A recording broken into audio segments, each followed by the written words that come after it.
Wadma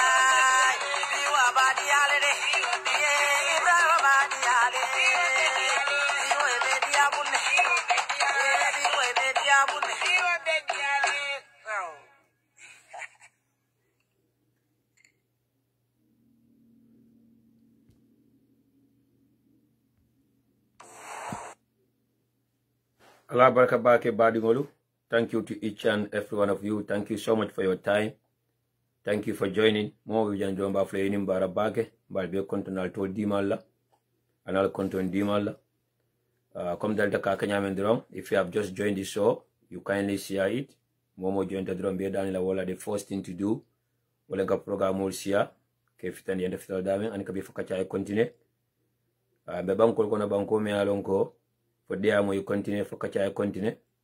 Ala be men kala moy la tul ba moy la le men ta moy la wal ta moy la men be filla be fili silo la ka be filla la drop bare ala de maro ka men yinta ka kumol mo ba moy la le andi nga tata na dafa na men important do wala mu alma ale mbe so jade kendela ay mbe ke simati na kul kalamuta awatol bawo mandin kol meta fulale iko sima le tamu duniyati ni ale men ke sima re balu ndron inshallah ku jima be ba kala mutala ni be kala sen kan la fana andum ni kata moti mi alon ko ibolota abe kala diala la be sone la wato war ka foko na fale nyunne wala nalo nenu do alman be kala kumol moyladi na mol la moyanin hakilola kala kala la manin jusola so kamala be dan ro kala kotanke and that's the list that we asking from each and every one of you wala mu ni jointa do yake baro nyin sia ko yenta asiala nyame mbafra ko thank you so much for your time bena chairman ba kontona men kada nakebati brother Ismaila Jain, thank you so much for your time. Njai Jata wala Jata Njai, also thank you for your time. And then a chairman by UDP Denmark chapter, Mpole Keba Menketa Idrissa Sanyanti, thank you for joining. Anila Kafudion men kam dako Ajia Zaina nyolu, George Sise nyolu kata brother Bakseka. Also bena keba fanan konto na mialan ka telem di PRO to UDP Finland chapter mialan ko currently abe Gambia nala nyomonyo Mr. Keba Sabali ani Madam Fatu Sen Sabali bembar musikendo fanan konto na famo kera kumba jawara mane, but it's good to see you back. Aisatu Kanyi Sedi mbafle fanan inimbara bake, and thank you for your time. Brother Ibrahima Jabang ani men kam ko brother Bakari Jaite mbar musikendo ka fome ko kumba jaimane in a wonderful husband.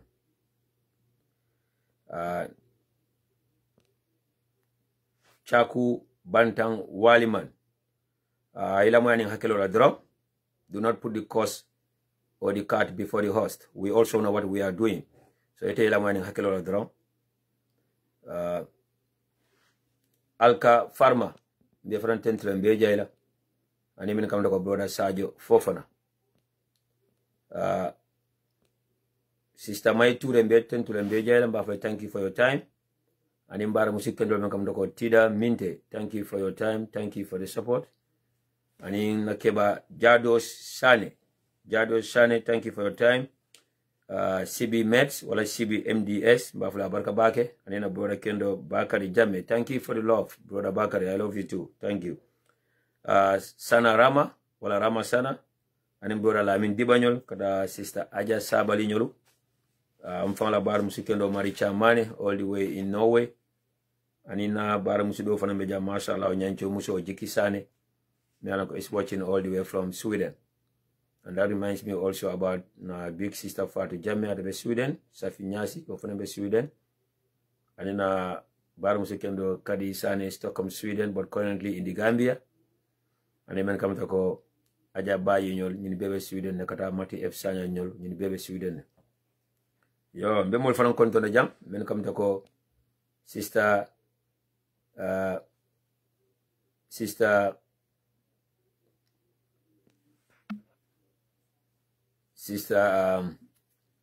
Binta Dam Fasima, also in Norway. Ni moni men kam tako mfama barmuso sister Mariama Jaju all the way in Germany. Brother Bubakar Drame Bafleni Barabake, Dudu Dabu Befanan Tentul Mbejaila, and our lovely sister is also here with us, Ndeya Jalo. Thank you for your time and thank you for the support. Dudu Dabu, once again, thank you. And in Banda M Kuyate, and in come to go.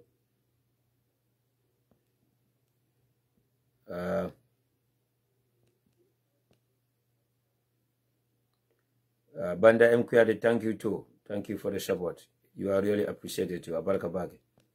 And even come to call Sister Fatu Saho, Mohammed Jawara Kanjaw, watching all the way from Bakau.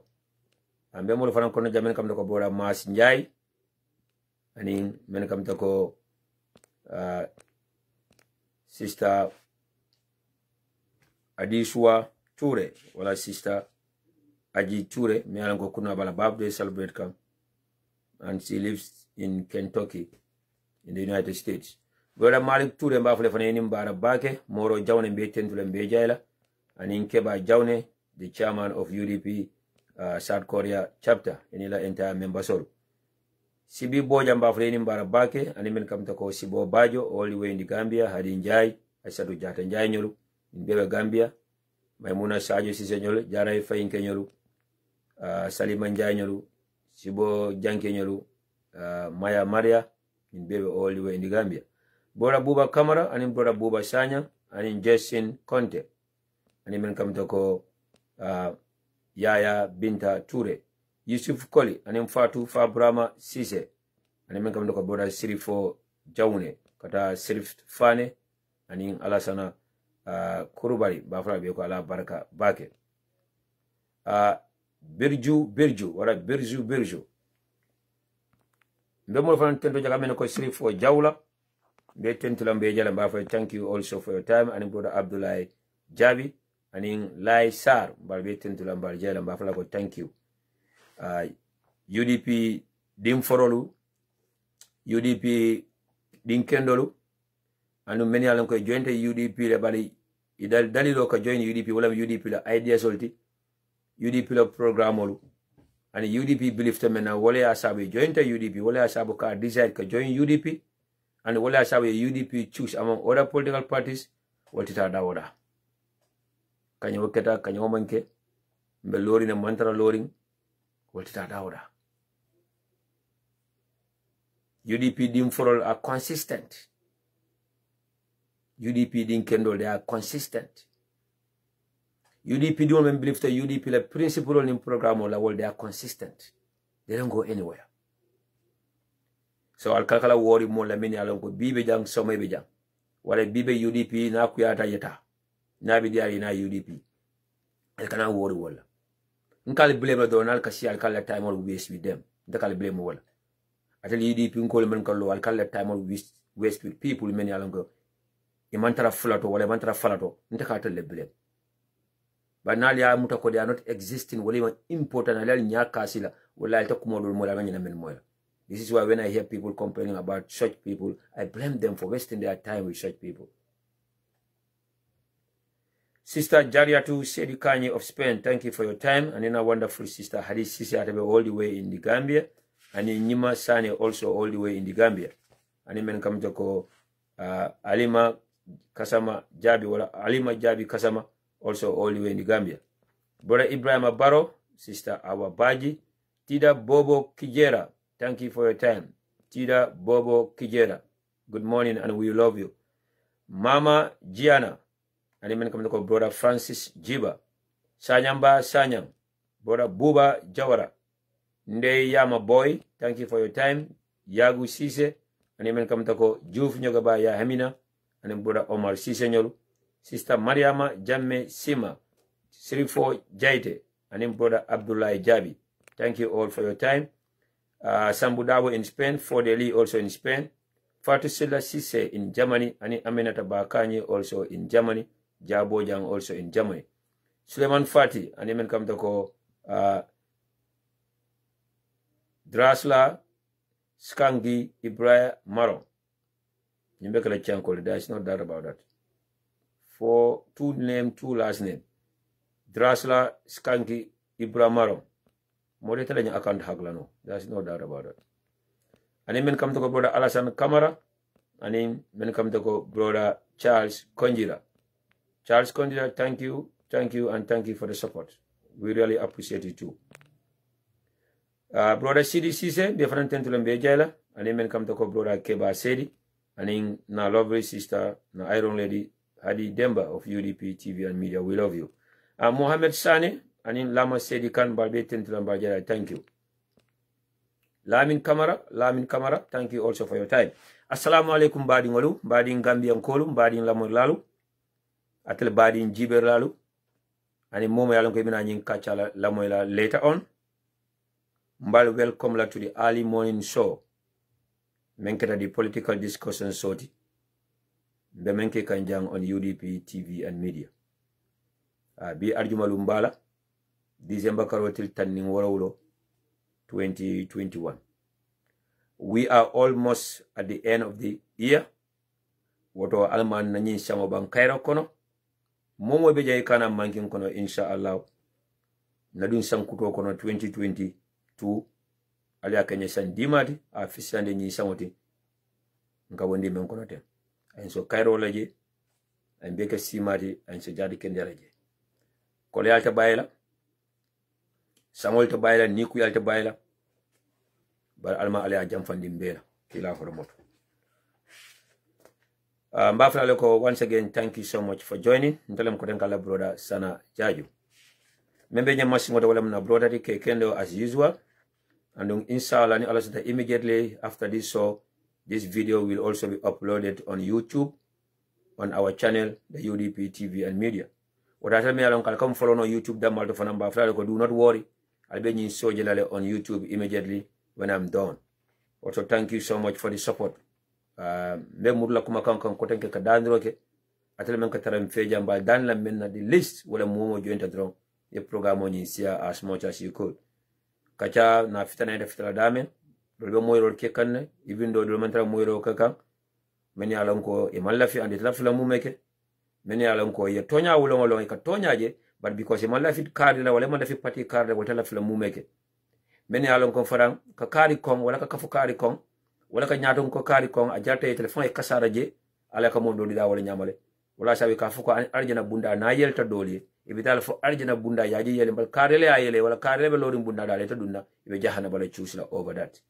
So modol be wala jawa ya ka fite sondo mo ko na wala nyama, modol be wala konente ya ka fite sondo mo ko na wala nyama, and modol be hasidi ya ka du sondo mo ko na wala nyama. Let me just give an example of the United Democratic Party under the leadership of lawyer Usainu Dabo. Modole UDP konne somo dal ko Gambia fon e kasara e bo chusla e be nyaton ko chusla be Gambia kasara la economically, socially and morally. E be Gambia la chusla me alon ko dictator be terla je be mol fala be mol yemanda dan UDP man sakunda soto wala lawyer Usainu Dabo soto as their leader just because of ye jawya men soto la ni konante ya men soto la. Mfak bili changes kada in 2016 mfonga ajila doli ya fo dala doli ya safe iko they even prefer ya jame to still be in the Gambia as a dictator kamol famol ka yeman dan UDP so as a mansakunda.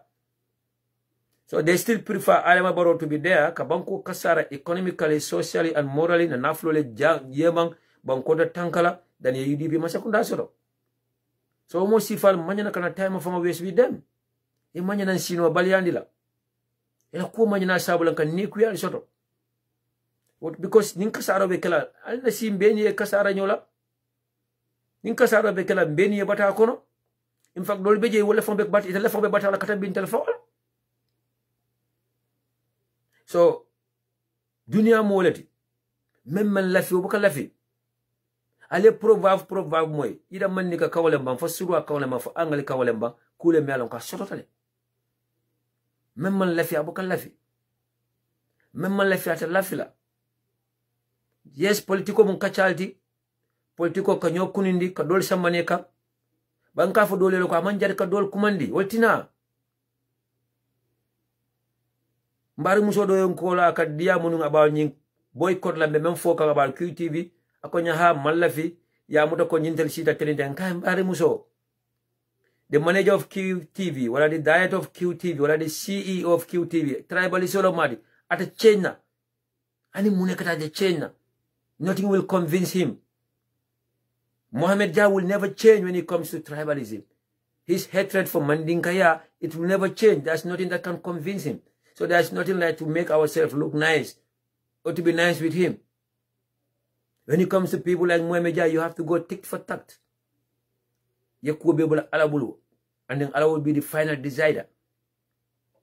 They will never love UDP. They will die and go to hell than to be with UDP. Wallahi billahi ta'ala. Moro Gambia ya prefer ye fight ta jahannama than UDP like. Gambia kasara wale fisate UDP mansa kunda soto. Gambia will continue to suffer and to live in poverty. For the dunia bana, you will prefer, you will kanufan katabi UDP mansa kundara. Bakuma kilinzo faram fali. Anunda manyam na nyimfo. Na kebal ba fokana na alfal ba fokana. UDP dim foro. UDP din kendo. May UDP load lalom. Along UDP lo ta dalilol benkam. Along jimale UDP lo. Na founding fathers ole men yalo. Itara true menna. Yemen sacrifice bankoye. Ani me alon ka join the UDP because of UDP le program solo. Alata wala UDP le idea solo I believe ta wala. UDP le manifesto will compare with the other political parties solo UDP choose. Na 5-point agenda I believe ta wala. Wala umari tita. Nkanyeta mankanye. Mboita mamboy. Mlota mallo umari tita.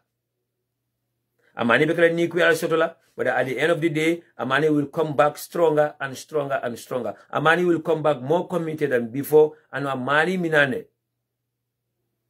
A UDP kanu katambi, a kanu nunyame. Ntelebe fala UDP lokono, ani mo kilin na male tutaje. Mbetara UDP ani mo mantaraje.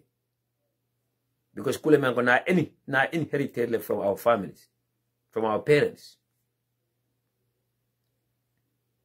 Somebody UDP nkolmbali Daniela one more time. Mafuko namem fali yake. Mafuko na kumwali yata. Bal kanyo dani kanyo yamar kom teleba kukilo kono. Why can't we stay away from UDP doing mina nko ibeten? Biye wule so may jambakir. Why can't time will waste more meni alongo? Iko ka UDP le blem. Wala UDP fong la sabum fota karta wala. Anini ala tala manso tema yalongo UDP mom fo karta wala. UDP mani election or lose. Adiamu lalembang asafer lalembang dani bita kuma mole mamandi etloy ebe kuma mole bembe nyi okwala. Why can't you just stay away from them? Nyaji be kuma mole tulo la be ni okwala ya la mwele. Nyaji be kuma jela bembe ni okwala ya jele wala ya jubele. UDP dingo aforo waka consistent ne. UDP le kuwa ka sabla e kumbo. Anu UDP le kuwa ka sabula ay sino bali asoto. UDP le kuwa ba sabula le ay taila anu Congo. Loya usoro dabula kuwa ba sabula na kumbo, na sino bali asoto, na konkolta, na sacrifice, na life put on the line for him, and for the party, and for the country, and for the Gambians. This is not about me, and it's not about Nteleba Foka Walanda Mala idea. The founding fathers of the United Democratic Party, men come to Amadou Kora na Bonyo ya fole. Iko UDP dinkendo ka consistently. UDP dinkendo buka party doja, abuke mira party dola, abuke mira modola namanga UDP dingoni UDP patriot. But many alon ko le track record will be le fakala fanga aje mina muiti. Aliye Kenya liong lele. Aliye mankuto lono already. Why alba let time all waste with them? Duka the model fana be la ko yatal dali haketu. Model bi alfa na ko man diade. Alfa kalifam batandi, alfa kalifam punish, alfa kalifam niol kuyandi. Why bother yourself with people who are not relevant? They don't have good track records. They don't have respect for anyone. They don't value anyone. Why? ani de sana jaju bi nin kana sija nka diamu na kuma kan buka dia nka mol disrespect la manke bal bunya man hormo soro don't waste your time with me. Kar alfalle ben jibe kam mfa flong le kan jibe mba flong le kan jibe modol ben la moy ka wala siata mbadi siata mfat modol ben jibe kan jani mana flol mi sensanno modol ben jibe kan jani londo mu sensanno ni londo mu telle wara tantati so nin kana jan kan fam kulo mbali andi kan fam ko nyong dal yamre be time o wesla with me nin kale kon kala ka sino fonka krindi mol camera I'm just joking because mboka fenna moy membe niyo kuyala mboka fenna je membe niyo kuyala ñine men jabe niyo kuyala fanka jam falale. If you are my Facebook friend wala nkela posting je nkela video je nke blog right away nin Twitter lem nka jenkela nin TikTok lem mboka famba dandifa wala sabu alhamdulillah men fanka dia mun tamay kanne ni mul ma sindi mambuka moy sometimes mol ko le ko sana dukare be dal na kari dia mutara eto fo kana jabi nka felo no mbo ko fo ngaje billahi wala taala mbukala posting je mbukala video je mbukala fenje fani men ko nyoko kari dia mutale ni ko nya kari dia mutara eto fo kana jabi be danila nka felo mbukaje mbuka moy wala sabu nata ya na promise di ano promise insha Allah ni be mbala mba kiplale fana mistake tade bani ma mistake mba kiplale wala mi ndiko I will never respond to a fellow UDP nyong UDP ko nta jabila nimba jabila fana nta jabila on social media mba kula dumale na diam na comrade ni mendenda baglim faklim be UDP lo ya dabula mun famat a jem sekla mbamat na manita personal attack kala na manita back and forward kala on social media. I will try by all means to avoid that. And in your UDP and Kolole Safaroka about me, atara life about me, nta respond a life. Nal promise wala. Because molto jutulana, nana mfanya jutu mfana. Modo yung kola kwa mwelo ko ha, NPP ko kata ba usenu apologize le adama baro nala mo kata ba usenu apologize le ha ba wa usenu mo nyina sonna wala ni ba usenu don sonna wala mo campagne lan kay ko ba usenu have every right to his own opinion kay ba ya jeme mi ala ko le ba muta sora pata kafa bili ba usenu findita jail akayam fata ya jame o mala personal belief ngabalo masabu gambe dingul dole yam fa ya jame ano masabu UDP dingul dole yam fa ya jame balin kay kon sokuma kilim fanam fole ba useni mun keba menti londo men babulu ay dunya yaay abang nal no fanam ko afam buñale anu nal no ko molem fanamati mi alon ko akamol buñale balin kay mamira mobe jutulala afama ina ay juta fanna fana loya usenu dabu mamra molbe jutu lala afon ina jutu afanna fanan mama dindi mirobe lola la annen a komo ne a lambo be ne all in the name of politics ko ina kaka apologize o ka fay ko political ni men bebe NPP moto political lo na katambi loya usenu dawala mo man keba loya usenu dawala anu moto ko me dunia lo ka tambala anu mo man karangati ora mamira loya usenu dawala sonna mole jutu la afana ina jutu afanna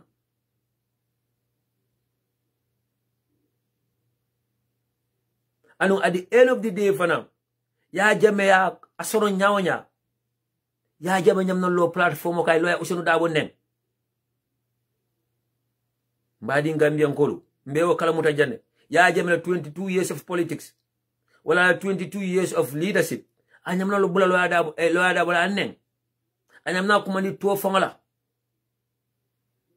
aka kumo la fo minin tafal fankalo ngabe ya dabo la bala ta kuma la tola so loya dabo mi alo jaba mi alo ka loya dabo so na bala nyam nannen so nale denani menon tol so meni alo ko politiko ye malba yandi ay ke jongoti wala bulata loya dabo tiri bulaba yanne e ko kada loya dabo lo mako nenga ka dindin nene nko ko mama loya dabo be sonna mo le juta la fon na juta fanna bad wo fon man ka kurente lente men ka chala wo man na kala kudi men gontal UDP ngol fon bo discourse la alna loya dabo bula fon bulu dro banna dankene aso to ka manga ke bari membe sonna mo le juta la ay na juta fanna. Thank you, Fender. Ndugusin Dabo, thank you. Apologize. For what? Which compound will they enter? Thank you. This is the reason why Naniola on the line that very day ko ni Muhammad Dabo katana fal kana lawyer Dabo apologize. Lunga me buladal yane. Nte pita police la wolon PIU benta sambala. Wolon nane benta toku yala.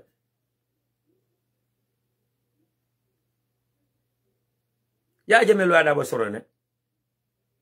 Maybe ala intention mo nyina that ko lawyer Dabo will die in jail. But ya jeme na la ko be anyam na neng. Anyam na disrespect. Anyam na akomo neng. But if you have people like Fatimata Jawara, Wakakata Lawyer Dabo apologize, think about it. Think twice. Ahmed Jita you'll see Val Wakata Jamal apologize, Lawyer Dabo, think about it. Baba Jai will see Val. And Adam Baro from Adam Baro Melanka, Lawyer Dabo ma fat, Lawyer Dabo currently political, Atalia Ulu political. I campaign you Walla Tora. When no one make Lawyer Dabo, Jutunia men some Lawyer Dabo, and I judge him from Yamnaoke. Those are one of the reasons why Lawyer Dabo, when he came out of prison, I can't jump for the jame. Whatever UDP call, let's not even waste our time on that. Kafu ba ushin be jam for the fata jam for the ani. Ba ushin is too smart for that. I do not alone in Tile. I do not tameti. I londo sureti. I mo sureti. A koreo warateti.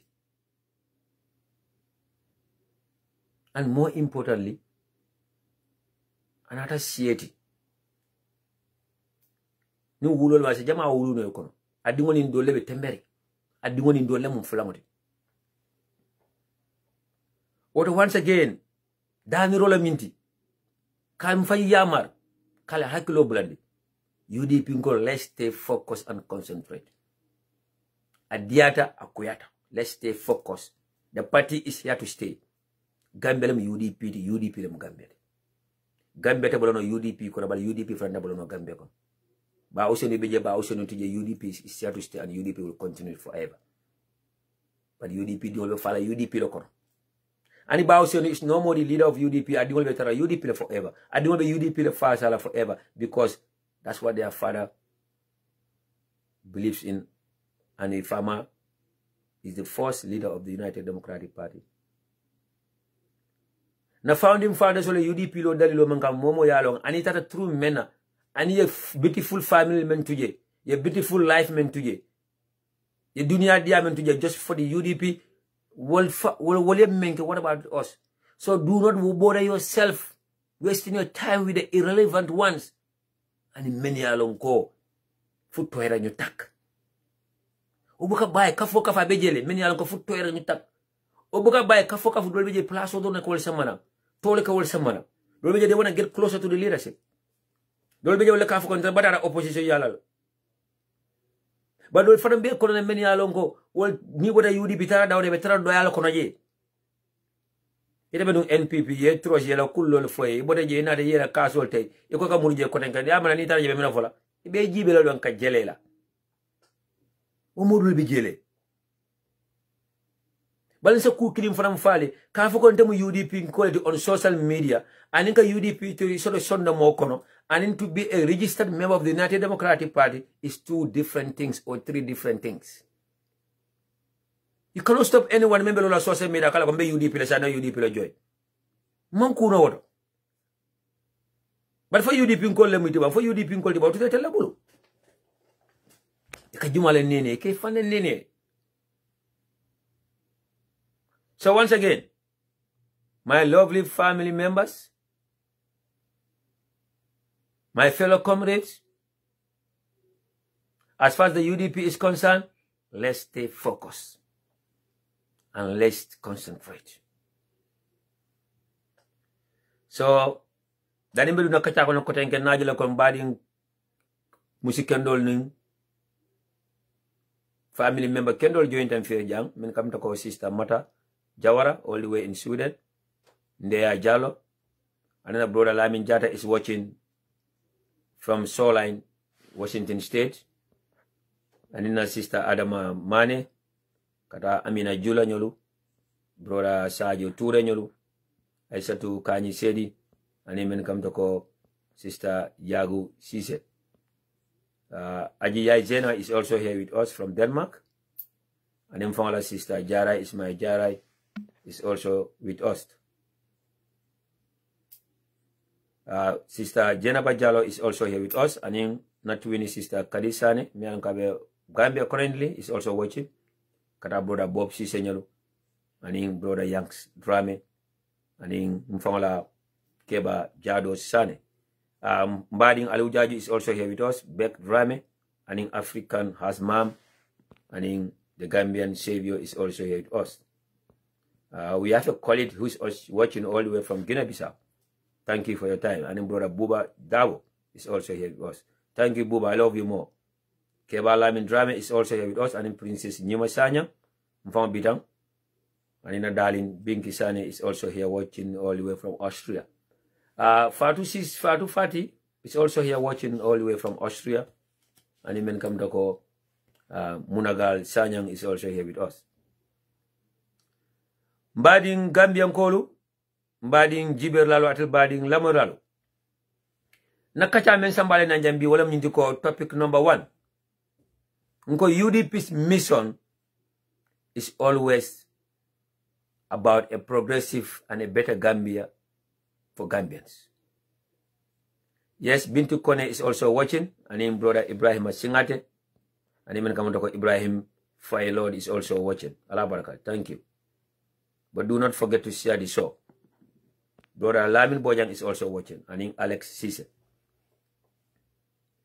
UDP's mission is always about a progressive and a better Gambia for Gambians. UDP Bilalota in 1996. Alota Dalilol Menkang is about a progressive and a better Gambia for Gambians. There's a model doing the UDP or a model the UDP. They don't even know the reasons why UDP was founded in the first place. They don't know what brings our founding fathers together to come with this idea to found or to start a political party called the UDP. Model the UDP malong mine na mol sawarindi. Mina sabu yenyu idea soto. Why not together? And what is the idea and the main reason about why the UDP law in the first place? The reason why na yung topic ko sambale na nyambi wala mnyinti ko. Kelewa kele UDP ba akono. Wala kelewa kele UDP ya kumasa. UDP ka dalilo menka wala mnyinti Gambia kendo. Gambia me alonko Gambia dingol be ifan soro la noje ibe yurwa soro la noje be tanko soro la noje. UDP lo kelo atata nata manke about UDP, amanke about Plaso, amanke about Nyatongo is about Gambia kendo pour Gambia dingoli. Gambia me alonko Gambia no be fan soro la. Gambia me alonko Gambia no be tar la Cairo kono. Gambia me alonko Gambia no be tanko soro la. And Gambia me alonko Gambia no be yurwa soro la economically and socially. You know UDP long ngoti and we believe day one UDP lo rajentali lo laka. And UDP le kelo atata nada. Membem fe mentem fe UDP le kelo is all about a progressive and a better Gambia for all Gambians. Medu na nyinkacha kono le bita into detail from 1996 for B mbemem kono B mba esplanali. Topic number 2. Mbejamu katil badi UDP nkole. Natil mendente bakling faklin. Nko, why wasting your time and valuable energy with the mbojo parties? Ite UDP nko mbenjibe ka. Ite men believe the UDP nka yala. Ite me yala nko registered member la meeting. Ye UDP la mission la believed. Why kele time oni la haji kumaya bula mbojo party ole yala. Meni yala nko no matter what. Ite kala noko UDP. Embadi UDP nkol. Mfanang, alina smart why. Alina jeko mkungolo kono mkungoli ya faali ya haketu. Mbadi UDP nkolo. UDP futa nyawonya doite fisala no UDP. UDP felta nyawonya GMC te fisala no UDP. UDP Kanyada, UDP Mankanya, UDP is still bigger and stronger than GMC. UDP Kanyada, UDP Mankanya, UDP is still stronger than Doi. Doi will never beat UDP in election. Not to talk about GMC. So why waste your time? Why waste your valuable energy with them?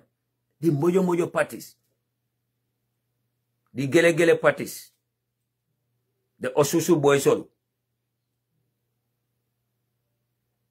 Doi will never be better than UDP. GMC will never be better than UDP. Doi will never be bigger than UDP. GMC will never be bigger than UDP. They will never win any election over UDP. We will always beat them. Even if we are taking last, it will be last Budon Kolonatala. Why waste your time with them? Why when they post on Facebook, you get upset? Why when they are provoking you, you fall into their traps? Ignore them. Do not respond to them. Saka doinkolo. Doinkolo wali abra UDP leba mansa kunda akono. Allahu Akbar. Doinkolo wali amra loya usono dabolem president. Kabwele nyaton kola Halifa Sallah kajina nsidia jatala to the last person. Itilamra UDP is the government. UDP la mutala promoti. They will have Yaya Jammeh to destroy the whole country. They will not talk about it, but they will talk about UDP. They will have Adama Barrow to destroy the whole Gambia. They will not talk about it, but they will talk about UDP. Then why waste your time with Doi? The Mojo party. They will never beat UDP in election. Even if we lie down and sleep, we don't do any campaign. We will beat them. And we will beat them massively. That's GMC in Tolfola. Ke wona la muso na la barindi wala be opati yoko. GMC. Ke wona la muso na barindi wala tamu pati yoti.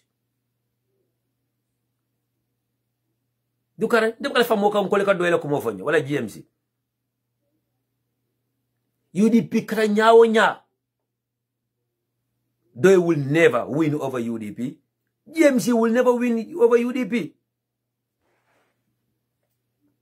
An example during the nomination and after the election, our leader speaks with confidence, and even after the election, our leader came out and faced his militants.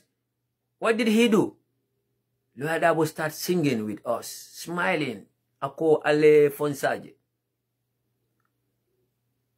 But Halifa Sallah la press conference munamu, jisu anu olbe diamu kanu. You can see the frustration on his face. I become firing a jikila teta. Listen, because of the disappointment that comes on, because he thinks that he's the best. Halifa Sallah always thinks that he's Mr. Know-all. He's the most knowledgeable politician, the smart one with masters of degree. So Gambian ma love no ankabi, Gambian ma kanu no ankabi, Gambian ma trust no ankabi. Whereas always he feel disappointed. Wala sa Halifa Sallah enta be diam la ka kamfa ka diam anu njisola because amuta kon tel londo so na Gambia man believe ntelen di best na Gambia man la finna. But Lawyer Dabo na niyo kuyada abukata ndi ntela ko niyo kuyada. Lawyer Dabo kay mune ka fo Gambia ya kanu tem. Akay mune ka Gambia la fonna kanu tem fon laftala wala sabu nanje wato wat abakala ni kuyaje akala file. I think Lord la nya kalefle I smile with us. Akalefle I joke with us. Akalefle I sana uyasa mananka. Hey, ninka Lawyer Dabo promote la drone because na lidalem. Alfanga ya alone. Ninka kuma kendolo fama don because na lidalem. Nimba jay kano don because na kanole.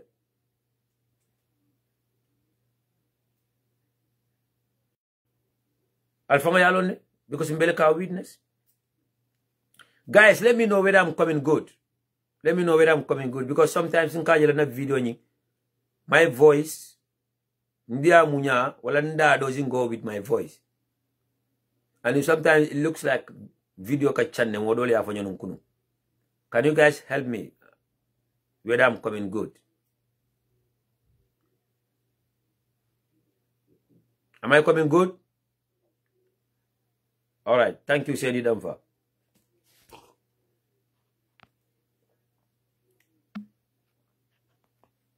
atel jibero lalu alala hakilo to molto men fana yalon ko kana jibero jande ba ni nate ka linkol la kinan. Do not click on those links. My advice to all of you, ñine je doon ke blog le wala ke delete le ba ni ñama menje for example ale momo jan nata jang with a link I link ko kinan either through YouTube wala TikTok. Do not click on those links. Most of them are hackers. I see people from Pakistan watching, I see people from India watching, from people from Bangladesh watching, and they are bringing links. Dol beji bawo yalon ko atel muso lebe jam e ka linkol sama na yalon ko kanyin sanol la wafije ka den ko la wafije. Do not click on those links. Men yalon ko kana jibiro jay ka linkol ka jam. Do not click on those links. Nka tra nke block but ni menje. Do not click on them. Most of them are hackers. Allah baraka, everybody say I'm coming good. Thank you. Matida kasama Allah baraka bake mfamara damfa anim brother Omar Fai anim men kamna ko brother Yaya Cisse ñol Allah baraka bake. Brother Musa Cisse anim Bolon Cisse ñol kada brother Lamin Kinte ñol anake ba Jalan Kinte Buba Dabo Aramata Kuyate ñol Fatou Cisse ñol Allah baraka bake Pabi Kijera anim brother Serif Haidara ñol anim Maurice Junior Allah baraka bake. Nana brother doji jana isafaro kako Halifa Saleh is a great man. My brother, I'm not saying that he's not a great man. No understanding so don't tell Gambe no dolbe je wal kachanya ko le atale mo dolbe je ko mo we nyamani te ka fudal lo man ka fatale. I'm okay with that. But my brother, I never say that he's not a great man. All right? Ila mani hakilo le kan ila mani jiso. Maybe he's your leader, maybe you love him, that's fine. I never say that he's not a great man.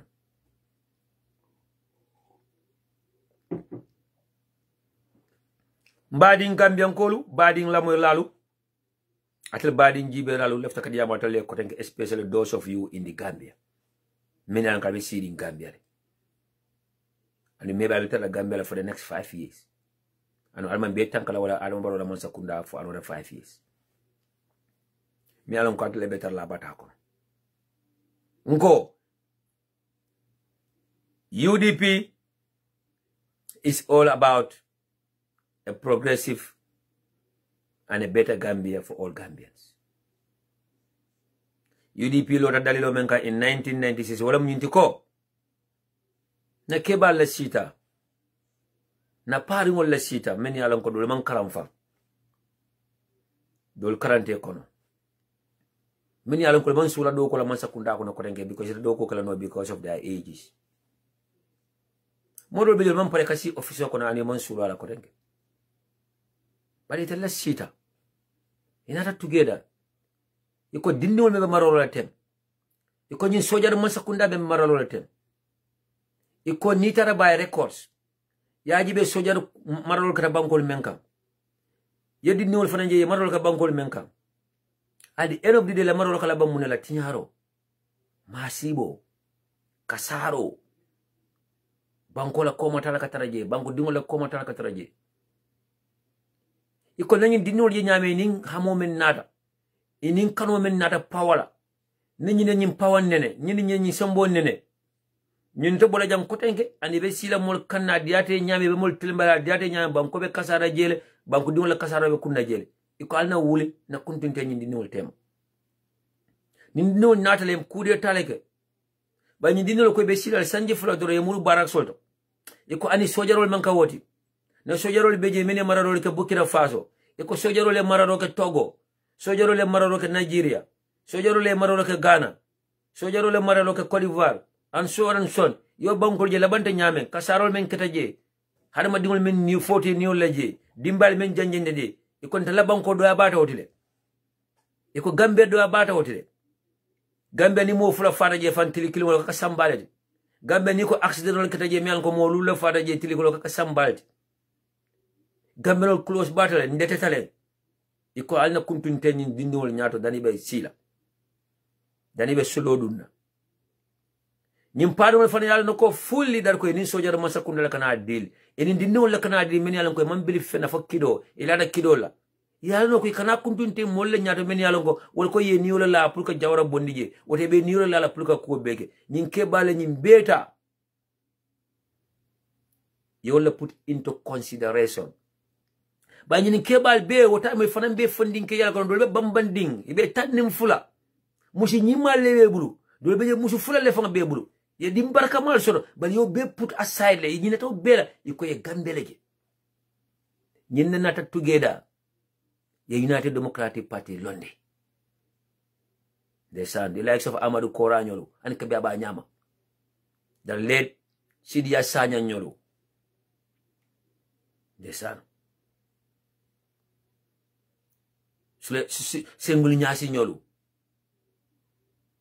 Saje Kunjan Sana Nyolo. Abu Karamba Gasama Nyolo.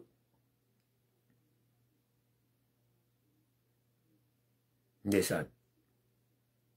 Mbemba Tambedu Nyolo. Mamadou Lamine Sane Nyolo.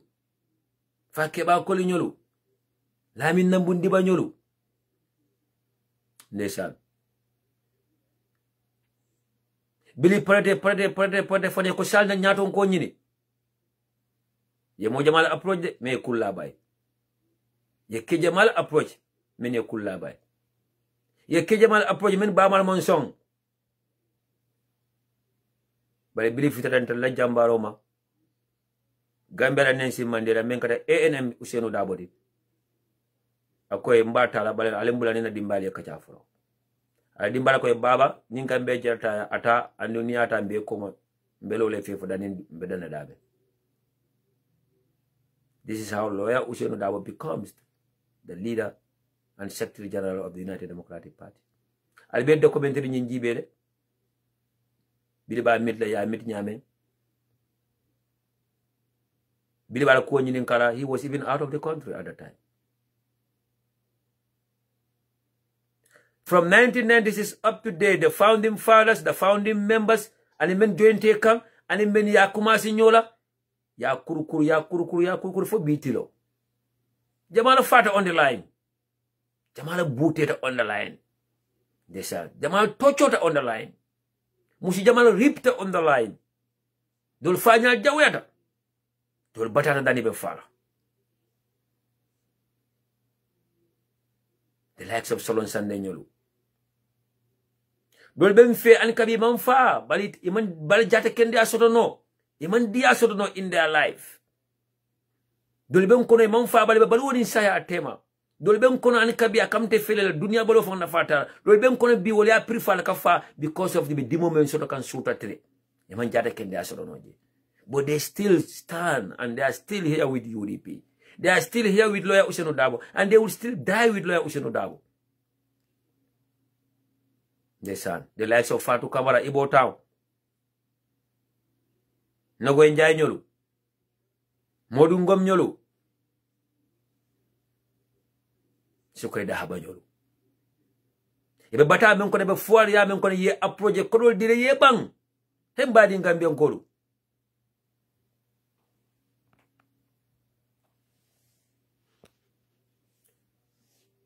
Alkana worry. Camera comes. Don't worry about my job. Just look at his last name. It's all about tribalism. Yeah, these are the idiots. I will just block him. Don't worry about him.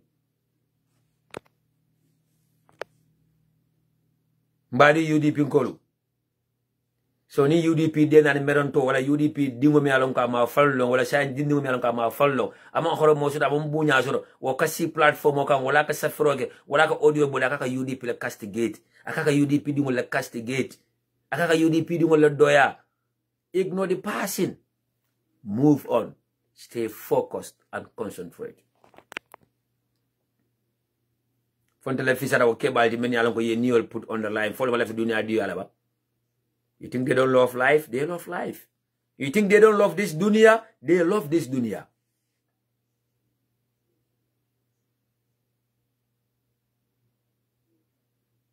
I visited some of these victims like I always said here. I saw them. I've seen them in their terrible conditions. And each of them were approached by Adama Barrow. Each of them were approached by Yaya Jammeh. Some of them were given thousands of dollars. Some of them were offered compounds, motoru. Yabe turned down.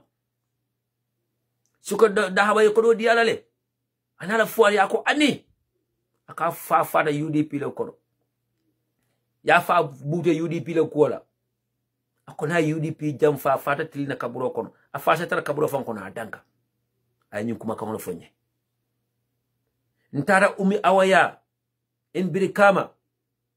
Sayo kunyan sane dingwa disemtina fonye. Na remember fa ko bilate fabe fala.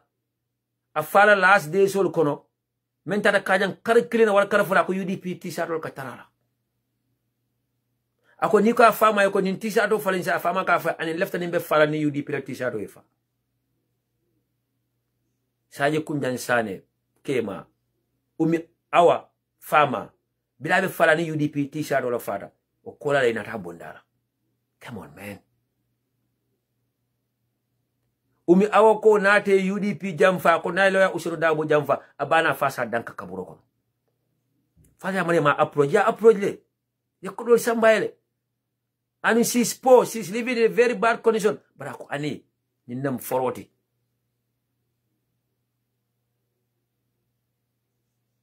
The same thing applies to Nako Enjai.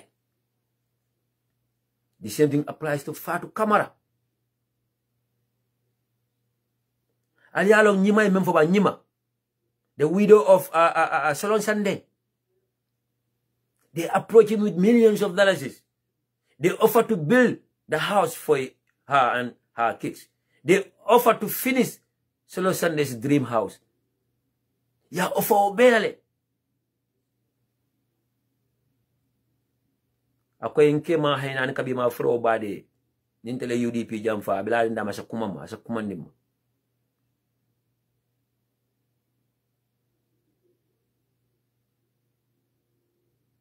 Ñin kanta motiver le ñin ka sabule ani mbedda hala political ba UDP mbe fala wala kono fo ñin na fisarantel ti bab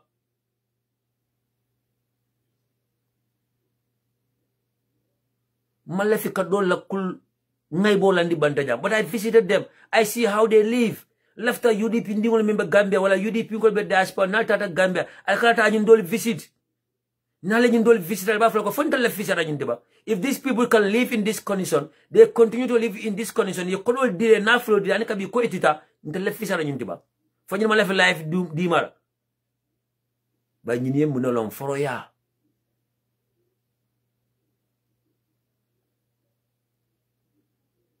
When I visited Umi Awas, she was open to me. She told me a lot about herself. Muso nala fanu amantra do ko wala kenyo be laari nga kayenda bungo complete la ayen samba bungo kono la be men loka na bungo nyimbeje. Ana be living njame na wojere. Men ka kuloto mako duma ye tol fonyi la konye mo la fi moye ilo. Even during my visit there mole beje meya ama ko ka dingo la karambo from joy because for time adingo was sent away from school. Banyi be killing nya ko nyoko la usho dabo nyam na nyinela andum ata nyinela chukuna suso ntata ya woy wolungo way mbele kumbondi kama nin sangole kata suwoko because of the stories that she was telling me. What I say mina ba sabante dindi merangulu mangulu kole ya kono mbe tubabudu mbe fartre la social media thing about UDP. Lawyer that would be the most famous lawyer, the richest lawyer, and the only lawyer at that time, a career sacrifice, a business will be sacrifice, and more important, a life, and the life of his entire family. And he's still with us up to now. Ako nimma lafala lumen kay jenka be jenkelal. Ako ba nil laftara ani kabi, he will be there for us. So if these people can do this for us, why until the null be fully full up like them be? So nehe you talk, so nahere you buga them. Futo you tak, UDP in 10, UDP in call 10, sana jaji be UDP TV&MEDIA, wala hadi demba membejana, wala kari membejana, wala sabu UDP lusta, wala kari membejana, wala sabu UDP mowin, wala kari katete wala na UDP mwoka katofe. And iteni alatala manso yalongo UDP, Gambian vote for UDP. Bile 1996 Gambia no katto fa UDP ya jame ka mol sunyang ya jame ka katto nakarinka ana mbaro da di same thing ko kotenke momo ka fale ko UDP ma election on lose win ala bule ila ideal modi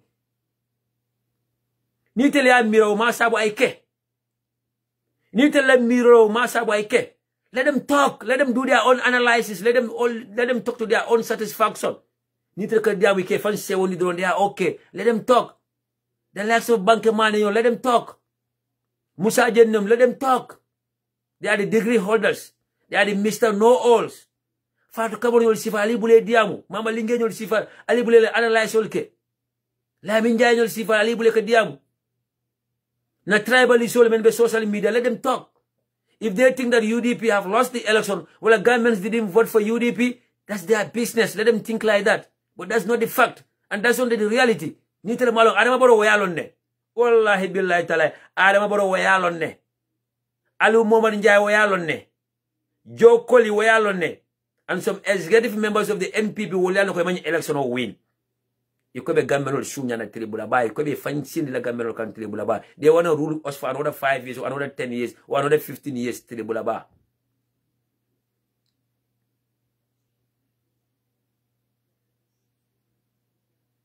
Do not worry about them. I don't respond to them. I don't write anything about them. UDP have never lost any election in the Gambia from 1996 up to date. So jara mansa kunda ka nyapin konka election sunya because it let time it ko te jila it let life sacrifice. Adama bodo faram ka be the same thing nekala. But Gambian sol untel ba tentu la mbal jela. Alla ko kan diminu nyama alla ko kan kamfanu ko kala man la fi kayrola. Nko Gambians love to suffer but not this time around. Gambians have came out in large numbers. Gambians went to the poll in large numbers and Gambians vote massively for lawyer Ousainou Darboe and the UDP. Adama Barrow nala molle ko be election o sunya nan Tiribulaba. But Allah Ta'ala manso nyabela. And Allah Ta'ala manso be na kelo kala Alkana worry. Like what Mama Linger Sar said, Gambians tactical vote to avoid a UDP Masakunda. That's her thinking. That's what she believes in. Let her fool herself. Because they don't like UDP. They will never like UDP. They will not accept that because the election was rigged. They will never accept that because that election was not fair. Looking at the statement from the EU, they don't even want to go straight to the point, but EU will not election fair rigged. Looking at the statement from African Union for 𝒂𝒂, they know that this election is not fair, but they don't want to go straight to the point. And before the polls, everybody knows that UDP will shoot the polls. Common sense. Then the election of Bekela, looking at the polls, looking at the, listening to the population, hearing from the all corners of the country, everybody knows that UDP will shoot the polls. This is why we are all overconfident. Even our opponents say that we will sweep the poll. Lamin Fofana, don't worry about Haji Sinera. He's already been blocked. Don't worry. Even our opponent said that we will sweep the polls from Esa Fal's own mouth.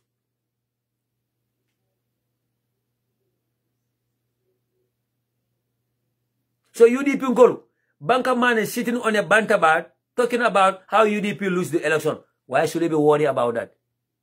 Attacking UDP and TV&MEDIA on their platform, why should they be worried about that? Look at somebody why.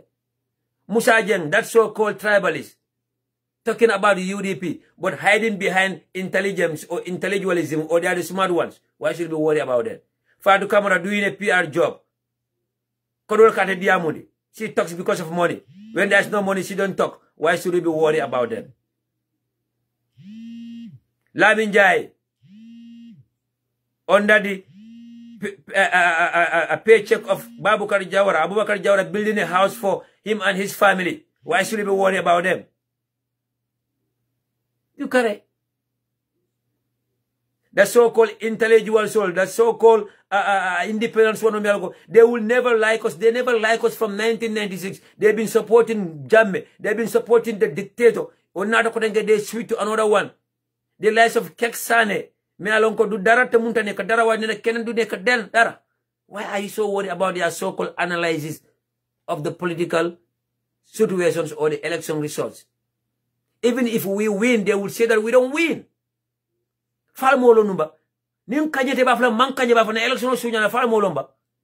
Nin kanyete bafla ko people vote on tribe. People vote on tribe because they are the majority. Bol from follow fal molomba. But because it's going to lose tale, saying they will talk. Can't tell them lose, but it's going to lose tale, saying they will say it in a different way. They are the Mr. Know-alls and Madam Know-alls. Nyonyo jena janga, nyonyo jena ham aduna. So sinyo wale bale guy work to their own satisfaction. The moment they are satisfied, they think that that's it. And the moment they are satisfied, they think the whole world listen to them. Not only the Gambia, they come and dunya beleketa lalamoy. And they tell them for mole bolekela. But we have people that will never love UDP. They will never love reasons known to them only. The new body is about tribalism. But they don't want to voice tribalism. But behind the scene, they will hide behind intellectualism. Men join the UDP because of the election or that malam. They borrow them. That's okay. They get UDP ganyo. Then they look back to where they come from. We know them. Some of them will go back to Doi. Some of them will go back to SFL. But some of them, they voted for Barrow because they even know that UDP, Doi cannot win. Mfanga moje meya for. Sera kunda sato kono. Doi dungole a registered Doi member, but voted for Barrow because he said, man Doi la, why dama hamna Doi du ganye? Mota masani Barrow, dama bugu di UDP government. So you see the hatred? I tell Gambian all shoot to UDP and call, why wasting your valuable time with these people? They are not relevant. The likes of Mama Lingel Sanyol, it's all about food toilet. The celebrities, the so-called operas of Gambia. Everybody want to be a celebrities. They all want to be opera. Do not worry about them. Let them satisfy themselves with their egos. That's okay. But until UDP, we are here to stay. Gambia kufa bugu di UDP, but by touch, te dinga there with heart attack. Gambia kubuk regis sources, but by touch, dinga there with a heart attack. Kubuk regis all of it tam, te bereng head nga wa bugulogis all of dinga there because they belong to the country. Bereng head nga bungulogis fulai, dinga there because they belong to the country. If you don't want to see the serials, you're gonna die. Even if I'm a Mandinka, I don't like Wolofs, I will die of a heart attack because Wolofs belongs to the Gambia too. If I'm a Mandinka, I don't like Fullers, I will die because they're also part of the country. If I'm a Mandinka and I don't like serials, I will die because they belong to the country too. So let's be proud of who we are, but be tolerant to each other. Kuneka ninga, be proud of who you are. Moment we meant to be proud of it, but let others be too. Unfortunately, well, fortunately, yala mojo, so say the majority, they will be there. Whether you like it or not. I can count foolers who are part of UDP and they are still here and they will die. I can count a lot of them. Our lovely sister, Siraba in Weringara. Mumak yayam yep papa yep Poland, but they are UDP. Aisha Dubai in Scotland, they are UDP. Hadi Bailoba, they are UDP. A lot of foolers are in UDP. I do me all of peer in UDP. One of our sisters here in Seattle, Washington, Aita Sar. Aita Sar, Moman Jeke UDP. Aita Sar, Mungi UDP, in 1996. Aita Sar can still produce the first UDP membership card. Aita Sar can still produce the first UDP membership card or ID card. Do me all of peer. Mungi UDP, depuis 1996. Man Aita Sar mo muna jangal UDP. Man muna ko jangal UDP. So sifal siatam konole. The likes of Oleg Diba have come and she have come to stay. Aji ya munda uyabo nyolo, aji yam seka nyolo. Ak domami ak sen joboti. I do me all of Peerland. They are still here. Do not worry about them. You know, somebody say I'm lying and the person is listening. Somebody is lying and you are listening to the liar. So you are also a liar. I cannot worry. Let me just block him. They will never like us. Yeah, I'm lying and he's listening to me. It's interesting.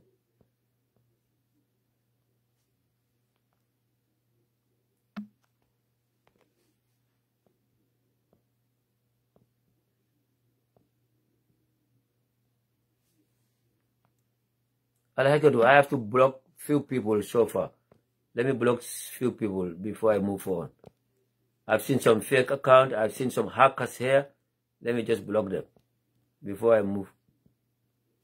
Yeah, young boob. Ako UDP talk too much and he's still listening. Look at his head. He's a very young boy. Maybe he was born during the time of Yahya Jammeh.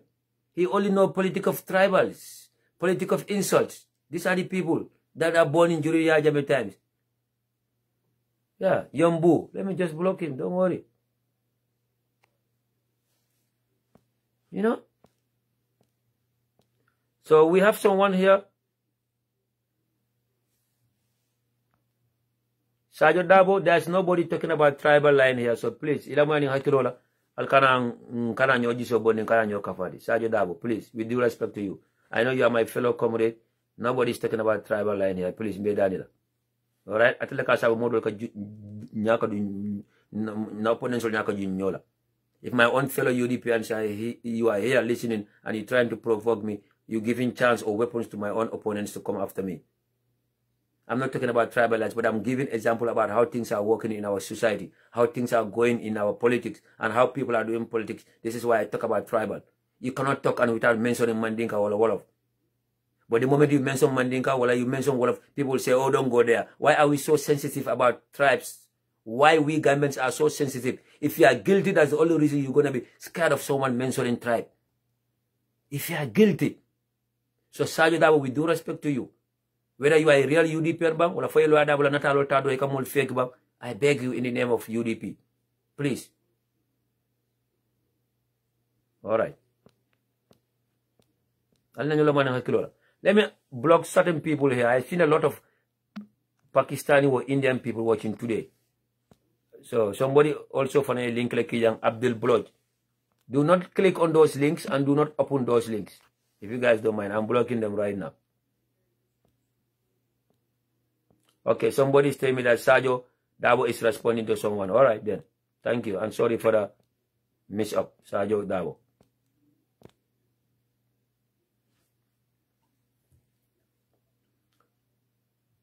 Mbading UDP nkolu, mbading Gambia nkolu. Anate bading lamoy lalo. Ali lamani hakilola, please. Mokani lamani njisol. The reason why I brought this topic today, Kafoko UDP la kelo is always about Gambia kendo aning Gambia dingol la nyatota. Wala UDP nko la responde siara nyi wado kono. Na UDP nko le jelebe several kekang. Iko do nko le kantel tonya about our petition. Iko do nko le several kekang about our petition. Yes, Sadio Dabo, sorry about that. Maybe you may understand. I'm so sorry about it. My apologies. Sadio Dabo.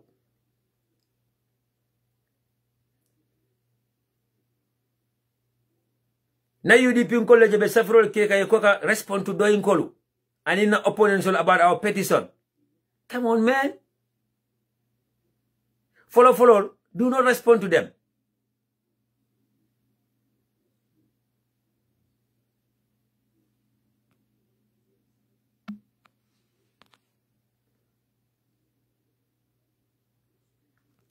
Follow. Do not respond to them.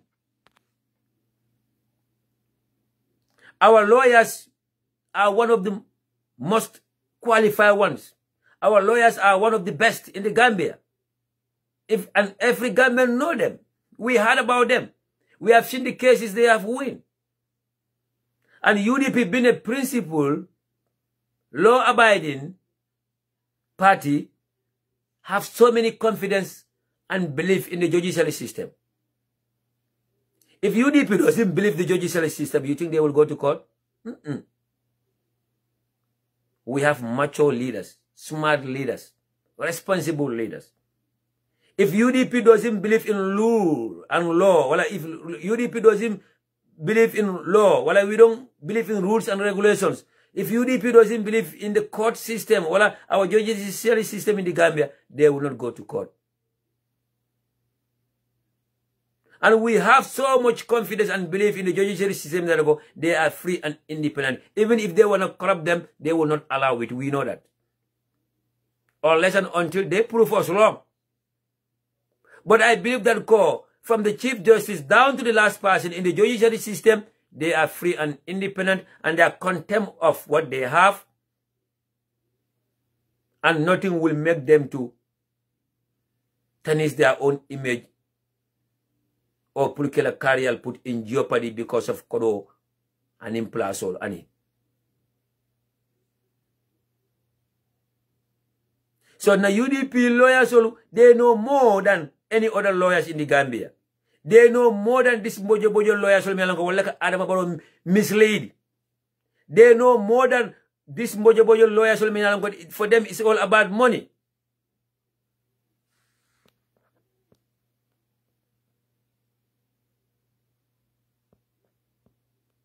No, guys, don't worry. I cannot worry about Sadio Dabo. I cannot worry. If I made a mistake, I apologize to him. If that's not enough with him, Alabulaji. Let him complain. Alabula. Do it. Body UDP ko alan kana ndama kana dunyola. Misunderstanding buka bay. Because ni mo respond to mo yente kajele. I respond to nyame maji replying to another message. He just wrote a message. So if I found out that I made a mistake or I misunderstood him, I apologize to him. I think that should be more than enough. If he doesn't want to understand, that's up to him. Alabula. Alabula, let him complain. If you understand, fine. If you don't want to understand, that's fine. And in India, I will just block him and move on. That's all. I cannot worry. I don't care whether UDP or UDP. I cannot worry. Alabula. Model BJK Tonyele, while a mistake, okay, apologize. They still don't want to. They still don't want to be satisfied. Alabula. Please do not respond to him. Alabula. I apologize to him. I think that should be more than enough.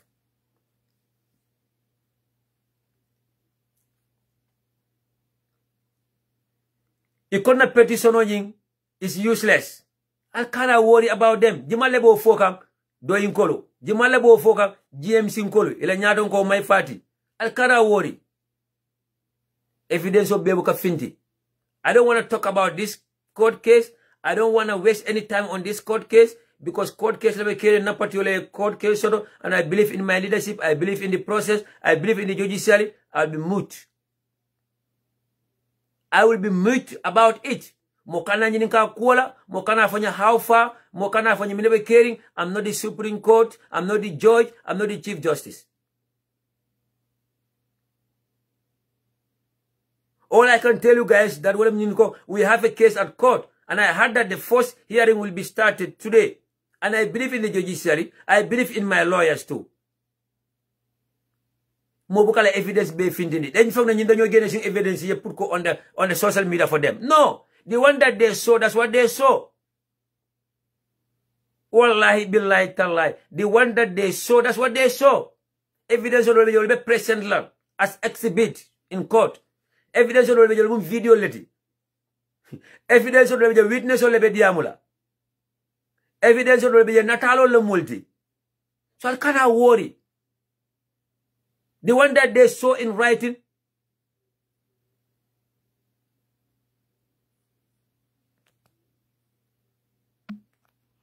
It's okay. Sadio Dabo is going now. It's enough. Let him go. So do not worry about their pettiness. Pai bukurba, don't worry. Na bulok la tatale. Ntote no sense otala mobulo. Ala bula. Ke balam for dinno la some of them are so petty.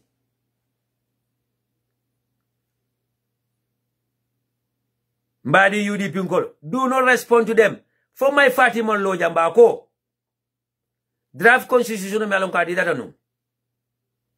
Ako Gambia non le voices la moti, the masses. Wala diamuta wala ko left le draft constitution e dila. So bili alama baro dala mo left ka draft constitution nyum farik. For my Fatima Lojang, I'm on record. Ako even a dot or a comma na bota wo draft constitution odo. It will be rejected at the referendum. My party leafo. My party will draft constitution. The National Assembly members have no right or authority. Even a dot or a comma should not be removed from that draft constitution by the National Assembly. I tell you, no. When they went to Abuja, for my party compromise against the will of the Gambian people, yalam badi Gambian ko atel dolla kanyina juna. Surtout atel UDP nkol dolle bi atel kanyina juna. Albuka memory system about certain things. Fati hejut fi. My Fati mo fi tahaw si bir Gambia, si digi Gambia mune. The National Assembly members, mo sun député, amuñ ben right wala authority to remove a dot or a comma from that draft constitution. Why my Fati bum dembe Nigeria for them to talk about the draft constitution, feka jonen ko has be pare. He compromised against the will of the Gambian people. From Bebo Kalam Rajamba. So my father is not consistent. Speaking as a lawyer or talking as a lawyer doesn't give us any point here. I repeat, Mbadi Gambian Kolu, atel by the UDP Kolu. My father is a lot of Gambia ko.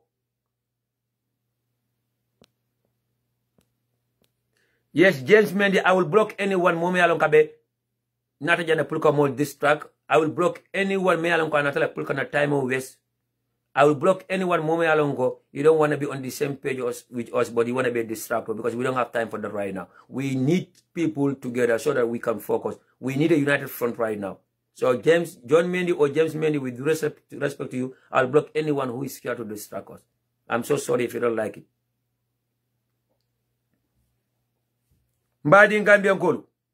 And not only my party, all the other political leaders, many alonko, they all speak. The draft constitution is the voice of the voiceless. The draft constitution is the voice of the poor people. The draft constitution is the voice of the poor people. Billy Betata Abuja, behind the scene, what you could do. Look at it. Musa Bachili of Gabilo na Robe Kumbola no Biliba interview ka. Ba Usenu should release his leg from the break. Ba Usenu is holding the country at a standstill right now. The so-called political science lecturer, the so-called Dr. Ismail Sise, also went to Abuja and compromised against the wishes of the Gambians. Mama Kande compromised against the wishes of the Gambians. Sidi Tapala Panjai of NPP compromised against the wishes of the Gambians. All of them except Honorable Lawyer Usenu Dabo. So that the same my party also no kanaja can't let petition or reader kafoko looking at this petition, talking from my lawyer experience, this petition cannot overturn the results of the election. Who is he? Is my party the Supreme Judge? Is my party the Chief Justice? My party follow lawyer ya anyana case jam jele win. Aka brak lawyer ya menna, aka brak record menna. Anyana case jimale win. My party la lawyer ya be jimale kala client solti drug dealer mo falal. Drugs kumal galol me ke muta. Taiwa filal me ke muta, drug dealer me ke muta. Mo bokala fikakelo lawyer ataka wallata ayla kodi no table. My party as a lawyer have never won any high-profile case in the Gambia. I'm on record. Let them prove me wrong. I'm not by force if I'm going to lemala fonkolti. Ala full soldier. Modu party nyul mi ala go lemala full soldier. Let them prove me wrong. My party have never won any high-profile case in the Gambia as a lawyer. And he's broke right now. He don't have case. He's not working. He's broke. He need money. He must join Adama Barrow. My party was appointed as the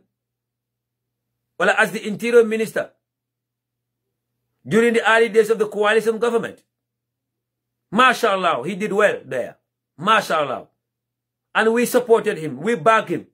He was wrongfully dismissed. In our opinion, he was wrongfully dismissed. We supported him. We stood by him. We back him. Especially UDP duo. Mo bele afas and telekata jalot. My father kilimo mutadam kotenga after few months, well, 1 year plus, a joint abaro kam kotenga, alamol fonga jamfa, adamale tata, adamale plus osoro. He didn't even think about other members of his executive. He didn't even take anyone along. It's always about him. Now they plus osoro da kajinal executive. And executive ka do ko ka wala ka fa. Pakas aka resign that because masakunda man tala telendi. O my party kilung ulbe dogo ka with Adama Barrow koteng. O my party kilung aliyalo al malo ninka kangola ka alman naiki diragra. Behind the scene, he's getting in touch, he's contacting, and he's having a contact with Adama Barrow koteng. Sans alba mola ay plus otaji. Abe diawo mbeta abe jali yale Adama Barrow. Abe jali yale Adama Barrow. Alabula.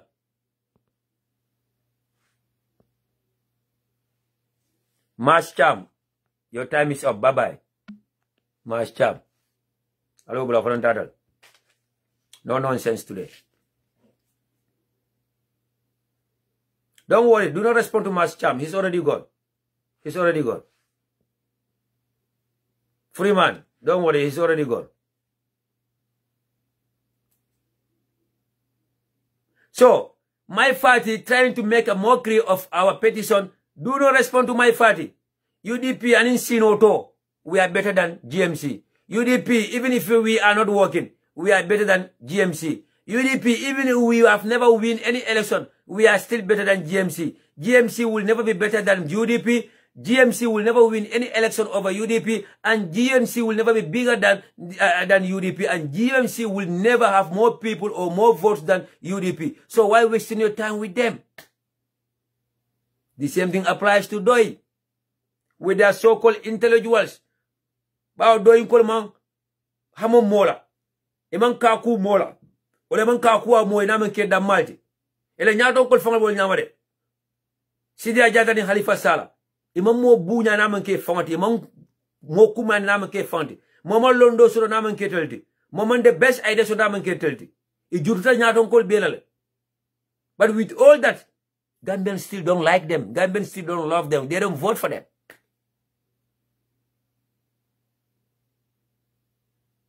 With all that, they will never be more than 4%. It's either 3%, 3.5%, 3.8%. I did that for 3.9.99 better than by the time 4%. And Doi has been in politics for more than 40 years, well, close to 40 years. Nundoi musoti bi banta UDP ulu. Nundoi musoti bi banta UDP ulu for mama ringol soto. They've been in the politics since 1987. They have never won more than 4%. So why wasting your time with them? Dogo damal betaraje men kamro ko ite lakanta mol bet wala damal katara Doi. Even in the diaspora, many alongo they were lucky, or they were lucky to go to the universities in the UK, in Germany, in France, in America. They think that they are the smart ones. Yalan gambeno fama bolema gambeno na nyon gambeno katara hosulo la tuba bodle. Ate opposition isra takar mura kamero ko ni memman takar mura atele smart tawti atele harjo fama wala tawti. Modo be tuba bodle krande ni na masters degrees. Modo be tuba bodle kayto nyimile. Bal modo man kara wala harjo fatati wala men soto dunia ko ne ma soto no dunia ko wala man achieve dunia ko te karan nala mo achieve dunia ko harjo alalti nka nyoda motole alalti alal kadi mola nse trajan sanni tan namo jiana bu ko na harjo fati yang harjo alalti ko man ka barkanta yati harjo la modi nse tra america sanni mo na mo jiya sanni lulay bark ay harjo fati yanti asota fon isi antati ndalaka pisal do hadama dimo. But at the end of the day, mbeba fal ala lanyin tala ala betatale inshallah na be bula ala bulu ndesan ala be mfa salal but na do draw yenyina alala na do the first thing that comes to your mind wala morolu jiber lalu gambeno ala betata ala teng ala betata ala teng. But now do the draw the first thing that comes to your mind, wala moro, wala jiberal. Na alala most of us mfango da bol kono de abendada maloro. Ba nim pisalo na da moro. So mbadi UDP nkolo, this is the reason why I came with this topic today. Puluka tanda lako, UDP be kelo mena all the time is about a better Gambia for Gambians and a progressive nation for Gambians. Wala sabu mbenyim petisero menke kantem bi UDP baki kan dalilo mena wala mintu ko pulu soma kate fayote sunya na kotenge pulu soma masakuna mbe siri nga kana foko election diata nyama bakala wala nyama wada nu wala amanjaran kata pools UDP malla fini election sita gamelo ke bulo la nyoka ka foko amanjaran ta karto fay poko masakuna mbe siri nga ba sunya na UDP ko le kele UDP ka soma le kele UDP ka soma le je. Yes, we are cheated. Yes, the election was rigged, but again the reason why we went to court to prevent something like this in the future. UDP in case win, wala mnyintu ko masakunda be siri ibanyi mutala ko election to sunya no Gambia kotenke and mota nyapin kon kala ka election sunya and mota fako bay fo sebe election read like in a broad daylight. But UDP man in case kanye wala mnyintu ko masakunda be siri abanyi mutala ko yes, I have the power now to rig elections. I have the power and the means to steal election. And I have the right and the power now to impose myself on Gambians. Wallahi billahi ta'ala. Or the Alman Tankala UDP are losing in case. Alman Tankala, the Supreme Court rules against UDP because what I mean to call any government that comes in power will steal the election and will do it how you want it. Or the sport county na fata la korenge. Na fata la korenge. May I remember Dunjane from 1996 election, all the other elections were boring and dormant in the Gambia. Because Muna Unkafalo Yajame Basunya la Manjana Pulolto. Luta my dem Sani Kata Yajamedina Ganye. Moloko for you. Luta my waste my time, Yajamedina win. Passing of Kosacha. So win is in a Kosacha. From 1996 election, all the other elections were boring and dormant because we know that the incumbent will steal the election. That's what UDP is trying to avoid. UDP, like all the time, it's not about UDP. It's not about lawyers, but it's about Gambians and a better Gambia. This is why UDP is going to the court, knowing fully that if we don't contest this resource, and we have proof that this election was rigged, if we just let it go, then the next government will do whatever they want. There will be nothing like let's go to the polls again.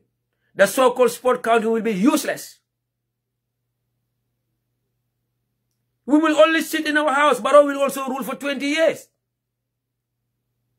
We will have a rubber stand National Assembly. They will control the National Assembly. They will control the councillorship and the mayorship and the chairmanships of our local governments or local government authorities. This is why I'm telling you that UDP like is always about Gambia and a better Gambia. UDP always see the future. Leaders in UDP have visions. We have visionary leaders. They calculate today, tomorrow, and the day after tomorrow. This fight is not about UDP Mbading Gambian Kolu. This fight is not about UDP Dingolu. So do not waste your time with the irrelevant people. Do not give them the boast. This court case or this fight is not about UDP or Lawyer Ousainou Darboe. It's about a better Gambia for today, tomorrow, and the next tomorrow.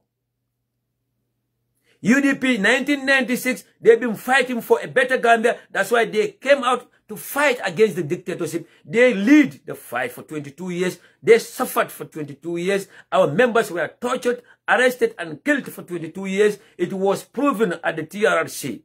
Again, UDP want to fight for another tomorrow again because Barrow have rigged the election in a broad daylight. Adama Barrow and his people were in State House reading the results at 4 p.m. when people are still at the polls, when people are still voting at the polls, when pollings were not closed. Adama Barrow and NPP plus the so-called APRC were at State House enjoying and having fun when the election was not even finished. People are still voting. And UDP is not the only political party that is challenging the results at the court, but the Gambia Democratic Congress, GDC, under the leadership of Mama Kande, is also challenging the results. But why the show is all about UDP? Why the noise is all about UDP? Why the talk is all about UDP? Because we are the mighty one here. We are the biggest and we are the majority. So UDP ko mbabe danila ni momo ko ke UDP condemn la wax lañ ne UDP ñun dañ dé xex pour Gambia ak beta Gambia ak elect ñun xexuñ pour tay xexuñ pour UDP tay xexuñ pour Lawyer Ousainou Darboe xexuñ pour dañ bëgg nek ci nguur waye dañoo xex pour prevent things like this tomorrow and the next tomorrow. UDP dungolu momo leftal batal la ñim pétition la fay kon ta lekkelo nga pour UDP ti nakelo manka pul beat nakelo is about somani sama alfal kon na ke nyaming from 1996 nyaaji bimba fala new UDP new Gambia nyaaji bimba fala one nation nyaaji bimba fala one people because UDP fought for 22 years with the help and support of responsible Gambians. Many of them are non-Europeans.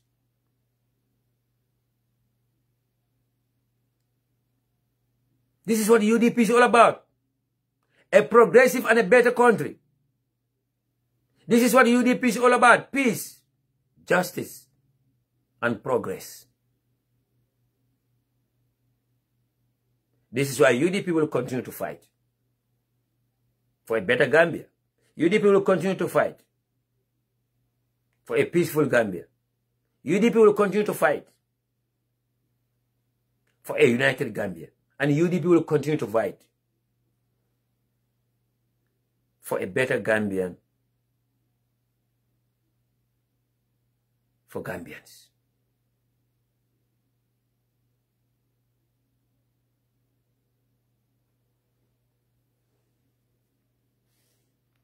So this is how it goes. Modu Jeju. So I'll kind of worry for Katale. Don't respond to him. He's also gone. You will never see any comment from him again. Somebody in UDP Nkolu. Why giving yourself the stress? Alidale Sino. Ignore my Fati and GMC. Ignore Fatu Jau Mane. Ignore the likes of Banka Mane and Musa Jeng and so on. Ignore the Dogo Dogo and Bojo Bojo journalists who they are doing PR job for NPP. Ignore the people many along they are talking about let's move on. They want to move on because they don't like UDP. And if they want to move on, let them move on and leave us. We are not moving on with them. This is very simple logic. If anybody want to move on and fully knowing that this election was rigged, move on and leave us. We are not moving along with you. They're telling us nation building, it's time for nation building. Where is nation building in the Gambia? The rampant corruption in the Gambia. The injustice in the Gambia.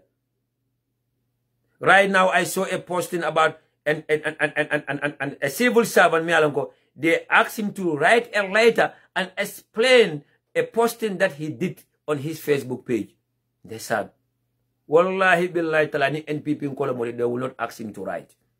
If that was an MPP supporter who wrote something about Barrow and MPP, they will never ask him to write and explain why he did that posting. Just like Prince Abubakar Sankanu. Look at Abubakar Sankanu, post page, but they will never ask Abubakar Sankanu to write and explain why he wrote something like that on Facebook. But if Abubakar Sankanu was a UDP supporter, they will ask him to write and explain why. Just like he mentioned Charles Jaula, a Charles Konjirala. The reason why Charles Konjira was sacked. The reason why Ajifatu Boy and that prison lady was sacked. The reason why they are after our Temberu at Gantel. And so on and so on.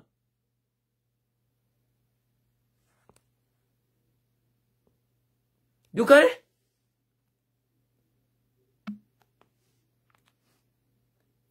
You can? You deep in Kol Alfana. Sometimes ka boss di mula men manjar ka boss di laway. So do not worry about Doi and their leaders. Do not worry about GMC and their leader, My Fati. My Fati have so many egos and so many personal issues that he want to bring in politics, and that has no place in politics. And a personal life,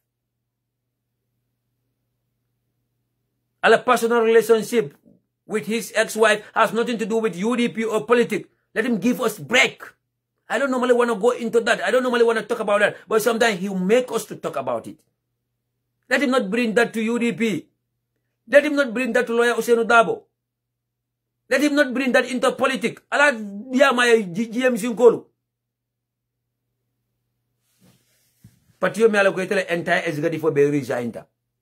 Because of all the entire executive the same idea so that while be agreed on one thing for the dama as the leader, iko ani yes sack. These are the reasons, and one of the reasons that Tida Bobo Kijera and the likes were sacked from the GMC. Because ye tonya je ya fai, ye silo je ya fai. Ako ani, at left them menda dro, atem menje dro. And ever since he beje ya support for yakam, ilo taye karo bela, ye ko be taye, imela patiro do ajibe. The likes of Tida Bobo Kijera nyolman GMC lo do ajibe nu. Ele kanye bali ya ma ajibe nu. Ite election win nanu ite oji molbe jibelu but e froya tanu My Fati kay mbello le fela ngorata man wara ndoata mandoya mbe kanyala ta kanyala tele mun foro leti tele mun simanto leti ilota fe from day one up to date. All of a sudden I mean kela My Fati Tija Bobo Kijera nyol ML Fati wodio nyol but men yalon ko ma yelo to wala wal bari ne mati amar bay fos na bo nyol Modou Fati na bo nyol wol be badi ya fa sala lu bula ji wal man gambe je man gambe kono man gambe di wol je wala badi wala je. It's all about My Fati to them. And it should be all about My Fati to them. But neither of Facebook, you're posting ke ko malay ko le fele nata. Ni alquran safaro ke ko malay ko le fele nata. Malay funu kana bi. Leftal no come fonyo at least 1 month. Fanu ko be bodal. But no UDP Nkolu yaka be Facebook nyame ñu wato kono about this mbojo people. Wasting your time with this mbojo people from Doi and GMC. Wasting your valuable energy. Me am ka lenta kala UDP la ko ka with this mbojo Doi. And in UDP Nkolu men yalon ko futo ñu tak. Why wasting your time with them? You kare. Ntelbe happy in Ankabi. We have the most happiest people. Ntel akuyata diaran katara happy just like our leader. Ale Fonsaji nka denkilo lalamba lala dawada Ale Fonsaji. It's our national anthem and we're gonna die with that song. Ale Fonsaji akuyata momo mbafulale Ale Fonsaji. Lo adabo mansayata. I praise Yashra when praise Yashra mansayata already. I praise Yashra when praise Yashra kadam mansayata la fapreta. I don't state house someone doing state house lo adabo is already a leader and he will always be a leader and he will always be respected by Gambians for the Nabi Fala. So do not worry about the pettiness from my party. Do not worry about the pettiness from these so-called intellectuals, UDP Nkolu. This is the moment that we need each other. And we need each other now more than before. I follow more battle UDP Nkolu. Saden Sulas and Nyola. Saden Nyanta Collecting. Saden Nyanta Nyo Nyada Mosla. Saden Nyanta Kanyo Haklo Tenkuni. Saden Nyanta Kanyo Nene. Falmoro. Somebody in UDP Nkolu. I tell body in Gambia Lolu.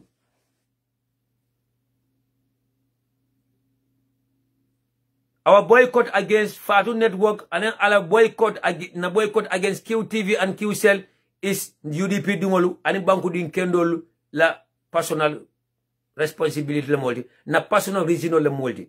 It has nothing to do with the leadership. It has nothing to do with Lawyer Useno Dabo, and it has nothing to do with the executive of the United Democratic Party. Until Banku Dingol as UDP Dingol and UDP Dingol Banku Dingol, we have every right to boycott whoever we want to boycott based on tangible reasons. Momoye sister Jenaba Bala audio la moy.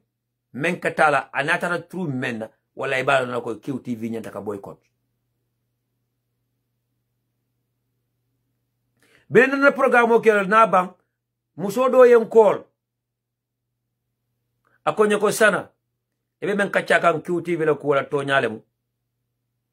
Because who feels it knows it and who knows it feels it. Akonye myself, I am a victim. Ngai how? And then she explained her stories to me. And I posted that story on my page, Aliajere. Yes, the picture that I put there is not the lady. The picture of that young and beautiful lady is not the lady herself. But why I put that picture there? Because it was done to a lady, a Gambian. This lady called Mole adding QTV fay nyoka. What time of QTV Mole come for a particular position. And when she was qualified, alale aso wala. I would do koleke. Atara QTV pour interview la. Alila mani hakilo la jande. Nado ko nga kawala QTV ka. Wala kendi ngome o mushi ngo interview nga kawala ka. Well, that is not the policy and programs at QTV. Alma ale kitu etala nitema. Nyemushi nengo bila tata interview la. During the interview, kendi ume ya interview, anyini kamena forola, nda sosenga. Allahu Akbar. In Gambia. Billahi wala tala, mushi nengo nyinko, ya anyini kamena nda sosenga wala olafunga. So it has now become that in the Gambia that when you are interviewing somebody for an employment or for a job, you should ask the person, the social, the all of that. Akoya Anyinenka, are you into politics? Akoya, yes. But politics has nothing to do with my job, and I don't bring politics to my job. But Yarafa Anyinenka wala menna, akatama alon duna, but after ya anata menje wala minduko, ala DP natalo me alon ko bala wasapo bala ala natalo le beje ani lo yadabo ala natalo ani lo yadabo natalo wala mala DP yara fam bilika call number menna inatajo kala wasapo to wala beje as DP. That's the reason why they asked her that question. Kafako, are you into politics? And during that the same interview ikanyini ke Kafako, are you a Mandinka or Wolof? They don't ask her about her qualification, her knowledge. They don't ask her about Nindoko, about no. Why she thinks she's the most qualified one to do that job.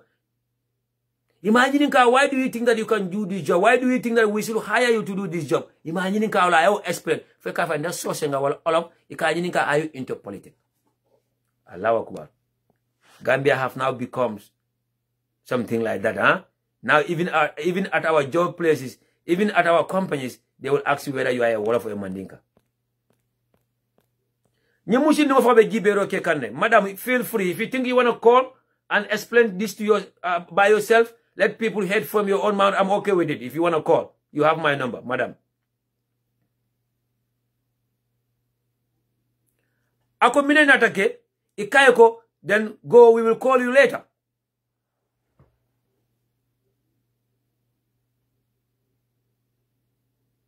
Ako bila tata, after me and QTV fainyoka, when I call, akayeko, guess what?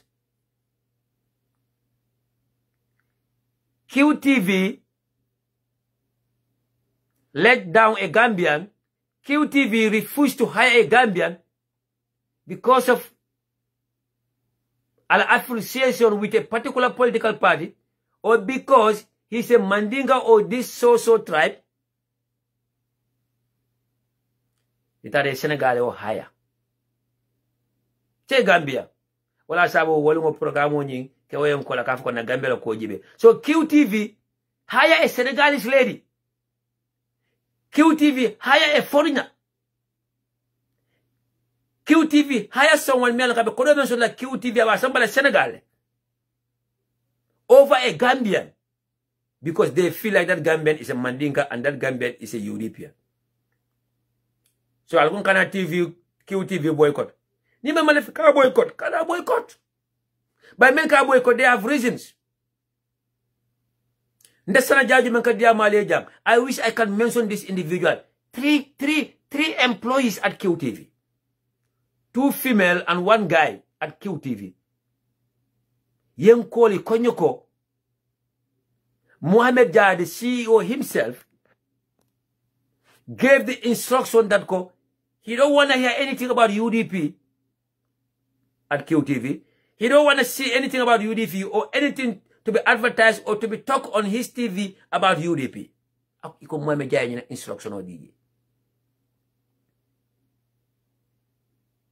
But Nita left a lawyer that interview, like they will go and interview lawyer and act like they are playing fair and balanced. But that the same QTV, before the election or before the campaign, make a decision that they will only show NPP activities and they will go only with NPP, but not any other political parties. Unlike the other TV stations and radio stations like iAfrica, Kerfatu, Membe Kerin TV, Gambia Talents Promotion, even GRTS na la kumbe nyaonya, the last days of the campaign, while I build the campaign in commercial officially, they went with all the political parties. It is only Fatu Network and QTV that choose to go with only NPP because they are doing PR job. For them, they are working because of the money. For them, they are talking because of the money. And for them, they are writing because of the money, but not because of Gambia. As I'm speaking right now, Aliso Duale, Alma Ale Dema, 2 people are there, they can lose their job anytime at QTV, as I'm speaking right now. Because since day one, since day one, people know that they are UDP, whatever from political was not that, the tension was not that high. So now they know that UDP, they cannot hide it and UDP, they are targeting them and talking about them. Don't go lose at any time because now they are reporting us, they are provoking us, they want us to react. When we react, they will fire us. Dobe ja ko aterima mbe QTV no na somanda kanyina fa akonyo ko billing lose ako billing election kata since from December 4th up to now akonyo ko this lady anytime she enter the office the first thing this lady will say well ale fonsaji aka qualify ale fonsaji aka buka fa good morning fa buka konto na ka fa ale fonsaji. That is what happening at QTV right now. This is what a Gambian, a European is facing at QTV right now. So, you tell QTV boycott, mangra shoraba. QTV le follow UDP boycott.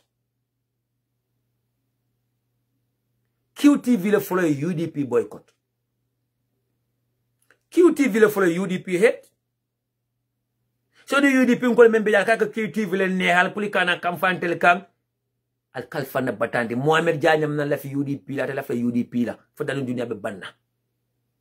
Mohamed Dia is a tribalist. He never liked Mandinkas and he will never like Mandinkas for the fall. So why nehaling him? Why playing the game with him?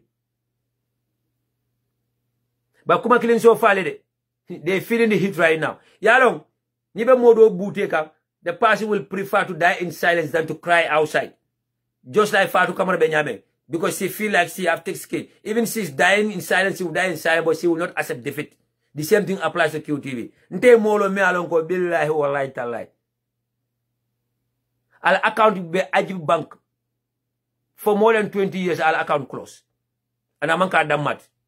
Right now, I know about 7 individuals, they closed their account with Ajib Bank. And Ajib Bank have tried to please them, to beg them. Ajib Bank asks for reasons. Ye bank for I know someone me along call account with QTV for 20 good years. Ataraja are close. Ako moto jur latera. I na juta fan. Ako am gambenol and I rise to like a party support the other. But you cannot boycott his party because of a party or 2 moment. So I find a business of boycott that. And I know mojere na line country with QTV. One of the lady who works at the human resource, I think the human resource, akwita like a, how do they call that department? Akwita ika fonko joiteleya. Ika fonyadi. Need after, I think it's the technical team. Need after phone call router nyina. Need after router nyina kade teleya, router nyim install ye makwela. And then need after akuntula wa after condemn la fane kete la call. Akonye people are disconnecting their services with QTV. Akonye yes, Mohamed Dia will still be making money, will still be receiving money from the government. But we, the staff, or we, the employees, will suffer at the end. According to these days alone, they have hundreds of people that have disconnected their services with QTV. But again, this has nothing to do with UDP, wala lawyer Usino Dabo, wala the leadership of the UDP. Gambeno le rai soto, because ito jutlana. Yana jutum fanna. Why Gambe kulane gor amudanga suna sa boba de? Ay gor am nañ be legi de. Degala na Gambia legi pour neka jam ak Hamadi comme t-shirt la legi nang ko jënd nga sol way be legi am nañ ay gox musi no do jam xalef ka tofo dika fay Fatou Ñaan Dramé luma dega domi olof pire la ci luma dega jina domi olof pire la Fatou Ñaan Dramé ne lo ada be ñola more than 40 years. You know, lawyer be lawyer yala. Lawyer ma kalam emira fanka be kala political. Wala be na political kon. This lady has been working with lawyer Dabo up to now. Na tata bureau do on Carava Avenue. Alkanyi musole taraje.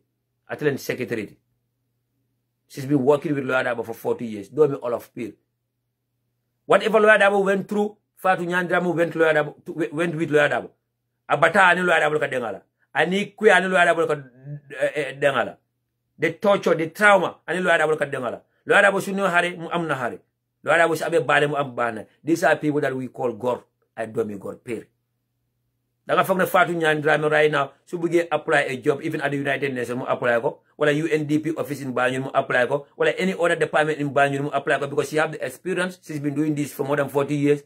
Why nena lawyer Dabo waru ko du ko war. Ako lawyer Dabo ma jam fata lawyer Dabo jam fala. Sarala mi num tudi with UDP. Sarala mi num tudi with lawyer Dabo. Mune fofu lay talk. Ay gor am nende. Ku nekut gor ya nekut gor rek. Ni mo mun jongoti dala mun jongoti dron. Par forol be kerine. Ni me ya prefer to be jongo itela mun jongoti dron. Foro flo le wuli ko be kala jongoti be kala ba forol be kerine ni kabi.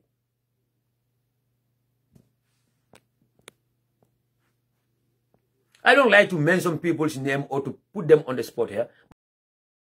But I have to give example to some of you to understand that ko. Not ni man preka ka foroti but forol be kerine.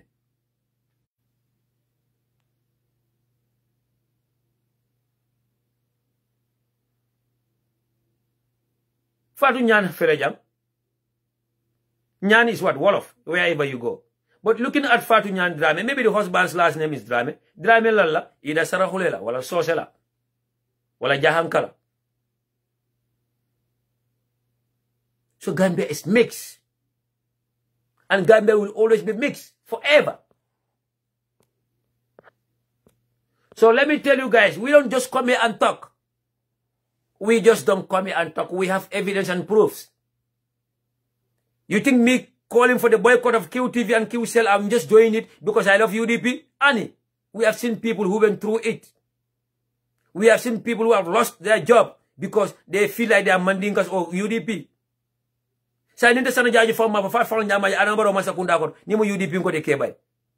Nyeti shadow du kebay fa fa moji. Somebody in Gambian kolu. Ale haketu kola le. Lefta ka picture do tandalla.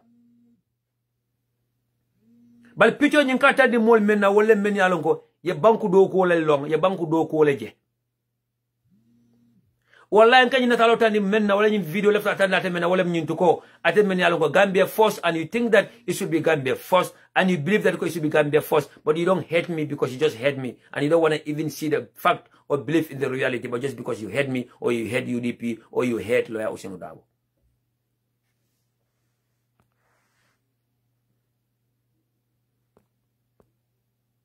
I cannot worry about Brian Ramirez. He's also gone. Don't worry about him. He's a Gambian with a fake name and a fake profile. So he's also blocked.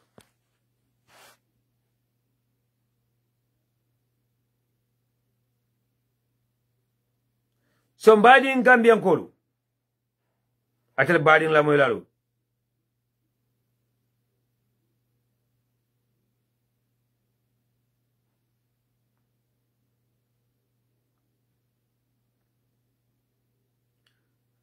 Can you all watch this video carefully?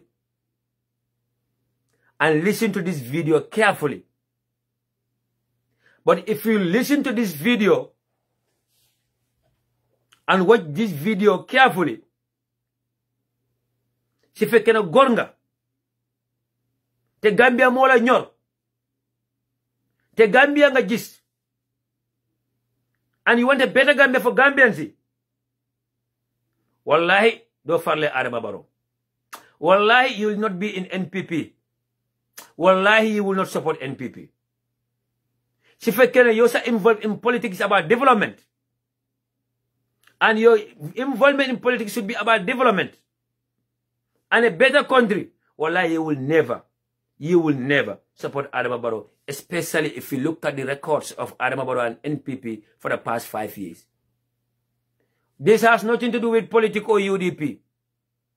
Nkana video mentandara ya nale video nyila mwani hakilola le ajibe ni hakilola nyito kwa Gambia nyanta do kulale banku do ko wala sabe politiko kono yuruwa wala sabe politiko kono nyato ta wala sabe politiko kono wallahi ta Adama Barrow fasa di membe Adama Barrow fasa ka wallahi ta Adama Barrow fasa ite membe Adama Barrow fasa ka ede maka UDP ngol nyaawal because of Adama Barrow ede maka audio kinante sutati ko kantele nyaawal because of Adama Barrow ete banka video kinte na suta tili ko kantele nyawal because of Adama Barrow wala ta Adama Barrow fasala nato ko banku do ko le e wulindi andum nato ko the life of Abubakar Jawara nyol Sekou Barrow nyolu Kalilu Wage Ofuta investment nyolu Star FM Mario Mentam security port at the airport o business malon mi anko ni Adama Barrow be dilo kam si la basa mo na bonyolu wallahi tatara Adama Barrow soso fasa kan ali la boni video la ni hakilo mbali wol bokki assalamu alaykum wa rahmatullah bokki ñu ngi Sénégal lu wër la waye ñu ngi ci dëkk bu sell bi di Touba di dëkk Serigne Touba Cheikh Ahmadou Bamba Khadimou Rassoul barab bi ngeen di gis ci sama gannaaw mbokk yi moy hôpital bu mucc ay bi nga xamné tabax nañ ko ci dëkk bu sell bi di Touba di hôpital bo xamné kat jéggaane am paj ba ci bitim réew japp na la jax li ñi xalaat kay xana ñeneen ñoy ñew di fi jéggaani ci am paj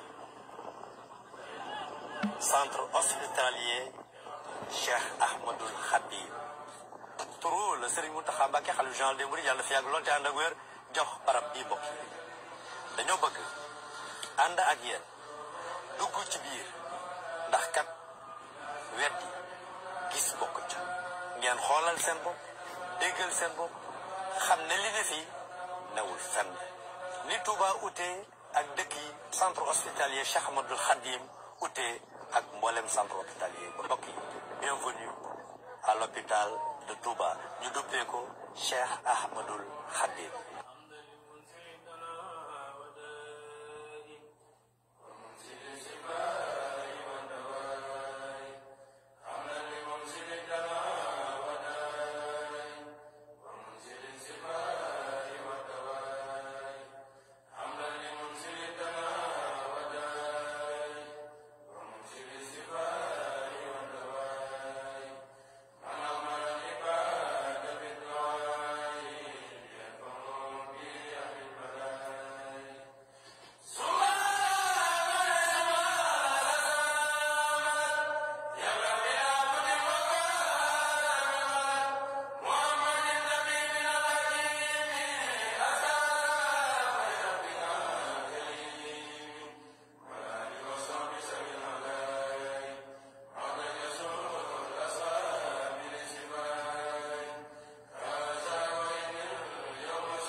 I hope I'll be in video jilanu namira clearly from my end here. And for those of you many along Kalaman can understand, Badi on leptan wala mun indi Yemen lo Senegal. The hospital. Ni leptan on lota 5 years control kono. You got 5 years control kono, maximum 6 years. Ano alota adama baro jamano la. Adama baro la si on inside tema sanjululu.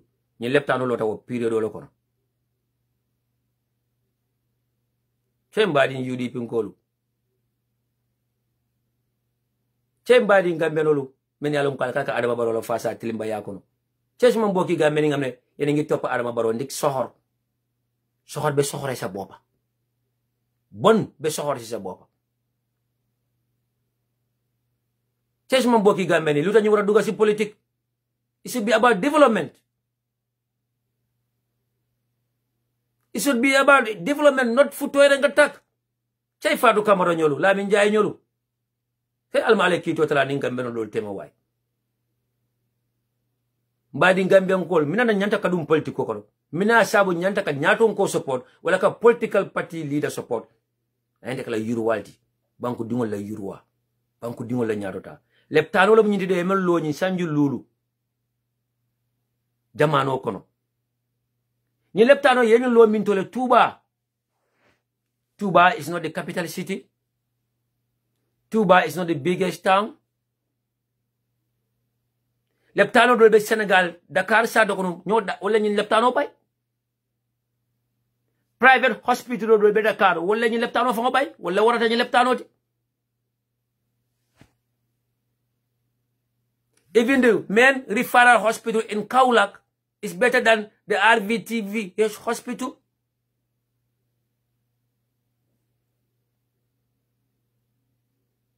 Nko, leptano mi alan ko lebe Ziguinchor, Senegal la southern part, Casamance la capital city Ziguinchor, leptano mi beje wala ben tala bañu leptano ñato. Leptano mi be Kaulak wala ben tala bañu leptano ñato. Leptano mbe Mbour wala ben talla bañu leptano to leptano mi yalon ko yalo Fatick Macky Sall la wulu sator wala ben talla bañu leptano ñato. Saying this is in Tuba. This hospital can be compared to some hospitals in Europe. This hospital could be compared to certain hospitals in America. If Senegal can build such a hospital in 5 years, why not Gambia? Kodo Gambia sato kono from 2017. The billions of dollars that have been wasted in the Gambia by Adama Barrow and Maburi Njai. The amount of money that Adama Barrow spent in this politics, in this election. The COVID-19 funds that were donated to the Gambia by foreign countries and our friends. From 2017 can build at least 5 major hospitals like this in the Gambia. Kodo me alon ko Maburi Njai ko spent the Gambia in 4 months period. $5 billion is ako spent the Gambia in 4 months period.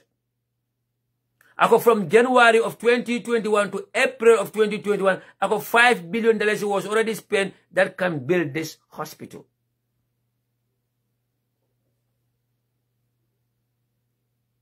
Nko kolo me alonko wala bod nam from Brussels, even though my bed diala, but damandungo men diala can build such a hospital in the Gambia.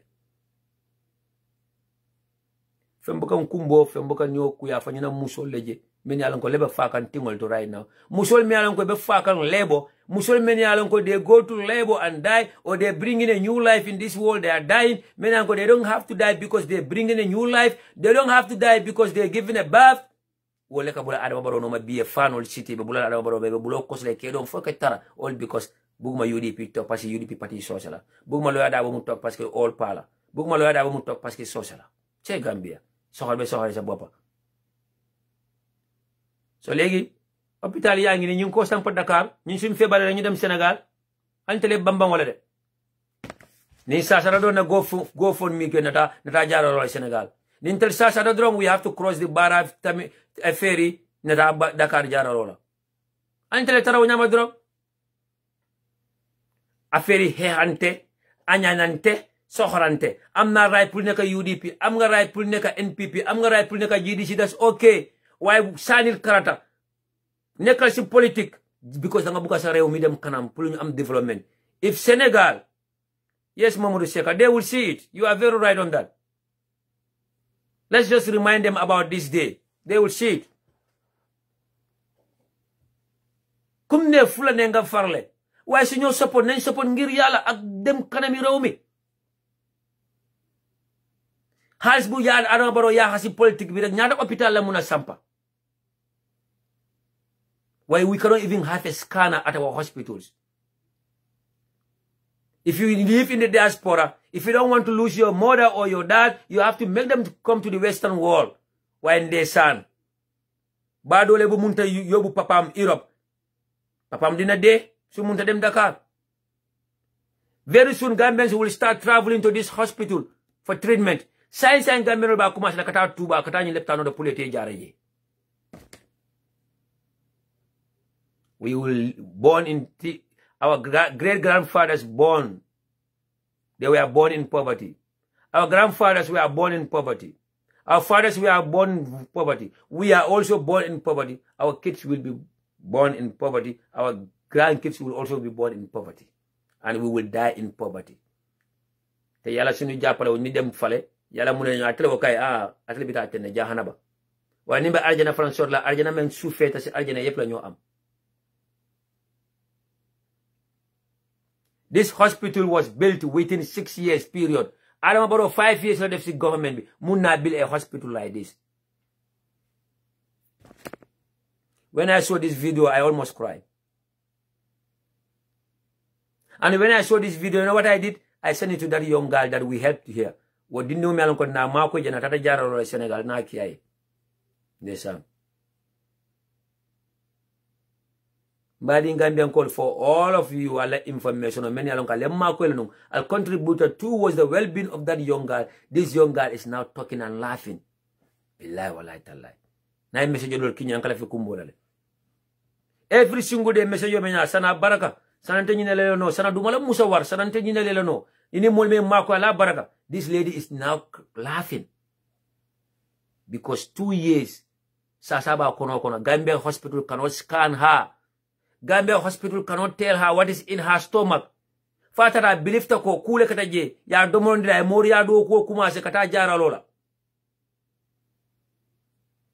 Ya tata Dakar kay ko membe kono chuputo la lote wulu nyawo bala ande nimma kuntu ta dingo sola nako ngano ni meke ko be falale.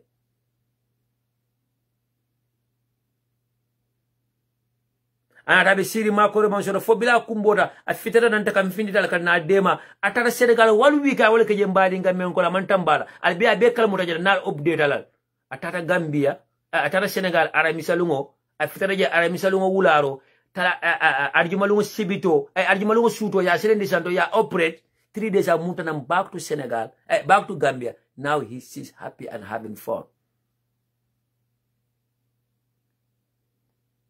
But a hospital, remember, glove for function, a country that cannot provide gloves. So many people are giving me information about the court. Until we don't want to talk about the court, please. Just keep it with yourself. I don't want to talk about the court. I don't want to mention anything about this court. I don't want to talk about the case. People are asking me to call someone from the courthouse and interview them. No.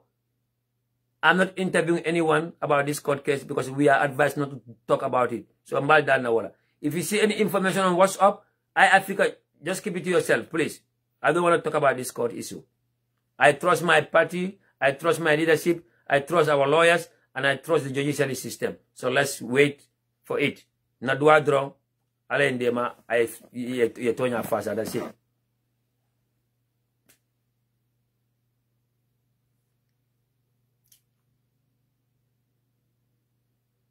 Somebody in UDP and somebody in Gambia and yes, Bugulo UDP, that's okay. Bugulo Lawyer Dabo Muganye, that's okay. Because Lawyer Dabo social, our UDP party social, that's okay. But you will continue to suffer too. You will die in poverty. You will continue to suffer. And you will continue to live in the most underdeveloped country in the world. You will continue to live in the most backward nation in the world too. Bugulo Lawyer Dabo, that's okay. Bugulo UDP, that's okay. Why didn't you continue to deka si deka bo hamne mo jena underdeveloped, deka bo hamne febar mo fa neka, nyaka development, nyaka dem si kanam, that's okay too. Since some of you love to suffer or die in suffering, that's okay too. And that's normal. Because Lawyer Dabo is here to stay. UDP is still here to stay. Yeah, what a bailafana. And I think most of you Gambians will come across this video. Then you can ask yourself. Yes, salam alaikum. Alaikum salam, sana.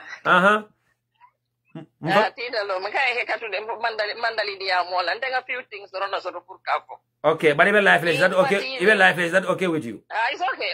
All right, go ahead. It's okay. Okay. Yeah, because in the new model, the same phone, all of UDP called. Ning Chinese manya ni dindia manya kafo ni bije ida matiji amanke kumbalo rinjali ba fiata la bafleka nga million odiala ayin tofu mantara credit nyinola kuwa kuibake lanka kimbele mbele so ni ma wo feeling soto no then it's a pity. Yeah, maybe then you should move on.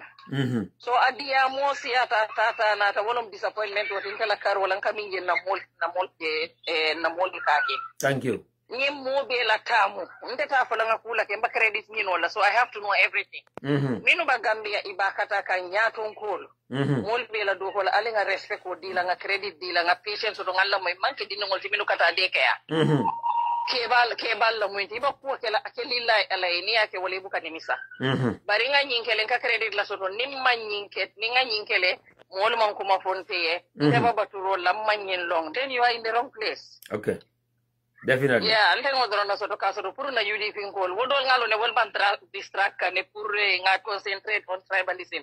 But we are strong enough and mature enough ntawo sifantalla moy la nga move on. Yeah, somebody just wrote, like Momori Seka, Ako UDP people are always and already happy. It doesn't matter whether they love UDP or not. And that's true. I think UDP, you can see it in our face, you can see it in our action that no matter what the situation is, we are still happy and our leader is leading by example.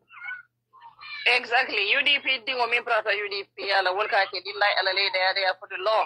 Okay. Not anything else, not warola, not nkakula batu, nka credit la batu. Thank you. You do it. Wala yanta contentu wala kanjay. Ha, ni man tentu yenjay nta kontana ni ma funde ko ba kata kanta kontala. So wasifa fonga bula fonga katanga machot. Yeah. Attention oni lafta la tata lulu tema ekodo di jalo le yejay. Thank you. Ni mari lafta wonda, do that. Bari imbal jay la fana atol min baby yalba do ko lalla ma ala yaljo albi ya katale. La mo barako ka ala ma sabaya oromoka. Ngodro na soto ka fo. Thank you so much. That's a very good advice. Thank you. Thank you. Yeah, okay. Thank you. Yeah, anna la mo nyola ni hakilo drong. Ya marolo mi ndimi algo ya marakendo le mu. Mo be UDP ba ke ka lillahi alai, and the love that you have for your country, you should not expect anyone to tell you thank you. Yes, model bi anima fo wole ko thank emol nyini ka wol minale ya fo thank you. They will receive calls every single time. Just people, you must know from the diamond. I can't call it. At least see identity. As a wulu no. I got a time all we say another energy I can call just to say sana thank you. Now that attack, I don't tell them more from Kono. And the man be UDP didn't get no better to come over UDP didn't get no bet Jaikan. There will be Kumakam Bear Malasuta 3. Oh, that's more than enough. Why people have to talk about you. Ni me to for drong wala ni mole mitino kede da man traw mitino do drong ide talo social media ha UDP ni jam fale be ye UDP ni na sabu mboda je UDP ngol teninten and UDP ngol kan like time will waste with those kind of people wala kan de jagata la ko e aninte sana jaji man ka sijan suta tiral ben jibe ka nimbu mantra ke ka nyama wala nakumo man diali wala mbuka ka kulwo ni mbunya kono oh man. You think you guys will waste your time with me? So what are we caring? I tell men kela mo inte ka tell blame de. I tell UDP ngol men kela mal ka bole noma. Al ni ka nyo gara wala de nyo tontula inte ka tell blame de. Trust me inte ka tell blame. Yes. Nakeba. Hello, assalamu alaikum. Sana ibe ngare. Inimbala. Fo fama ni wayno. Akata wodi. Do bo be dal na be nyolo. Alhamdulillah. Yo nga bi la program on double ra ate mala sanen de bi kan nan ngetara dami golam wu le betano la kula den jarala gundala le betan kam fayle ma wolto do mandi me ya lon ko aning na finance minister ko do men ko men dun Gambia men tinyata Gambia because am spell men tinyata Gambia sia okay bari ndela problem o fon men di sana sanan ton na Gambia député wol nana fa xamu mu ne Gambia woni yanta non control la ndabe western ne te western western normally ila political for the campaign for most of them ka kila min dole la parliament kan yo distract ka diam yo ka honye nyanda nega ko do men de ka nyando minister ka men de ke to na digital phone na do ko ne woni yanda tinjal ya ko ni kan be banko mo dimon mako ito na do ko mo ne do wanda to wanda basil ya den kan la do ko ma ko nya be mikilina adu man dibite bo dibite ko nya be mikilina ko do nan ka tiya Gambia dibite woni ya do ne ko men de keri Gambia mo adama do nan nya tiya ko men de Gambia kambe dibite woni ya so ko na dibite do para next pangela penne de me ya lan ko ibe odi ni no la because man ta palaso mo be ne de mo ya skanya kala tema adi itele lo de ko embe ni palaso ni ta yena hidi bala ta de me ya lan ko na hido me ya lan ko sawani banko ya ndandi ko ta to na ta ta no na adama do mo wakil da ko wala hido ni ta ni wolle o karapo dilete be kadiam wolle wala ila kodo be tinya ya jaara bundal man soto ima boro possibility so ni men sata de kamale mi ra ngam wonto campagne mo ma yemma ko ngasin du bandam be da jaar ma nyabe e wuda bango men ka ite fa wudu da je ima mo wudu da je le fol be wudu da je wol be na mo yo ka hani sa ndo bu ka no nyaata foko ne mo wonna be ko ka UDP le kon walle ka usenda bol ko ima usenda do kon adi ma UDP kon e ke fa le kon yamba din ko ni ba sille e ka sille kanya ya sille na kande e fa la ka bula ko na Gambia député wala starta pour nga diam ye ba because de ka be for panan kana yanda ko kala wala na yalon ka yanda kala tende de yalon ko be tan na Gambia reji problème on de ke inda na manan ani député kin nda moy e ka adama do wala yando ti yalon ka député ye emergency ko dal nga da député no ni mebe ke nga da dis ko sa ja buka ka Gambia so undol kata gaji de gonte gella ko di gon tay to sala ba ina parliament ni bala any time wa ndana brandi bela ina political almost work ka ndakara dula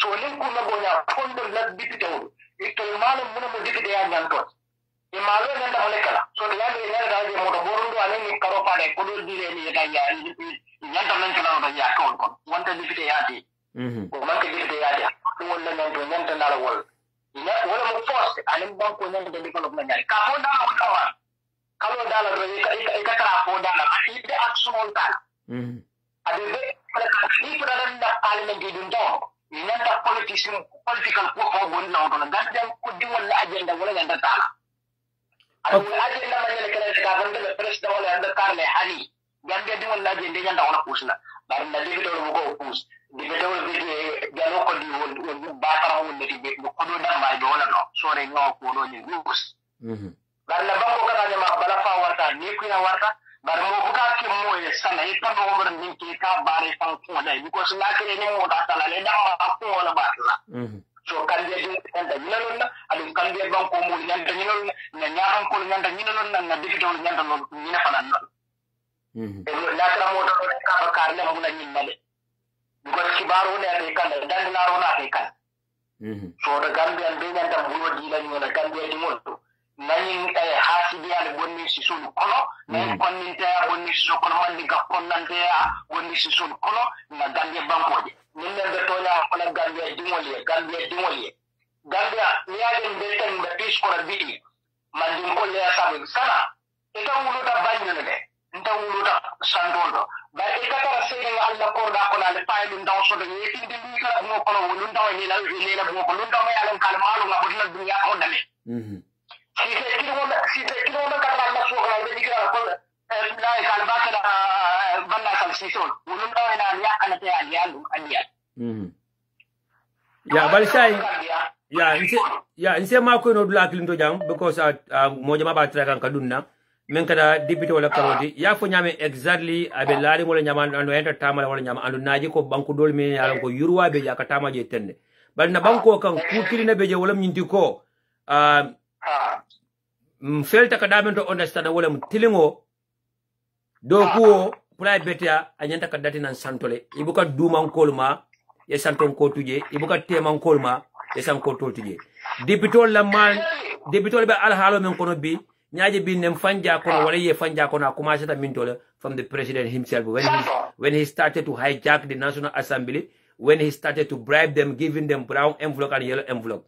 Follow the Gambia president bilate constitutional rights wala he's mandated by the constitution pulka 5 nominated members will appoint a deputy bungodo always for 5 nominated members will camera ko president will appoint the entire president will eje after from fenenda tala speaker mi alko president ka tombo speaker from camera ko entire president will eje yamoy so na deputy bungodo na tara wa al harol ko no billing jawra jamano fo ya jamano up to now. So say UDP deputy din kendol mention je many alo ko toya yes sometimes if anaka felle because you can for ente diamla ko do men mbuka je diamal yanta press conference le kala wale diam journalist le ko do le mbuka je diamal bali deputy bunko ni tata je kala kata ko ye but unfortunately the majority be other side to many alo ko will be UDP kelola because for example be NRP dipito NRP le sambaji ani mambaro fasa bade manya na UDP kella na NRP dipito je dipite boko ka UDP le kella na GDC dipito je yele e ka UDP le kella APRC dipito be je ka UDP le kella independent dipito be je ka UDP le kella and the nominated ones will fanaka UDP le kella. So at the end of the day if you put those ones together they are still the majority. So Felfe Alonko is a single majority.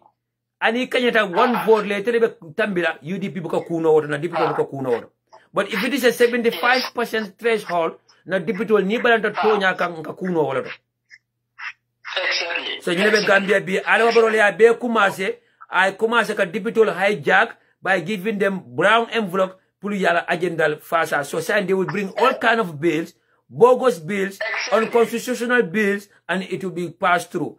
Mbe na deputy je deputy bungoto le lota ya maburu njay question ko don nanka mola maburu njay ke jabi men anakata bara men be kay mo ko kunoje exactly abanda because wala na ngo ito men mo yalam kan mo yer nekal ito lenya da trane ni diam noy ni wala falling step pero sa ka system mo yu siya on there that is a period because I know 100% adam baro te de brand no la nga de brand no la terota that is what but ni mo mo ndi mo da ko itala ka alalal.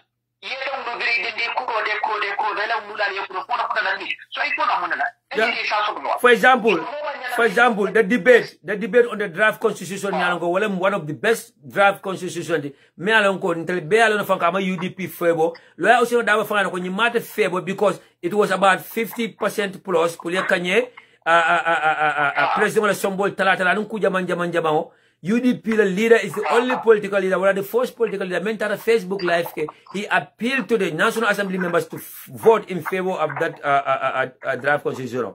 But in Nyai Sidia Jata Jele Mialong have a political kono sanji tanani, a appearance mention di bide mo kono bide voting sita afan samba John Kono wakata John Kono use. Then I can voting kako. Okay.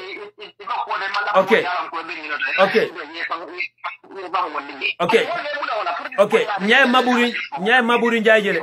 Maburi njai bojedo samana. Bojedo me alonko. President ndawlo yentakala $150,000 a day. Karoko no 4,500,000. Wale shata la karfa jodi. Halifa Saleh voted in favor of that bill. Sidia Jata voted in favor of that bill. So and wolko ntelko wala muna karanati wala muna experience awolti. President Kamendo wale shata la support.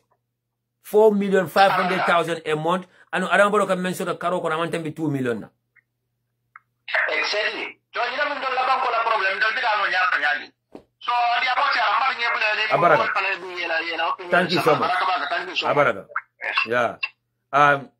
When it comes to accountability, integrity, and fairness, it has to start from the top. From the president down to the vice president, down to the cabinet ministers, to the judiciary, and to the legislature, and to the population. So our leaders will promote it. Ni Adam Baromang a plan pluck out deputy bribe with the yellow envelope and the brown envelope, maybe deputy taya ya kani kodola. So namulka tinyaro ketene. And I listened to one video from one minister from Singapore. Ako Singapore yuruwa da nyameng. Development in Singapore nyameng. They start punishing the corrupt people from the top. from the president to the vice president to the cabinet ministers. Wana Singapore tilungu nada sabatije. Ibe tilungu up to now. Ni nada America jambi. Ifere bi ibe mul bay kan député mul kono wala ibe bondi kan congress wala ibe bondi kan committee kono because of the role that they play during the crisis of Donald Trump black Africa monsong election resource la. Ifele be kontibo kan killing inside. Ibe be confess kan killing inside. Ibe punish kan. Mul be resign kan. Because they were accused by women. By Gambia. So pourquoi? Yes, nakeba. Hello, Sana. Inimbara. Inimbara. You know, guys, so guy ko jadula muidina. Abaraka bag. Guy jadula muidino. Abaraka. Guy mo lit da mo ralbe kontona ani milbina na mo roklan jibe ralbe. Thank you. Nada pour que la pour sembentu about him for comme ça election petition on ko parti leader William Minke wala executive William Minke yalo ne Minke min findindi banda aning min be duma wala man clear and then for me I believe because of moda NPP la loyal la moy kan loyal mboj ha moda interview la moy kan journalist ani nga kuma do la nga moy la kuma kono ko gale petition minki maybe aske no woman ko ya ba ke tel bulu but maybe al diamo kono man na ka je emphasize ba ke but diamo kono ko maybe gale strategy le dala mi alon ko counter petition maybe aske no yola dala mi alon ko tel mo lo folon but ye min ke santo ko pour tel yo reject yo think Malam Babra, your counter code, Ako is very fast for them. So where I tell you the problem in I think the strategy they use you know, the defensive no back because of maybe the code will be Rumale, defensive no back, maybe we'll come That's why I don't want to talk about it because Anamanke UDP found a quote.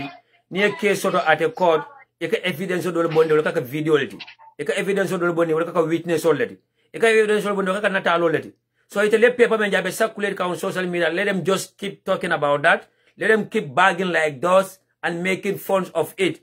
But until Yalano UDP as a party, not only in the loyal firm, but the leadership will never go to court, or they are not stupid to go to court when they don't have a tangible evidence.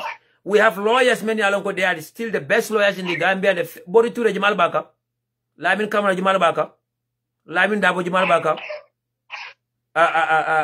Antuman Gay Jamal Baka, lawyer Dabo from Jamal Baka. So,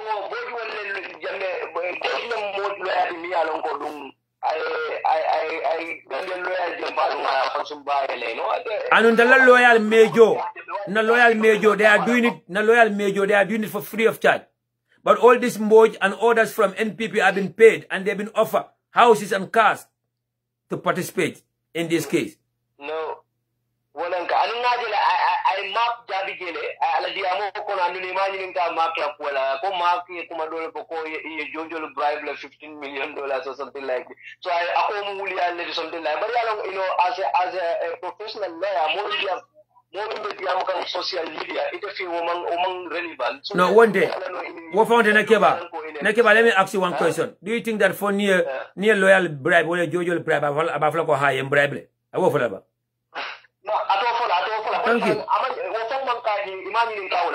Okay. All right. Because they're feeling guilty. It's the same game that they play with the IEC. And until not a for Gambenole. Unkoyoko, do not fall for Armabaro Kafoko IEC abe one kande. Wala Fabu Sane be IEC one kande. Unkoyoko Donald Trump in 2016. When Donald Trump was colliding with Russia and in WikiLeaks, American election was sooner. That Donald Trump was still crying outside like a crybaby. Crying. Election of a senior, election of a collecting. Thank you.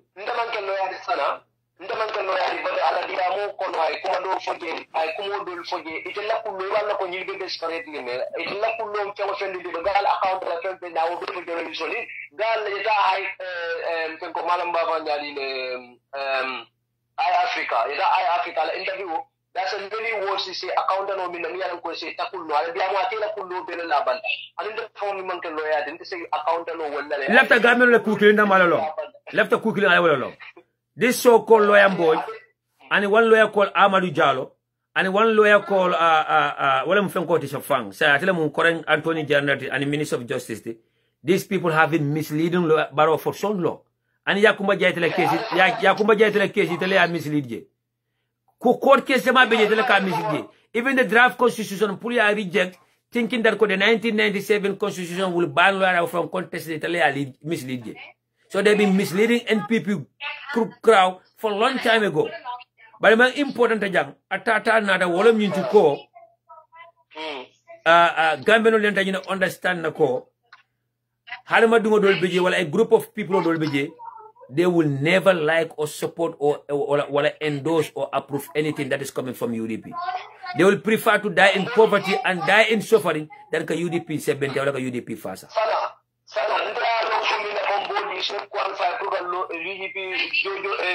UDP loyal contest because both the attendant interview attendant next attendant accountant next court case. Yes. So I'll not do number two. Let's refrain from this issue. Let's refrain from talking about it, and then let's just watch and enjoy the show and have the belief and the trust in our judicial system, inshallah. And then maybe for the Namola, both in India, enemy in a diamond in a Sankhold or in a Pejol or something like this, Kamul distract, Mokani, Namoi, and then the loyal yellow local name, Imantamo, the Johnson Labaka near Diam. Yeah. So, the phone, in say, Nyaka, when in the bucket. All right. Mr. Ferrogan, even will go away, Okay, including yourself. Including yourself. All right. Thank you so much. Thank you. Thank you. Somebody want to yes, it's a democratic platform. We should express our opinions or talk about how we see issues. But Nalma mind, I'm not trying to control the narrative here, but Nalma mind, let's talk about Kudo. Let's not talk about this court case, and let's not go deep into about this court case. Loyal, they don't want to talk to the journalists that much. They don't want to give them more information about the court case. So please, let's try to avoid it. Yes, a caller from Spain. Yeah, no, I'm going to Spain number. Okay, Abarakabake. Abemu malam ulete anikabi. Malam foi sincitano do malebang lafta fene explain no ke nimbare la dugu kenola anila Gambia kano. Okay, but Nima Haketu, wala Nima mind sorry, nse call no immediately after the show.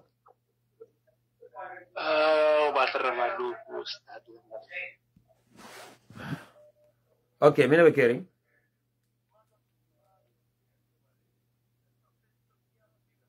Okay, saya mantara live. Be mo kan.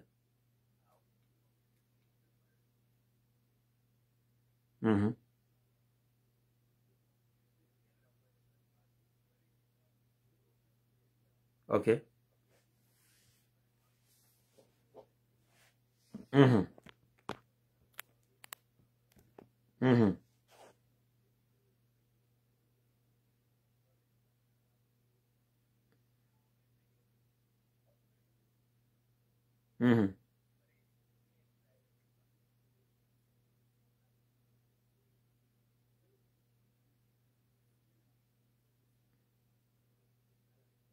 Okay. Minamori.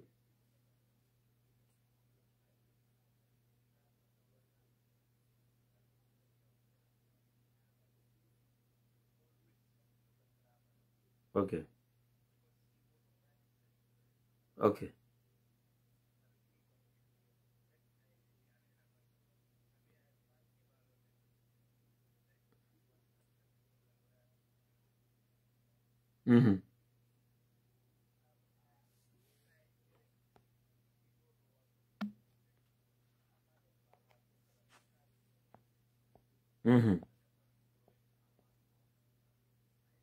Okay. Okay.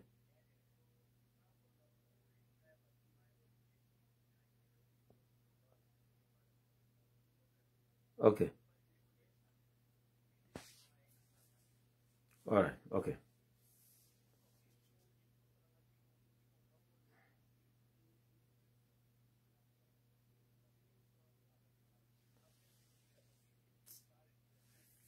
Okay.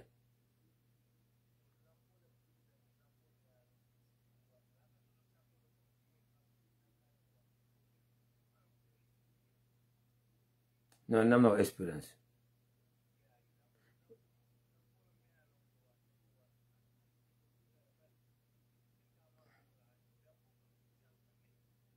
All right. Inshallah, mbe call kala mba experience na ye. Mba kumufly.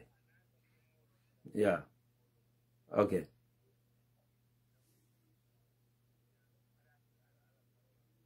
All right, no problem. Abaraka back. Mba try la mbo kala. Inshallah.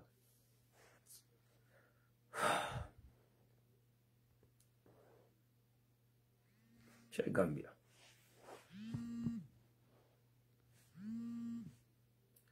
Yes, Jara is my Jara.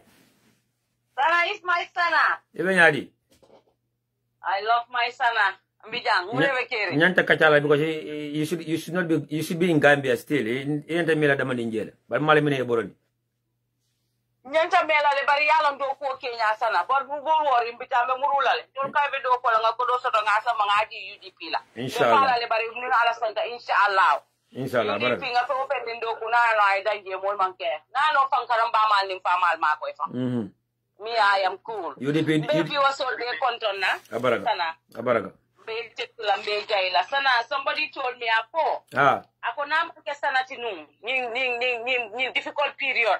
Ako tombe ate nervous breakdowns so ako bari na tarela ka chal kumase ko yin churayo kumase ako ate oga gainde o fala sana e kadite al tol malang sana kami fal ka bula wala fala ngo ni wado ko yem koli na yale ndol beje ka diamu santo yem kol duma le ba fala ko sai ila programme the last 1 hour men ka tuje kala nyin kacha ko ha ba ta la nyin kacha si fala ndol te frente nyin kala eko the last 1 hour of my program I don't learn absolute jindila, but you know what? Yeah. I am very, very, very grateful. I'm very, very happy. You are patriotic, and UDP TV and media ding will be a control sana. Kendo soti jame bayo sonkonyol. Ngajele be bayo no mawate sana mbakule ko mtol bukabori. Le fala le dak barim bukabori birabe difficult. Bayo le lota baro koma. Bil ulu neol mil be bak la bi. Ko be sila le be bayo le tala ka threaten. Bayo le si adama baro koma kunu bi janim bi esi. Bayo nyole la lifeline di briya jamena ta ka bi fala. So for that being the case, kanasi ka afo ko ibe wotale ba threaten la o ibe kule kelala. Afo ko buka bayo move. Womu true Gambia dingoleti. Asana mbal beten to lambal jaila bari nin sa sotoela. I think in case min mulbat they talking about it, MPP talking about it. Alialo neko they are very good at stealing people's mind. Yeah. Wole la do quote, wole la hajoti. Bari sana mbafole yeko afuna UDP nkoli yeko. Na leadership ya make sure ko come last time nga fo nyami audio to na tata Allah ta ko useni da bole ma la nyaton ko na tata Allah ko le executive for mil sinde al ko wolle la nyaton ko afo e ko let them have any doubt let them not have any doubt moye sunya roke ata manke pitayata anu nyi manke UDP tide ko mi ka fo nyami nyi mu Gambia dingul la to nyaay la to wole la wotonya wakang Yesu nyakang wakang ikanasi kafo ibe doyale kanasi wakang ikafo ibe horomanta yale kanasi kafo ibe la siol nen la wakang alaman mu fatar la man solta manke tonyindir la man sat anu jara nyi fanan la faje ila mol men fon bi alon ko ni ka diam wala ni nyolo wala fon ka fo nyi sai fon ko fon ko yen election o sunyan. That's the funny thing about it. NPP ko fon ka confess sai fon ka fo ko yan ko ni election o ya sunyan. Itol fangal yalo na bebe seneyalal. Our Ba Usenu is not just a lawyer. He's a man that is gifted. And mole mati in technicality, mamo de Gambia kono mi bulo baka. Mamo de miya longo. tonya nanata ba usenu belo kam humbleness nanata bubulota ka ka ala tento kaita ala kaita ko ala mukilin doroneti mo man tambia mo man la ay tambi ba usenu la den birol min ketata mo man munya ay tambial bari sai intol ko ngal mol tambinde sai kana simba ben fongo daud lamba fola ko nyindu foto nyate ila nying training lawyer sol kanasi ka fo mole ko ha be mol la mind sunyala munekete nyinke let's not use words again now fighting ke words la le fom batata let's sit down and focus on Gambia bitano la nyame ntol wole ntol interest either whatsoever called him so offended nata until UDP dingul million ko UDP lansare we will die with UDP we will go to grave with UDP la flago yeah understand so I na see nga make sure ko UDP dingul sana comme last time nga fole you do ko kele inyanta min bekela UDP dingul ni UDP executive ni Gambia dingul ya beki Gambia yen exactly gameno le kato fa UDP until 19 days na soto bari 19 days min tanga kije nga politiko minke ntata wulo kono minna I will treasure that for the rest of my life saka bayo sonko nyol million ko be dulato from day 1 up to the last day remember account forever kasa sinse mandi mo nyol kabonang America kanata dunyi wulo kono ka fintinang fentije in and out blatije mandundami I will treasure that for the rest of my life anunga Gambia diol tento akangeja yaka but anything to do with our court case if anybody got problem with our petition if anybody got our problem with our case let them meet us in courthouse exactly ndenga wala sabe thank you Momo ndiye problem soto. Ni moja party, ni football team party, al nyinela. Will be done 100 years. They cannot even pull 33,000 people. No, la for any UDP she no to fambe budela. Yeah, I understand. So when the problem was soto, inyantela ila party okela nyame. Imo soto, iko ibe nafiki yalela. Ha career role ketateng, say. There is a bigger issue in Gambia.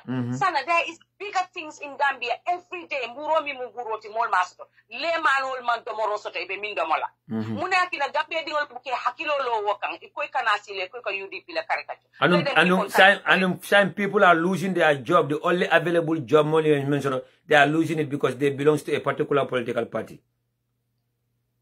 Sana, alaka bundata unne, barabuka bundata wa palante rota wa bundal besil. Ala buka woke. Momo ndi yaje, ajata ni ndulalela. Falu sala job, ajata ni ndulalela. Anu nibe la banko support la.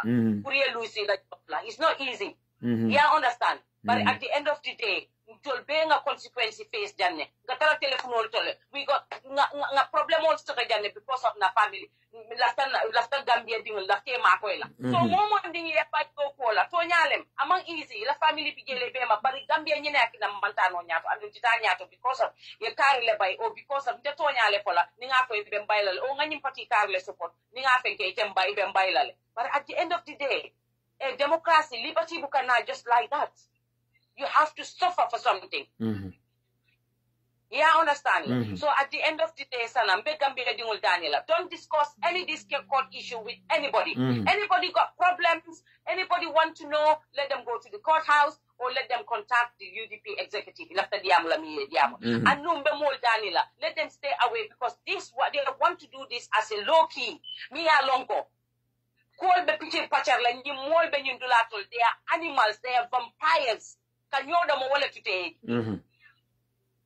Ni Adama Barrow be sila ko ya jamme mambete ya jamme 40 ya jamme law mol million mol fa ya jamme mol million mol nati la do ko ya ko kolinyol katara KMC ibe gos wo kasol nati la ibe mol jo ibe kodol tale babula le la poso kono mol fa mil mantara baludi mol fa mil mantara kere wole nati wole audacity soto wole mouth soto ko dissenti soto ko kanalo ka diam Gambia dingle la moyla in fact they are taking the credit fa baga to mon jada go tele asabu Adama Barrow kanyete ikoni zaman kanye Adama Barrow kafunu Adama Barrow ma be difficult apply kanye because ni ayita Adama Barrow la ka telta because Adama yalo ne ka am fokol winja and ni Gambia judiciary today to be honest I know na Gambia deal with me judiciary I trust them Gambia dingol be yela hoftale yalla ndi Gambia judiciary kam al nga fo nga Asan Jallow kumandi anala timo mol million ko di 5 members on nilbe sila kanying. This is a matter of life and death, and this is the whole world is sitting down watching us. Exactly. Adama Barrow nama win. I see ayalo na ko alay wala ke na winta mo be balo na ko alale yake.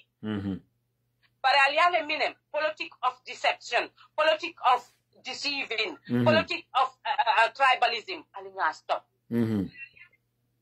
Gambia alinga jube ko nyinkari bota UDP le na kuke ngata noma ndobe MPP le nabula I relax na nyine kele Yaya Jammeh time. So ninko Yaya Jammeh time mimma bete ya Barola time amanya na bete ya. Exactly. Alinga hakilo pake hadama ding hakko amam bete ya. Alunga di adama Barona la molbe minke kan they are doing everything.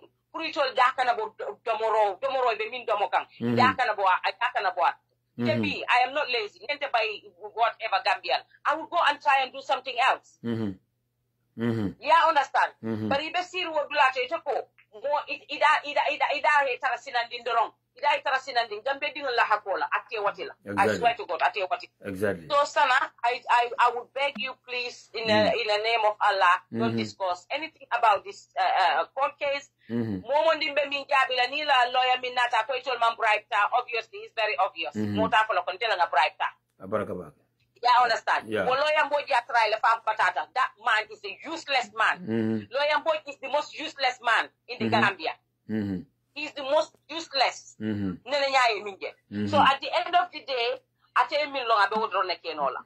But they God fearing people in Gambia. And I am sure about that. Definitely. That's a good advice. So let's not be discouraged. UDP deal alanga alamuta. If you offending nata, alinga alamuta. Adama Barrow UDP Taylor, UDP deal la tikan tolle bulo ko ni sonta Adama Barrow UDP Taylor. Adama Barrow kule be Taylor. But mbambe chola UDP ato Taylor. This is what my fight is as at now.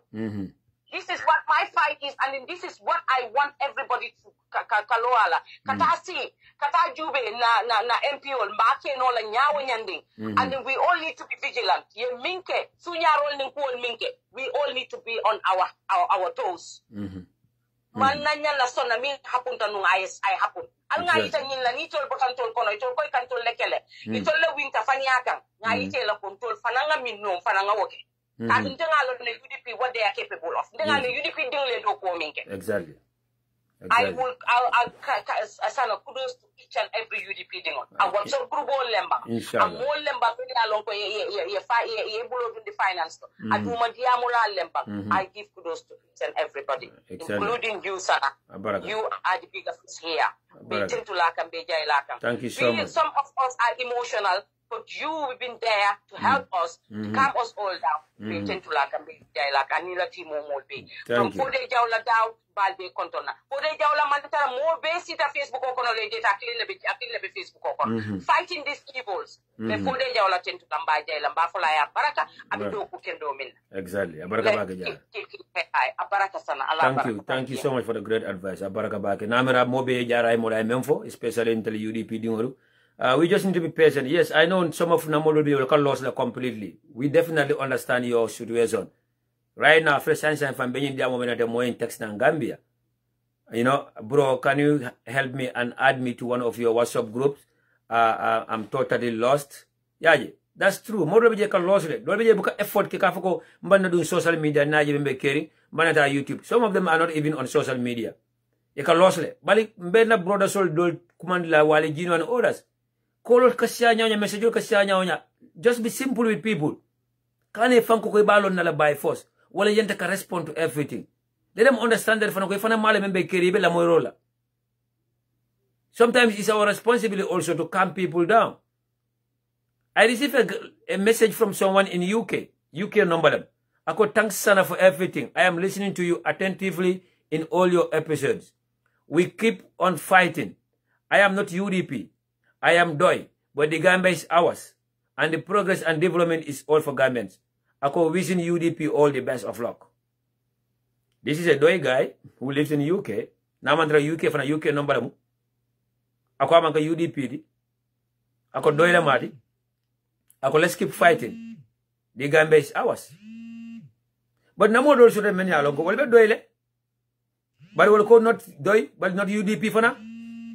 the lives of 𝒃𝒃𝒃 ñol si falu Italy about UDP le fongabe man sakunda kono instead of talking about the rampant corruption, the injustice, the dilapidated situations of our hospitals, the lack of basic cleaning water, the high price of commodities, they will be talking about UDP, Lawyer Dabo, UDP petition, Lawyer Dabo, Mbuda, We have political parties in the Gambia, but I'm not GDC manya jelebang. I'm not GDC. They are my opponents. But I will still give them the credit for the civilized politics. The civilized politics. GDC don't go after any other political party. They only go after the government of the day. They go after the sitting president. They only go, even though you can mistake or satisfied with it, but they don't come after UDP. They don't go after DOI. GDC don't go after NRP. They only go after the sitting president. So you know political, but DOI them ten. Not all they do with GDC. Now they are with NPP. Not because they love Barrow or NPP, but because of the hatred they have for UDP and Lawyer Dabo. But that's the fact and that's the reality. And guy dole afole namoy man buguma baro munta gagner waye dama ko sani rek boko su UDP la bugut. We have seen people like Mama Linger me anko mole respect go sotay kataka sefre ke modu la life ka fako Gambians vote tactically to avoid a UDP government. What is wrong with the UDP government? They're trying to tell us that the UDP is the problem. But we have people that will never like UDP and Lawyer Dabo. So now brother Mr. Konate from Atlanta. Bro, Bayo. Yeah, Ibinyadi.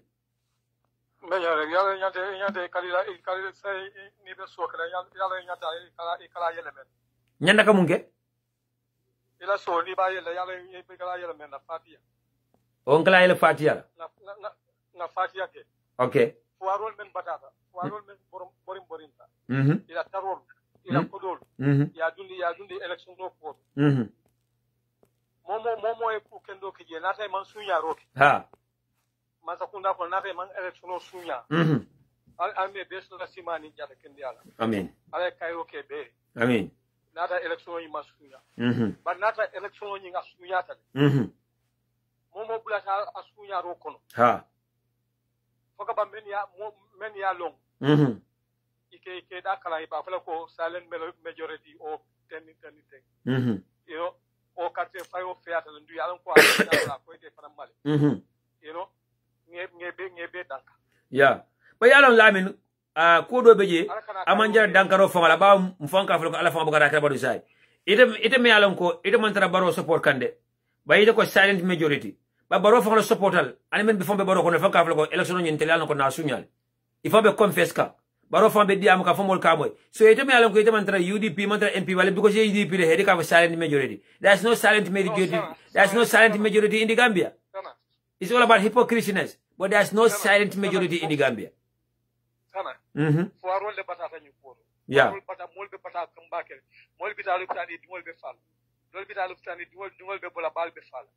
You understand?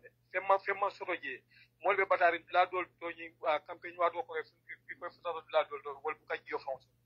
You know, ibe borim ne no may la bureo li ba be kafta. Pour ka yin campaign yo. Yeah. I soro. Yeah. You understand? So wol taro anila bata. You know, momo election sunya na ta ya sunya re. Na ta ma sunya alama kairo kilebe. Amen. Ai silango government lango na election ma sunya. Alo mari ala kairo ke be ni la dimbayal be. But na election sunya pour kana muruka foiro le batan. You know, foiro le batan mo bitalu tani mo be fala ko be kire. Ala kana diela. Hana ne o fiata di. Yeah. Mo ko hambe su de sa election bi dafa fair yanne le yalla defal jama.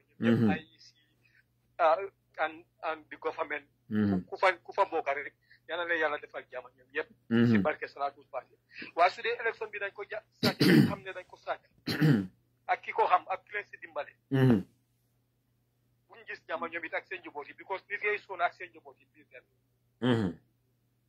thank you momo be dawda momo be la moy rola momo foiro di be ñi ngani as nara election o ya fian la fiatal ko to to mal ko fiatal aw mari ay kayro ke be na ñep am jama baraka yana le yalla defal jama su dé election bi fiya na ñom yépp baraka yalla defal leen jama ak seen joboti yépp wa su dé election bi dañ ko sacca pour ñoo to xalat ba dolay baraka lu ga ñaxa ak seen coono bi yana ne ka safan pour ñoo ba yépp thank you so much ana ne lol fiya na di yeah definitely wotembe da fiala baraka baki yekumo ban momo be dawda moy momo kay ngasa yo abe yakale inshallah na de election ya ke tiwoni bu yalla ko alama ala ye jo kay rola baraka bari ni na de election du ya suñale pour foiro le na bata mol kany bata be so gambia foiro be bori na foiro ni je kankan ko election wa ko be bori la ibe tarala baraka baki yalla so fana kila ke sangoli thank you alama ala ye ke sayan thank you it's fair baraka baki no yekumo ngola dan ko yekumo ban mo yekumo ban ya pisalol ka do anin chaw ko si anin chaw ko sabari yalo comme na fa nyama do nka tula fa ala banin de won ka do nka ko do le mi bari be ka ala so ni men ke na election ya fi ya kayrol kunani alama ala ye jo kayrol bal me ake wayal na menke men yalo yan ka menke foka sino foka sino ite le yalon so na fi ko le ba foka ndo silent majority, but if there is a silent majority, the silent majority vote for UDP more for be olonde. So it's already nafikol, so remember na follow. Yeah, let's move on. It is fair and free. Yeah. Yeah. Abaraka ba. Alama ale jo kay rola ni ganyo ila dunia ko. Nata election ya sunya men ya sunya men ya lo ye de afi komi sulu to yeta sunya rola yana ya mabo ya le be musmo men ya sunya men ye mako men ya lo ye de afi foka bari ba fla ko no yi election of ya abaraka ba. Thank you so much. Fuaro la batabe alma be don kare mari ko kay ni la thank you. Thank you. Definitely. Abaraka ba. Thank you. Okay. Thank you. I have an hour to go, or less than an hour to go. I will take only a few callers. And audio do fana be jale hakero na audio nyim play quickly. Iko UDP Banjul people are fighting over money. Our audio nyim bodung na no katara viral le, but sansan ya kinyi na mpul na play. Na audio play alela money hakilo la danimbe order caller soltal. Hello, assalamu alaikum wa rahmatullah. Mangen nuyo wat. Man len rek lay advice ñu baye lolu. Nit war ta wax nga jël wax bi mel yow dañ la wax dara nga mom wala ko sa bopa ngay wax naan bu wallo wax li ni ak ni office ku nekk am nga right pour nga dem fa office kenn moko ko dañ ko fa def pour NPP bo amé complaint ko nga am idea bu defé anything lo am dang mu nga office bi nga fa dem report ko ñu sel naka ñoo def lolu moy wax campagne bi fi ñepp sola ñepp amu kenn ku son waaw dem na fi to ay to man mi wax yeen ni digam kelefa mo fi mëna def ñepp di gërem kelefa kon nak 2 million bobu war na fi mëna def dara kelefa lim gi dafa mu 2 million dañ gëné xal bi gën joxé ko ñi lan lañ fi def ñi ñu fay wor fi ni di register gaay di do fu nekka amé bajka biñ ko nango kala taxaw wax ñu jaxase ñu ak ñi ko joxon gaay def ni dem report ci koku def ni yone gaay ñoo jël bajka bi dem gaay am nañu bari yegon nañ ko kenn daf ci def dara kenn daf ci wax dara ta bajka bi ñun biñ ko amé won bajka bi ñun ñoko doon fuel sun poche nak nit wax ne mom mo ñu doon jox fuel biñ ko doon fuelé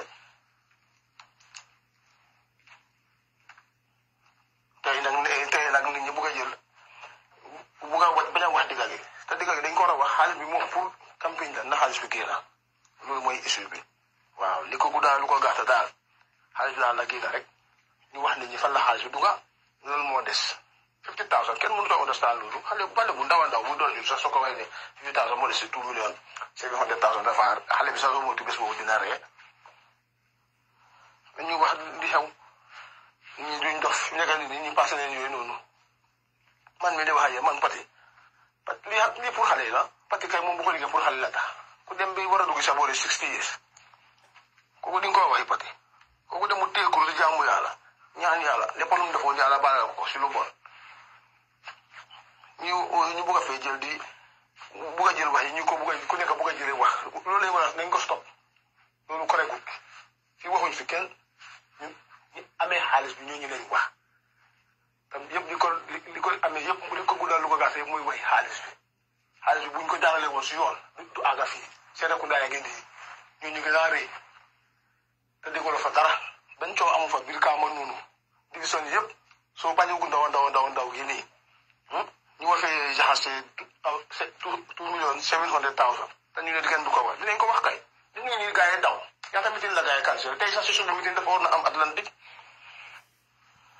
so mbaadi ngol albe le moy fo sana jaaju le diamo la temba fo mag jaane le diamo la temba fo wali jino le diamo kante fo jara san le diamo ba ani fo UDP ko le diamo kante temba alen kala la moy ni hakkilo la.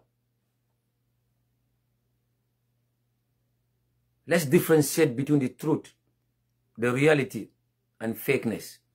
Alna toñaning wuli abondi nyoto nkalo nembe tawnte yalla ñu soxore dañ bëgg soxor rek waye legi kuy wax ni ki du sana jaajule ki du mab jaane ki du fodé jawra ki du jaray sané an NPP supporter in Banjul moy wax ni dañ ko sosal fi ana dañ ko sosal ani naka wala ñi kamba ani this is from the horse's mouth. Now they are fighting over money. $2,700,000. They don't have time to walk. They don't have time to talk about good roads, good hospitals, agriculture, youth, unemployment. They did. Those who are telling us that let's move on. How can we move on when these people are fighting with money and they are still talking about money? This is what they are only interested in. Ima Adama Barrow kanu buguñu Adama Barrow de no buñ ko wala Adama Barrow saaja election bi ñoo am seen xaalis nañ ko lekk nañ ko mocca bam jeex patch. The same thing is happening in Brikama, West Coast region. The same thing is happening in KMC. The same thing happening in Banjul, all over the country, even inside State House ñebe je kelo money. Okay, ita Gambia no me alon ko ka fa silent majority. Yo mama linge sa muy wax ne UDP Gambians them vote tactically against UDP. Why not ask these people? I don't know about 2 million boom jox Banjul, 2,700,000 can renovate the whole RVTH hospital. Gloves, mun na ko jenda.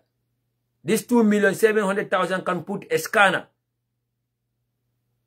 Machine Kendolu. The operation theater should be renovated. The emergency section should be renovated. The maternity ward should be renovated. But Mama Linger will not talk about that. This 2,700,000, she will never talk about this. Father Kamara will never talk about that. Musa Jeng and Banka Mane, they will never talk about it. The so-called journalists, QTV, they will not talk about this. Now Banjulans are fighting over 2,700,000. Adama Barrow Baramoje 2,700,000 Kadi. He's the government. He's the face of the country. He's the president. He's the incumbent. And wallahi billahi ta'ala, this money is not NPP's money. This money was not donated by NPP supporters, but it's from our national cover. Bankolo kodo, farola kodo, taxpayers kodo, I will sika adi nyina. 2,700,000 I will di banjun kola. Say kodo di menna, woko $50,000 ila tutaje kanyo saba wale kodo lunta da men fire afo. Ibe mitino kumane kabe nyo samon kai bukata. Ye kodo tala jola ma tema di next ibe manyo le nyinela, ibe moto le bolonde inin jegi fushi fa salol bita, budi na kumase kodenge ya dati nundame, danta dame na kumase wala mundi nyonyo kode.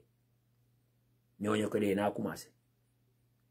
Bari mo ya nyokode bari ndi ya nyokode kodo ya nyokode do ma ya nyokode mi na wala commencer la ko rek kon do mo be sanna $15 million was given to West Coast region. $10 million was given to KMC. So all those monies, why don't Mama Linger and others shouldn't ask Barrow and question Barrow why he didn't put that money into the youth unemployment? Why he didn't put that money in the agricultural sector, the tourism sector? The Ministry of Women's and Child's Welfare. Why not about the maternity wards? Why not about our clinics, the health centers, the hospitals? Why not into the telecommunication system? Gambia have the worst telecommunication system in the world. They will not talk about it. But for them, it's all about UDP and Lawyer Hussein Dabo. and they're asking us to move on. We have nation to build. When we have a nation to build, when the government and his people keeps on spending money recklessly, corruption at the highest peak. So Ninuko, borrow $2,700,000 di modo le kafame kelefa. Puli ya spend campaign kondo puli banjun. Sain kelefa ko kodo ni ya be use le mentu je wala mu $50,000 Ninuko wonta tonya de ko kodo dunda da ben kelefa ya bondi. Iko tele bele batata, it bele wulte bele tata tola. So kelefa ya kodo dunda ma afo de left tola la banjun be do yari nyame 2 million dunda min tole. So say bole kelola eka la committee mol samon pulita meetinora wol boka finti nyanka. And the same thing be carry KMC unda nyana la mole la kodoka. Ni dara West Coast region la bin jada fana la mole la kodoka. Ina beji. Now the Doi people talking about our petition or the pettiness that they are doing about our pettiness petition. Why can't Doi people, Kauyero and others, Keksani and others, the smart ones, Ahmed Manjamembe Janatodu, Esa Falia, why can't they question these things? Mari Jobat and others, why can't they talk about this? Why Barrow is giving $2,700,000 to Banyu just for the campaign? UDP Kungol, UDP don't be diaspora, and no kodo bondile. Millions of dollars is na mendi UDP la tonyalam. 7 million plus nadi UDP la tonyalam. But UDP don't be diaspora taro na volta nadi UDP la puli UDP election o kanye bankoy doku. But NPP ko man kodo di NPP la anide. Ila diaspora ko man kodo di NPP la anide. Italiata from the national coffer. From the poor people, from the taxpayers, from the Badolelu, Samalalu, the fishermen, the carpenters, the retired people, from our government protesters like GPA, from Gamtel, Social Security, and the money that they receive on behalf of Gambians from the Arab country or the Arab world. Where are the so-called feminists? They don't talk about this. Mabalinge will never talk about this. Father Kamara Muta Mboko for Obe PR job lela. Futo erek Joko Halis Mulige wala muwa. So Regi, audio be mama ko handa. UDP ko lenyim foba. Isa ko UDP ko why your proof. Right now, Pa Usman of Gambia talent proposal. This is what he's good at. If he says something, why your proof? Foko noko gome. When nyom sem boba dende dega audio did it. Why UDP na be interview la call for nika ko habaro in kolo sunya la mo sa proof wala tele baro keje ndele baro keje bala ma fay ta sunya rola ndele baro keje bala ma fay ko ay jenke no dem betar la fele an kabi baro be menke ka na dia tan tele no dem betar la baro fele an kabi. They know that. But when you are telling them the reality and they know that kilumo when make na sense wala degala, they will still ask you where is your proof. Like some of them will come down here and ask me lunga wa yeba su feke na degala na proof be. I don't even pay attention to those people. That I should come here and give them my proof. If they want to believe in the truth, they will believe in the truth. Kumo meron ko na for na sense me gni hana ba dingo long moya kalon. Kumo bukado ma kamoyle. So ko many along go. Wakatara diamola. Lambo laben katara lamorola wala ka doto ko na quickly. Katambe wala. So this is what we have in the Gambia. So Atata Nata, I have a lot of audio. I will take only a few callers. But I received call from 2 people. K-Killing and Musi Killing. I don't have time to talk about that today, but Muso nyi bena program la mo ka nemen ka chanu jang about Muso la ko. Nyi man ka dinni wati forum Muso la mu abala futu bu ngolo kono. Ako je brother sana mbele kunum program jibe ka yem fa jelo la program is very interesting. People think that it's funny, but it's not funny. This is what is happening in our society. Ako nyente mu musoleti. Ali hala mani hakilo ya musole kanyi fojade. Ana kadiama nyom musole, ana kana kan fambar musol. Ako nyente mu musoleti. But 95% of Gambian women, they enjoy fake life. And they want to live in fake life. Most of them want to be celebrities now. Ako nyeka mfoten.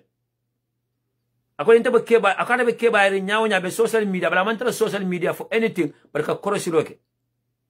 Ako nyeka mfoten le programo biliba afola, akonte kam tala ko mbata hakkilo kono wala be Gambia jela be siri bero men kambe o bero ka ko because ata fani molbe siri ne men ya lon ko akaje kan natalol men post social media man ko multi akonyo ko ni be natalo fo post la you have to remember that ko ini molbe siri ya ay yo ak ay nita deka yo ya nga ñuul nga peinture sa bopa nga weex wala nga green nga post ko social media te yaa ngi deka ay ni ñu lay gis every single day what sense la make su fekkee ne yaa ngi am sa jëkkër that's okay you're not looking for any other man and you don't want to get married that's fine but you're looking for a man and you want to get married you want to be approached by a man why you have to put a fake picture on social media why do you have to live a fake life why do you want to behave like the way you are not? And you are living with people. You live with neighbors. Yes, somebody was saying that, Sana, and you are one time betrayed by someone.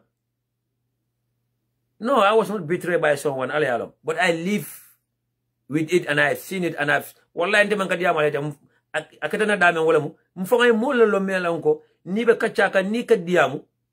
Ntana Gambia for the first time I meet them.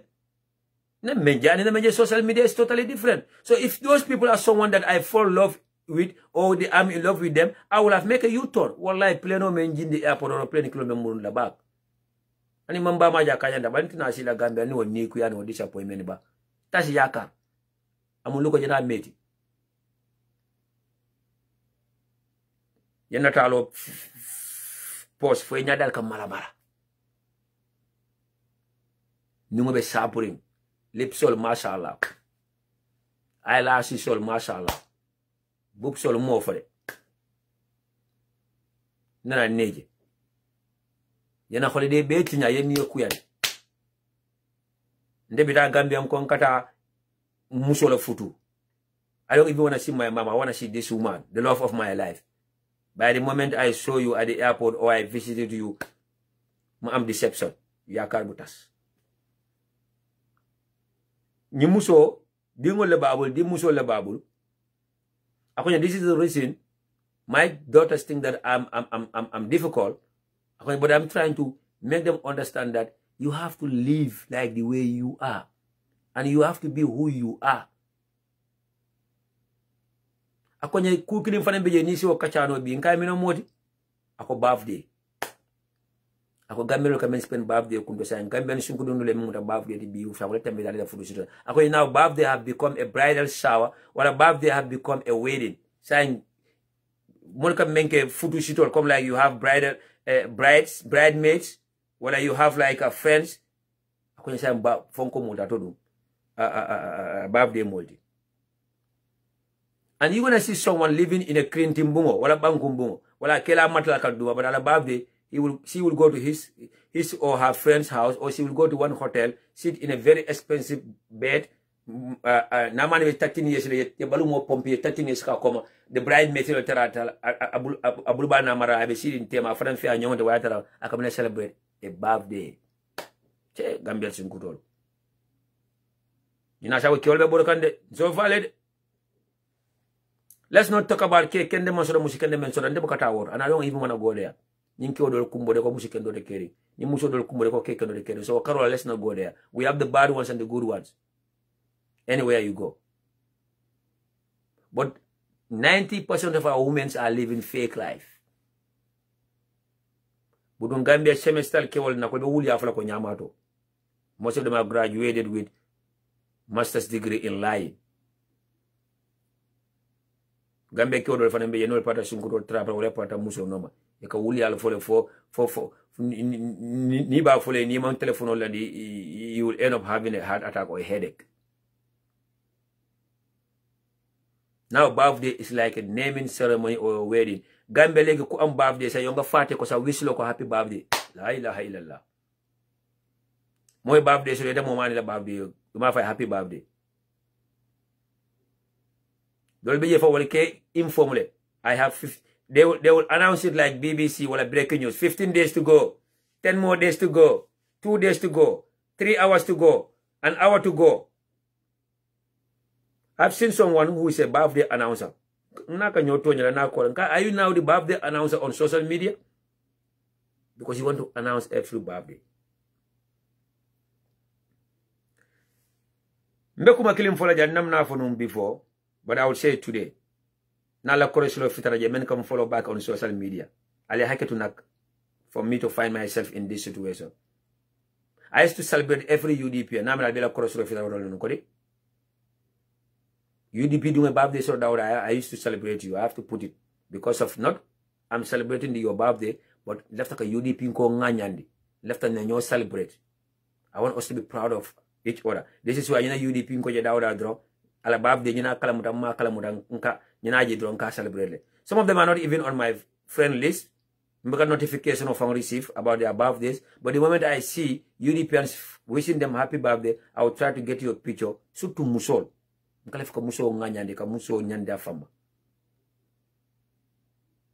the reason why I stop it, I have a problem with it. Musoli sonko ka kola 5 feet na alpha do man na party or not an advice. Dole that birthday soto. Atrante samo soto. I was away from social media. Ala birthday bent our time of year. Ma wish happy birthday on social media. But not text on the ground, kai happy birthday to you. Ida male nyo koli kai fo ni sana dum tanyo alba. Fo ni sana le pro on soto ba. Am na jila mejila birthday celebrate. Do franta sita moya call nang all the way from Banjul. All the way from Banjul. I mo call nang all the way in America ja kai ko. Ala nga jote sana. Yen UDP kai da ngeen de jote sometimes ala tara duba mo talona. Dama gis ne wish la happy birthday. Waya tara tanyi na wala birthday fa ngala. Nka dol ta fu janne social media platform oka bala nka dol ta nka sefe page lo bala so bilik afitata na alpha do ma musolo mu na alpha musi nyato ko membe UDP abanja na to foja bilik ko nyi fitara ma chocho seda en ko la ko nye mbe advice men odron wala mu just wish them on their pages, just wish them on WhatsApp, but now don't put any picture because jigene de mbali wasem wahi ni ngi ni wani fi lang de pick and choose ila fam ñu ngay tana ko ñu ngay bay billahi wala tallahi akata tenne de ye diamo ko je 5 fitara leadership mo kon taka dol wish la mbuka dol wish. Yeah. That's why saying come always mean tole. Ile page sol ka. Wala ne sama na status do na boje. Because mo kala fi fana na birthday si mo lente wish inte wish la mom fi sa mol. If people are celebrating me, I have to celebrate people too. Nito si ma yeg len, si ma tege place, ma teg len place. Why na musol yes diamo me sama na ñefa akra diamo. Do beje wala birthday bental lungo mem fe wala lungo manta life. Ako ñoko so malem na birthday di de nka ko unfortunately ndem ko ta live on Wednesday. Ndaka live on Tuesdays, Thursdays and Friday. Ako ja malem me ka bantala birthday fo ta live ya announce ye. Manta live the next day ko la ko ni saro yema fo dum yawle ke. Nka bukata live on Tuesday. Say di le kana on Wednesday. I cannot go live on Wednesday. So nyimuso mem fo wala mu nyinti ko Gambian women have to stop living fake lives. Sutu niko kyo nyante jela la fila. Wallahi sana jaju damante. Ni ayla si so di day kam ko bra sangura. Ye nungol fix. Ye pentur neta mun kola. Anata ko fa ye yellow famu neta mun kolti. Ila di en famu UDP ledi. Ye bub sol selenda no bub so ka jila wa ita ka selenda mantara lori ka lon. Yeko baba ay fosu londila. Ye wango ta yadi dadu wango be flat nani cha inso le fanga wango sode. Ba mbe nyoje la anyi na nyoje. Mbe murlan ko la du mala bala ahanak. Disappointment me yakenna. Tas yakar bunga def nde bala la wala. Ha. So kewodo fane en call. Yes caller. Caller yana tel som da kam wala mut kuntule nak. Yes caller. Me yal don ko tanade. Ah. I have a rom blog on this page, since last time I called Adi Dambato after, Iko to follow ko to ninki nanka. Was my Facebook name, Ah, na ke waita into maneta ninki nanka. Ninki nanka, yeah. So Iko you were blocked by? Huh? Iko you are blocked? Young block jele, you know, so man of for Adi Dembala, it was 5 days ago, you know, Mbela program of follow Kanung, you know, so man of farmer no comments all understand, you know, I block no, you know. So ngede from text last time 2 days ago, I explain it for your block on you. Boy, the Facebook name is Ninkinanka. Exactly, yeah. Yeah, I don't remember blocking that name. Flanjang nim blocking keta then I can mistake go kang or we are so sorry. But again, mfanamu harama dingole to cartel, nka safarol jelen ka read, we will never block anyone ni me alon ko yefama men safa man ka tanati wala man ka kasidi. So bal ko me yamam fojang, maybe for any molbe nyo jabi kamba, for le mola maba, but ana man ken telti ani Facebook science of so fali. Nalbe safarol kele English words all al kala ko be ben use la. Certain words you use in English right now for Facebook for like block. Like for example, if you write kill, come like when you say I will kill you. Facebook alone will block you for that word. No, this word mala em block no nyadi de. But after the you know bita jele comments on you from you know screenshot ngasini WhatsApp ya GB you know you will know by yourself that you know it was a not bad comment for this platform you know. Okay, so si sabe menkela yang call na nyi number men to ten. Ila Facebook page inta ya screenshot. Ila Facebook name nyi nganan ila tabe Facebook ya screenshot. Ya kinya na nyi nyi number to jam. Then we'll after my show we'll take care of it. Okay, I give remember right now. Okay, so yeah, I can do again for the misunderstanding and come here for nyame. Maybe it means if you anime, but definitely in the blog. So I don't know who blog you, but in the blog. Yeah. Now say no, and then last time you know, Nyama, yakina number you had. Okay, hold on. I didn't see it. Hold on. Sorry, 1 second. Yeah, mom for you then. You got it now, right?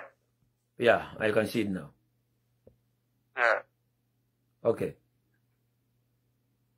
Okay. Mbe ikafunyali. Mba bondila inshallah. Yeah. One thing I so understand though, we will never block a European. Never. Nimen be kukile, nimen denda kukile. Ntolo blog la. Misunderstanding the betaraje, wale mani ya kuma fo ma, imanye na memfalama. Ane nkamen fo dongolo mnyito ko, mbelebe dende njina, ni ma fonyo ko inimbara imanye na nalaja yen niyo kuyandi imanye na nalaja yen provoke. Why not sometimes normal will be come push to the wall. But like I said, I am so sorry and I'm gonna apologize on behalf of whoever did it and on behalf of the platform. Ya ketu but ni alasona babu na liame. No problem. Okay, abarakabak. Thanks a lot, right. Man. Keep it up. All right. So, funding ko men fane on call, men yo call kanyang right in last minute ko nalbe haketulale. Nano ka left ka contribute topic on into. Let me return one call from Angleterre. Okay, we be sitting. Like I said, men to time what bam. So, funding ko men on call. Ofana mun Gambian all today. HAY. Ama focus kan nak but ako ndenyim churayo tolo nyadile. How do I know about these ladies things and stuff like that? Do I have to go to school to know about these things? Atel kiol benji be kan sutu atel salabaterol. Sutu atel modu be Italy, Spain, Germany, America. You looking forward to get married either here or Gambia. Nobody goes to school to learn about Churai or Shuta Tasabao. They don't teach any one of us in school about Churayo. We learn it from our own people, our own mothers, our own sisters, within our own family. Bile mangulu mbamal be Churayo malaka. Bile mangulu na sister sol be Churayo malaka. Bile mangulu Shuta Tasabao be sitika. Alka mo fa ka fako muso tewo manyana kense yala obe mu neto no bi dindi muso dindi ngo jama muso dindi mai ka fo muso tewo manyana kense yala muso tewo manyana kense yala ni wala ka keba ya bulo ni wa keba da graduate I gradually aka keba nyame system of naka keba wala nyam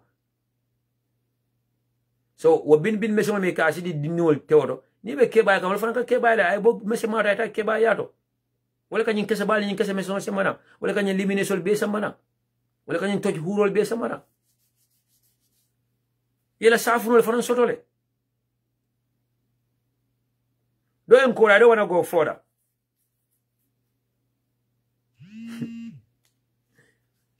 oko siri fo sonko ka fo muso e mena wado mena ko yemun jego men debe taitri ne wala ko diani. You have substances for all that. They have the jails. Yeah, safnol sodore. I used to work in one store me alongo naro lebeje e kanyin joran wafije. That's how I know about some of these stuff. Banyi Senegal musol be ndo ko laje. And then nanyo Senegal musol na daje ni musol nyin taraje ibakala fika ka diabi nyom musoy. They will start walking around the store, going around be fenka ko ka fenjo le jibe.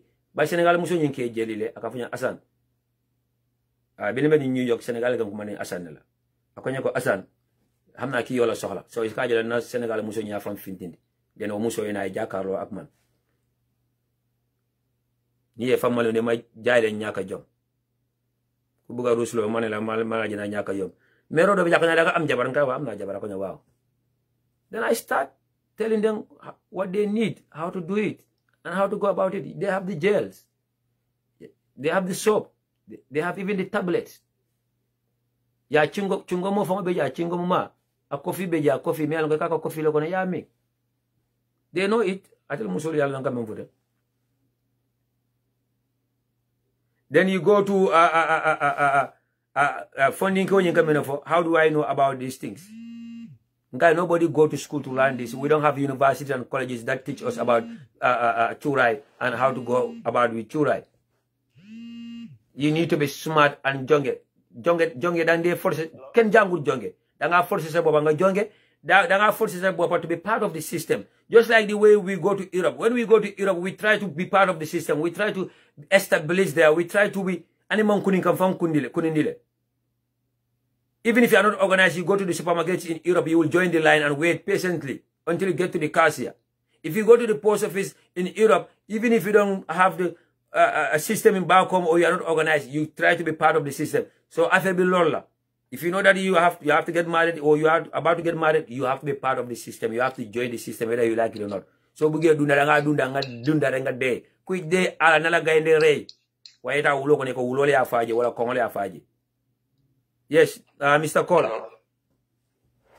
Yeah, this is Dauda Bojan calling from Nigeria. Yes, brother Dauda, inimbara baga na ke bay ko do ko kenda bala ngela program wala so many times but none man chance to ka dem here for be. Abalaka, thank you so much and it's a pleasure to have you today for the first time. Yeah, I'm in Nigeria for the first time. I'm in Nigeria right now, my brother. But I'm not from Badimol Bay, you know, they are moving sharing, but I'm not from Drone. Dunia, Muilu, Nyanta Strona, the Catalucuna. Nakiba. Megandam in Nahat, the UDP of Nahat is 1,000 times than yesterday. Yeah, understanding can be explained. Left of man chance to come for the rock, but left enough for at least half a million. You can know be Katabi Sama. Ala baminkalanya, ala ube ala bulu barang, nyomu bi Katabi Samala. Yes. Don't fall Dumabadi Kebada, maybe somebody beneficial for the one, don't fully get in the Amole. Nyomu bi Katabi Samala, it will stop them in Tongo Continecata. UDP will be UDP someday by the grace of God. Inshallah. UDP harmony. Alabatele. Samala. I don't want to hear this issue. Most of the people are talking on other platform. I don't want to mention any other platform here. We don't need that. Exactly. We don't need that. Yeah, and you don't. This is my point exactly. I'm happy that you point someone like UDP should even stop bothering themselves watching other platforms because they will not say anything good about you. Yeah, why are they watching for the people by the people? So why are they watching Faruna camera? Why they are watching Gis? And the baby will give a new high blood pressure like a seller. Definitely, moja boka janya. Aminkami moja ni model kela mwale so no mo de ida mira nimba kere UDP what a kere. The coming for any member carry UDP is totally different. Exactly. You understand? Yeah. I told him I chance of the Sana Jadula program for funding Gele. Don't know that Samala. UDP have a future. UDP party, they are worried about the Ilanganio Munjinati, UDP Kagamoy, Ilanganio Multi, Antokela. ala taw kala na keba lafta wala fole and billahi ila diamo ka bambandi nyawoka time to time ninga chance to I'll be contributing inshallah do la wulu la be UDP le lo ya dabo en fallo ninga fato fo ja alone they know you such a mul they everybody alone I'm from Sukuda bari itolu ya to dami sallahu ngalo ne ko wonde gamba sela gambele and ngalo ne ko UDP itolu no alfa ne minalo ko be keba ke be fonyala yo ko modi you stop the dami do continue la wol no surrender inshallah no you no surrender ala mo masa finna manke fulat baraka manke fitina moti no kala gambia do manke fitina mo mo yon do ko manke fitina moti baraka tamin fala na UDP la mo yon especially in funding kel ndaba wala famal inshallah nga nyomu da bi katami inshallah min tamit da bara bi nga nyomu da kende ke dan any other day exactly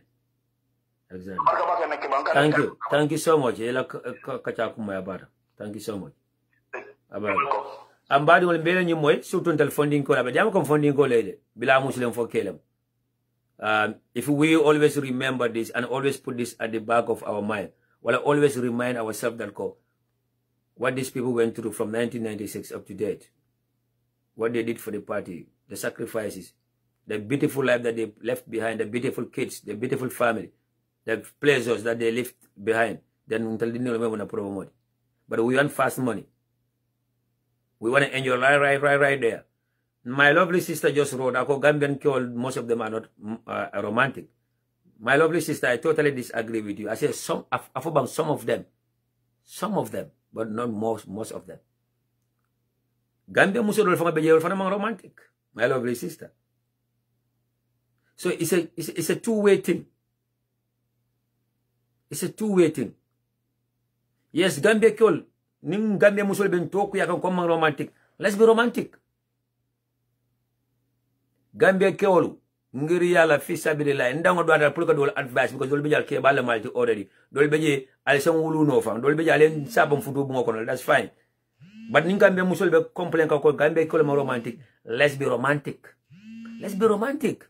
Allah ta na chura yol sang du kare musul chura sang man kan tele promote musul ya sang ma sang ba sandal because musul la chura dol be je famalo wollo ila chura do be kanyin sum la junjije wol fana wota bayla ala dua ala de maro la dron ila chura do be kay e ka fengo do la chondije be sum la kala jota bayla antala kala dankani ado na no be bula alabul ila chura do fana beje itale o secret lo because ku nekk da nga buga mun sa morom ño boru ñobe ke dawda momo kala file ye ka fa ñaari ye mo ñono. Some people don't want to just go to card appeal. More of you left like a 5 appeal. So you know, but be kala nibe membo ndra 5 appeal. Isim flow elo, ibulu flow elo yukungo fana elo. Robi je kala fi wala. Ale taizin ning bala gela kelo remember. O kele sifa robi je kala fi wala. So Gambia ke wal be romantic. So manda ye wulu drong yeta do ko wala. Ite awasol bandi ye fanike do ko le tinyan do ko la. Ni sumya ko ne mine ni jakete bal dugo be tarala ina do yo bondi ya fay kamambe yo lando be sunkana yete ye ko do fadu mata konto mon pare ba wala sima mon pare ba do yo do modo yete la yabe ke krintoti ani ni la muso tra wanyo ko ne yete na de ye ku do na de be pare la do yete la chura andalonde ya mala yete la left mena. It depends on the time of the day wala the time of the night nda xale tede ne nda tejun yo ya xam dara nga bëgg ñaka jom bes bobu non nga ñaka jom dara nga bëgg am jom nga am jom dakero aljana nga buga dem itali alo fowlum fane lafta ka chabi kerl di muso ñina bay lafta ka so wala bam itali alo the choice is yours isenyo London ni be fale fa ku dro ni be fale kana fa be ngojiri mo le be lampiri ngani ni be fale fa ku dro ita ke wala wala moto fala mo yibita level jumalo do bar muso fa be wañu kana be tabiro le ite ni esi bungo ne be sigaro to sabala abe bungo ne be sisindila. So pour catch. Gambia musol fanan dol beje minana ke wala ka mañol ñina dal fan ñini ka wala ha ke wala beje wala mañol ñino mu fon ko li dro musidi ala moti ha ke lim fula saba fanan wala fronte to way musidi ko wala badatel musol dol fanan beje dal fan ñini ka minana ke wala ka mañol ñini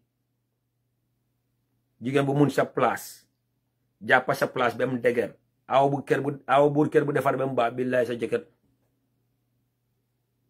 do uti ñaarel du ko xalaat sax Yes, I'm starting. Surtout Gambia musulman be diaspora. Gambia musulman be diaspora. Alal fan nyininka nka manuel men nyininke nyini mintole Gambia. Mina sabu nyin Gambia ki ultara Gambia ka manuel nyini. Ata le yalom fama be dalbe tawonte yalla. Ibe diaspora ni ke ata bin jela. Ata chura e serala. Ni be la ni jino yela. Ni be la ye tais du. Do nin kutu fral fama kela. Ni ko teku mbata tala ngul kandi. Gambia ki wata holide la Gambia nyabe chura ro jela. Anyabe binol jela. Musul be tawla be kisin Ye mene mira. Ke o me alonga bukata Africa every 5 years ka je fo kata say every year wala every 6 months parce que su deme fofu nonu mu ngi jama jen na muta nan Europe ay tara muna jen ni be America be Europe be muna jen ni tara Gambia be jama jen ab saw be jele te alon kam fo ite alon mbenda Gambia na ñojel so neke America wala Spain ngane ka ci muna jen bi mané so deme Gambia nga gis jama jen ibe dunna jele fo yedda ibe sobu la jele ibe kuma be dundu la nyano sumo le tubante so being in the diaspora working, that's okay.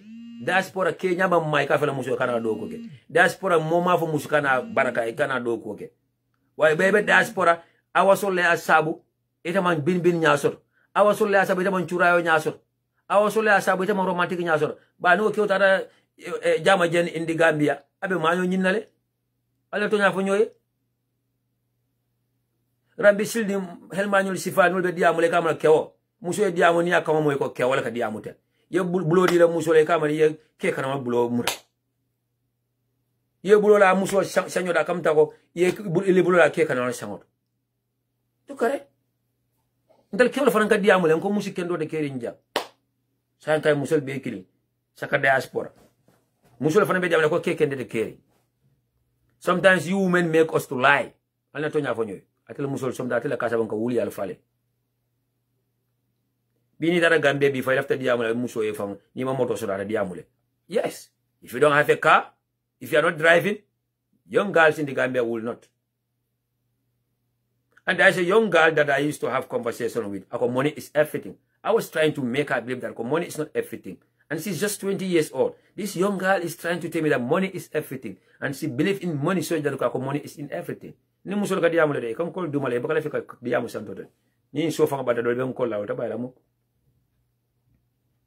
Ha do beje ako boy do le ba no ma ni wato ko.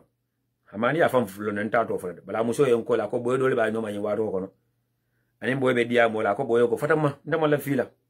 Fatama atel Gambia ki wol nyaala jala blota ki muso no ma dron ñoko je ko la mala fi fena akoy ki waka ko ha yenyi moy sanal wala ne kaf ha aka ko bu Gambia ko yoko atel mala fi mor alma mo kan na la jala blota muso no ma do ñoko je dro aka ko ha yenyi moy sanal so ya yo benta to ko yala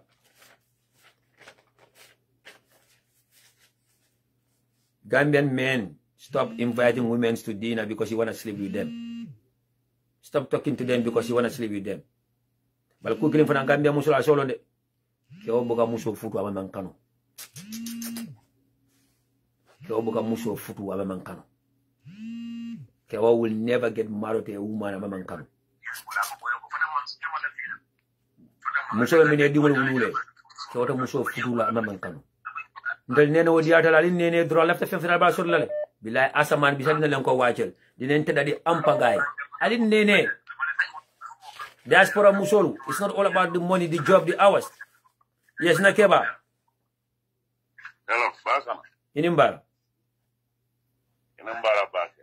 Contrante. Contrante. That's good, that's good. Ekanto Balisino Baliala. Nke Balisino Baliala, saying, party to Malake Balisino Baliala, political bamfoni in happiness. Yeah, Abaraka Baga. Thank you for the love. It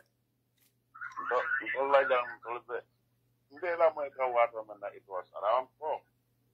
4 what? 4 a.m. Oh, 4 a.m. Okay. Yeah, I'm telling New York, you know. Yeah, I can see that it's a New York number. Yeah. Abaraka Baga. Abaraka. Wallahi, you can say that again. Yeah, Tona Tolondi. And if I will do the Cobalon Latona, so he had a matimolo. Yahweh, I get a nalon at a very fancy pala. Yeah, yeah. Alam found Alhamdulillah. I tell them to pull on him by Jolam Barry. I mean,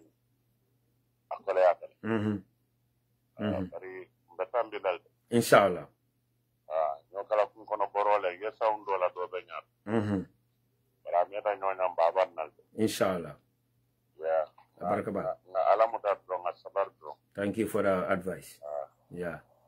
Thank you for that. Come back and you kumo be no motor draw come out and kunde la nyum kumol aman jamfa but it's very powerful. Yeah. Abarakabak. Today Allah program. Thank you so much. Thank you so much. Abarakabak. Inshallah, abarakabak. Thank you so much. Alhamdulillah. Amin, amin. Amin, amin. Amin, amin.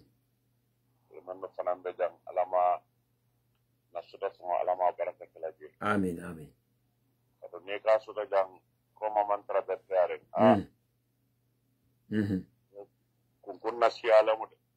Untonyaldi. Untonyaldi. Abarakabak. Thank you so much. Abarakabak. Abarakabak. Thank you, Nakeba. Ifane abarakabak. Yeah. Mfana be nunjere nak, but yeah, I'm looking forward to come there. I'm farming in Dajira, but mina New York, inshallah. Yeah. Okay. Okay. Yeah, bronze work not 10 years ka bronze la mo. Yeah. Not 10 years ka bronze.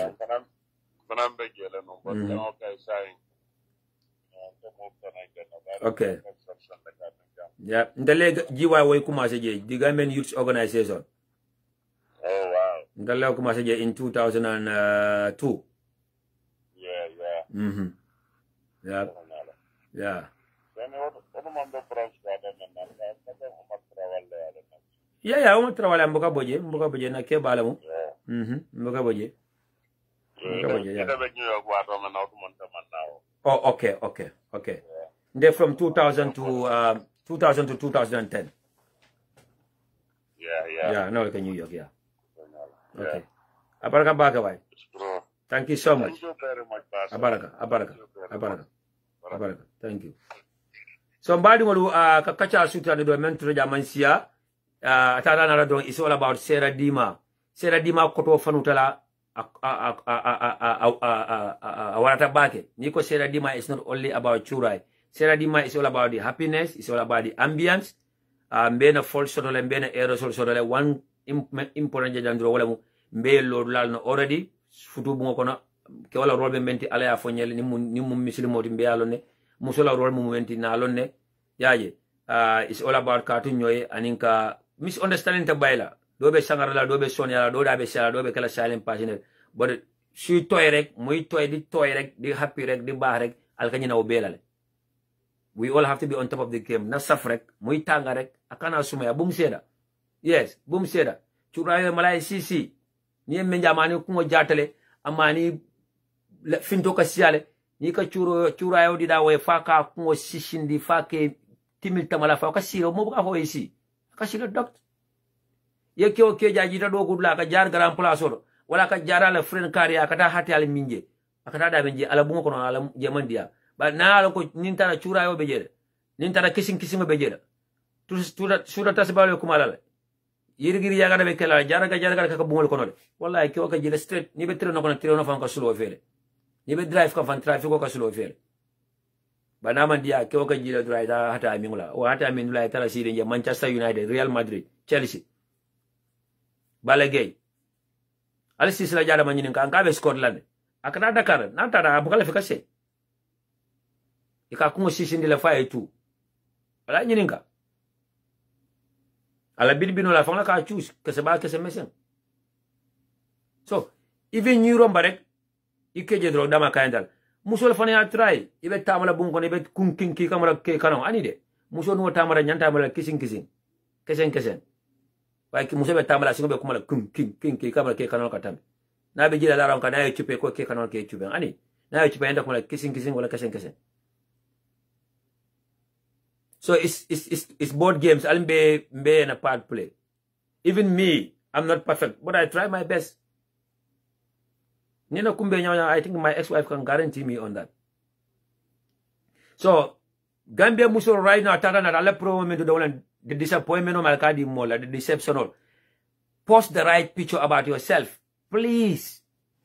Yemanki also follow. For you call Malafi footballer because some people want to live single, they want to die single. That's okay. But if you know that go even left a partner and the more be can and social media masala or sort of side, nunto mboka nyoje, but social media sort of side. So let's be honest with each other. Let's be honest with each other. Gambia Musol, only the right picture post. If you are yellow, post yellow picture. If you are red, post yellow. If you are black, post black. But you are black, you want to make yourself yellow. You neje black ring. Albukalo ni modol jita airport wala la sunkurol nati bendu wala la musul nati bendu wala la fiancé nati bendu e ka disappointment soro bila o fly o me samana nabe murano ride ba flo fly ko mulindi ko rek mbar muso jibala mu nday ko le kata jam mbar muso ko ka jela jibala mu jigi sade fa mbar muso le mera man natalo ñu na soudé ah jigi yalla kam mo fo ngoto malamu okay mashallah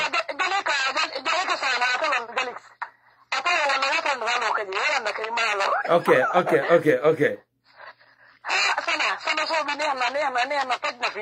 Ah, nena de.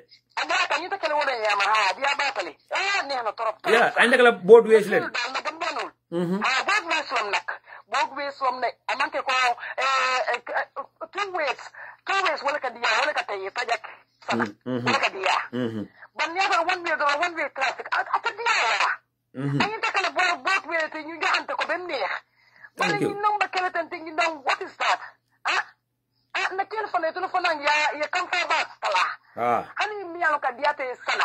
Hani mi yalo dia te ba fa ne ko you know what is that? No, to nyala no wata be diari e Dubai ke fam fenken. No. Diari na dia te ya fa saf na ma dia ta nyala ka fa na lafa. Nyata kala wona nyama. Bare ke fa kam fande kam da kam fande. Ka mo fi dia. Life is too short. I'm gonna life enjoy in a good way. Why legi lo was fe lampa bi nak ñing old generational system o ini la muso bo ko dama fe lampa war ka fay de ay kers okay lampa ma ñana ka fay ni man la fi ñu bright light o siata ngeen tam ngi añenta ko ñoje ale ñoo ñek añenta ko ñoje night light be jela ay night light be jela ni ko no woti ni mo so fo ma dingo gita dibile ay leer nañ dama na wulu na jakk blessle you know yeah but mo dibilo ñinti ale ñoo ñako do jubi ale ñoo enjoy you know. But what about the African women, especially Gambia, because we want to Senegal side. Jigeni di am kersani, danga just jigen bu just gor buga ko nob ko, why the lady will not open her mouth and tell the man that I like you. Like if you tell the man that I like you, you will die. Yeah, exactly, because they have this mentality like, you know, ninga for ko, likely maybe about jelanyani. You know? Don't care about that. And video dole be mutfa mbota jam fambita siala le Nigerian video le sunkudi ni wolbe diamo kan kambano e na be diamo le dana ba fola fay camera ning jatole be ladu nga nyaati ngola bulo ngosi nyokono la folo ngoji nga a to be cutting fa bila pada ko I like you bila ka I like you manon nyingo okay did she die? She don't die. She don't die for telling the boy that I like you. Exactly. Imai san dolka fonde ko sana is Friday, stop it now. What does this has to do with Friday? It's part of Islam song. Islam of our begeledi. But it's part of Islam of our begeledi. Nyenta ko diamudi. Islam of our begeledi. So okay ko ning san ko nyenta ka diamu. You know? No ko katenti. Wala kana nothing nothing is working for us. Yeah, definitely. Nothing. Well, I think in the bantabang. Yeah. Amaga kujauti. It's part of our life. It's part of our life. You know. But kutaka nunu munaka nu. Let's talk about it. It's good sometimes we talk about this. Yeah. You know, at least don't will change. You know, they will change their ways. Definitely. You know, definitely. No, ike fana batani. Ngo ike fana batani ngo nte doleje ya muso de la kate mala fi muso la a fam balen ni soko na ko ya forcer le plan muso nyum futu ba ate mala fi muso la muso nyum bije. The next thing ama me muso konota uruda so nka ko shode bokala fi telebulo ba sude ana fula ate bokala telebulo ate bokala fi ba sudu akala fi telebulo ka sande mo ka mala fi sudu akala fi amala fi muso la shay muso ko ma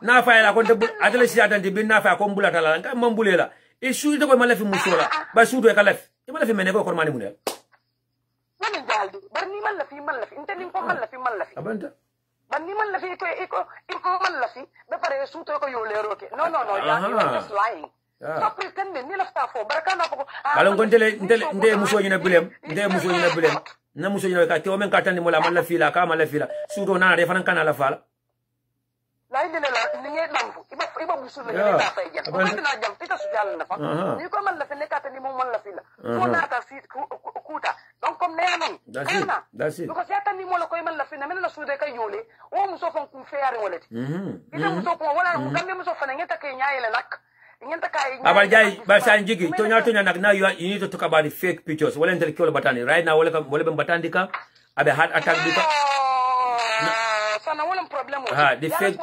the fake pictures are too much now. Be natural. Be natural. Munyati masakin nongote. Momo la fitela. Abana fele who you are, how you look. You know? Abana fele Benjamin. Nta kwa fa nta ka ko hanyata da ke. Nata be sirin pus wala kan Iba nke pus le ni bita. As long as you are a good man and you have good heart, I go for you. So just be real for yourself. Momo you must remember la fitela in life. You know, nga fake life la kunu ramba for na sister salono. Yeah, in Manmu. Ma for ko Gambia ako akamodo le for de comme awa fanka celebrity nka ka manka celebrity dara I fuck off. Ka ko fo mo le alon ka ko do so nyami. Ka mi no celebrity ko there is no celebrity in Gambia there. So ma there mi alon ko do sunyale ke bitu ko yele ko lubige mi alon ka manka taro fo. Wala ka celebrity nka ko there is no, you just fake. They just faking themselves. You know, just for real. Look at fake thing. Inshallah. No, life is all about real. If you are real, you are good. If you are real, you live long. If you are real, you live in happiness. Exactly. Yes. But niya today seta. Ikaw denderin na doon nang tao mo doon sana. Wigo. Na bunda me kang ani bora baka wigo lunga ko. Hai. Wallahi tal ala. Ini afule ko ini be gambe muso ebo ini be dia mo telephone de combat na beta ya call video call nyaaje ya call video call fo telephone de do inshallah ka tata jonkol ko na wigo dunka wala be make up kan. Because video call fama enough man fama jakaro yo gisla yeah ibu kata bidi ko da fa yemoto sango nyama moto fa ibu kata say ko moto mun jelle de ko afile chabo di le ko eta ani fo bundale ya jibe fo ingino jibe fo ya long how old is thank you yeah thank you thank you so much ya kam ko ni ko fa fanu tan because lafte ni kala topic ko fa la taba because taba fa is abena society tinyaka taba mala kelo ali fanyo kata muso futu Gambia da mante me fanyo wala fo mo yama ali fanyo tuba wudu janto musu Gambia muso ka banda je ni la kay to I like that nyanta wala kala I like that akata because nte fa sanante I don't understand this nte taraga nte I'm different because nta fa le nta Gambia le no ngole de la kebe normal je ko nte man live janto nte I live in Sweden man live jang I don't need man wo bitan no nyaadile ngbe kan ita bajana abitala nyaadile long distance budon atala Sweden ka suma nyama ni suma na ba fly baby I miss you I wish you are here what am mal musa bande mula mbane bula atala Sweden ka suma nyama ite nyum Gambia ko nan ko de ko so Gambia December and January to Kumbola baby, I wish you are here, I miss you. National anthem. Yeah. And the problem is sometimes Sana, don't canal can futu it a tonya for the Gambia killed. I'll be here, Ulusian Conale, Nina Kumbena. Ulusian Conale. Tonya for it, Tonya from Sway, Namala Filabella come Tonya Fire. There's no problem in that. Just be honest. You don't get funny marry left a family la fila. Now la fila, you know, life goes on. But be honest. Thank you so much, my lovely sister. Yeah. Thank you so much. Brother David Nash. Brother David Nash, maybe you are late. We have already discussed politics. And then political, and then we will talk about ambience sometimes. And the followers and the listeners sometimes they want to talk about such. They don't want to hear such. I am so sorry if you not talk political, you talk interest of the world. I'm so sorry. And not only you, Kebal ni Alpha Mebe program Jibe Kambe Hakidani la. Mbe apologize la wala. You need to talk about the reality. Maybe kumola ka fondi molfe, but this is exactly the reality on the ground. So I'm so sorry if you feel a little bit disappointed about the topic, but sometimes we need to be ambient. We need to talk about Sarah Dima. So I'm so sorry about it. But again, we cannot afford to talk about such. Nimbena society tinyakane abe ndamal temo tinyaka especially in taba ma mbeke in Gambia bi. Yes, moyen call abe dawndi ako amusibe Gambia le andum atemu modu ledi andu in taba ma mosli ko jimal kama modu la musol. You know, he wanna know how will he know? I have to be honest with the person. Nkai taba ibala nyado ko nyimun tabadi ibala le bulol to ya new. Your tongue will test it. And the moment you test it, you will feel like what fast after 5 months of for carnal for carnal today. The same way. Nyanene, Idala, Ibana Fotababia Fotabati, but Ibana Nameda and dead fly. I said about Dr. Connect like Afanson Keba. Yes, Nakeba. Hello, President Sabanda. No, I'm bang, I'm lively. Okay. No, la fa contribuer la program, il a fait un peu de nom comme il est musul, il est musul la comme explique comme il a fait clair. Exactly, go ahead. Comme il y a une photo like Gambian, comme a man be in Gambian musul when comes to like even approach men it will feel like near your approach, you know, umukuba detolia. And then it shouldn't be like that. Because in dunya near Kenya like normally like in the Senegal too much. But Senegal muso na like akana kafeko grasava hanga asava be ana nyo konda ko me ya ni nice ga gram namala bugu hanga na ko tagale sa man ire mun ndaw bon na Gambia so now for man namala bugu gram man kay bugu na am sa numero like Senegal you don't they are not shy to say those things even in the front of their friends. But you know look at this guy, man. Some of them they even like you, but when you approach them, even like you know the way it becomes a crime to fall in love with a Gambian woman. Wale have a Gambian muso near Kanole. It becomes a crime. Yeah. Because need to approach.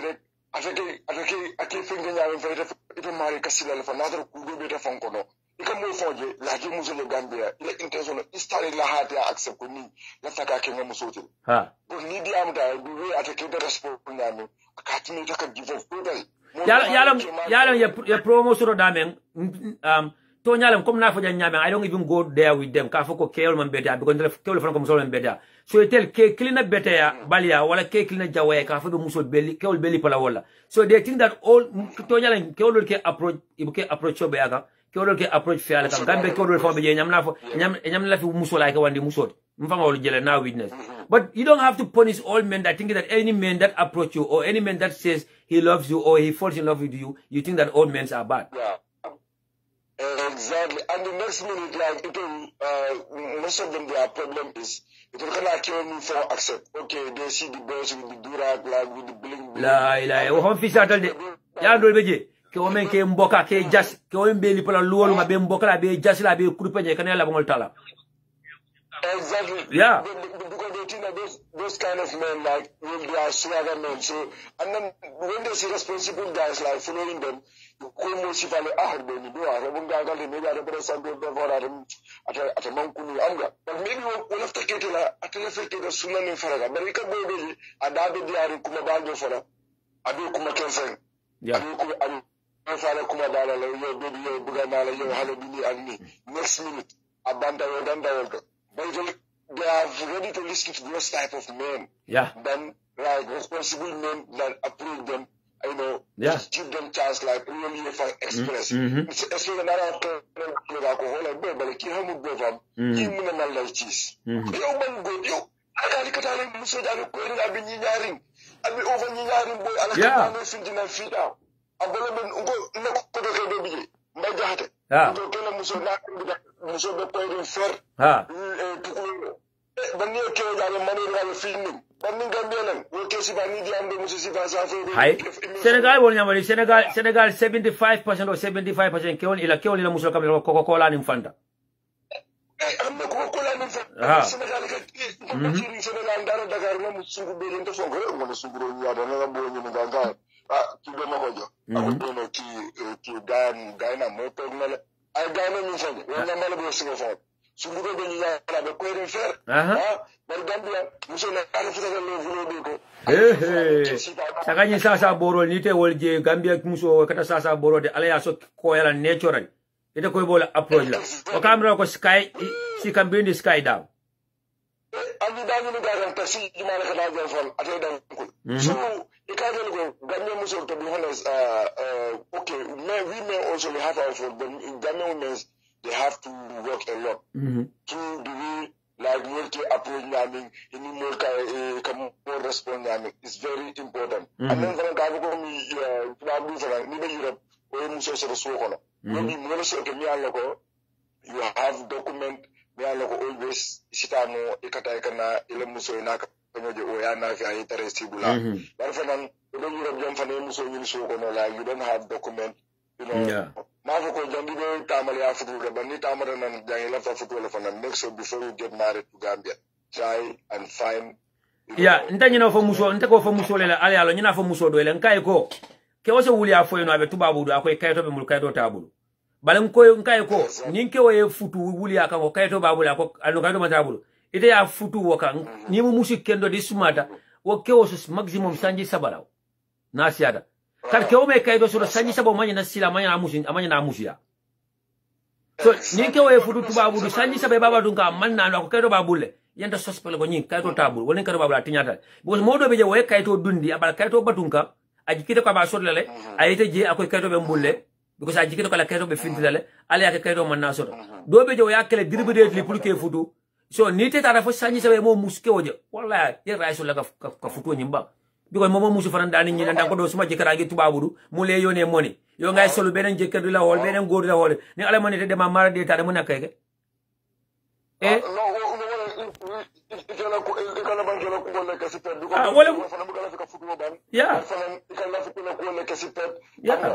next minute from the year so the western internet guys for the over make up the more you have to make sure sometimes call your man naturally. I call video do be je woke make up la ika jojel fay sara nyiñaari ay make up fay mun jeya make up ko do fa mun jandi la ko rek exactly naturally o ya ko simply ila diam naaje am na dawo fana ni be kele Facebook fana ikani over filter ibe filter be kewta le ka duka yindi ko min yaare de moni tobe katila donc don pour pointir ni ase finti no ta halu bala nyami am do ko be kele ka but say we have to be fair and balanced ndal fana mun ke wolita mun ke wolti ndal ke wol jama babe ko na muda ko musole ntaka churayo sam musole ntaka ala bilbino sam ndal fana wo mun pro mo mfon ka churayo mi ala ko ntani te be kana lawo churayo ko nanga mbidi bidi sa on konta ta san that's what say yale muso ko abanke ko this romantic for abanke muso ko da ma aganta ko romantic ko gamien mes tu ndal fana nyando ko jama fana karan okay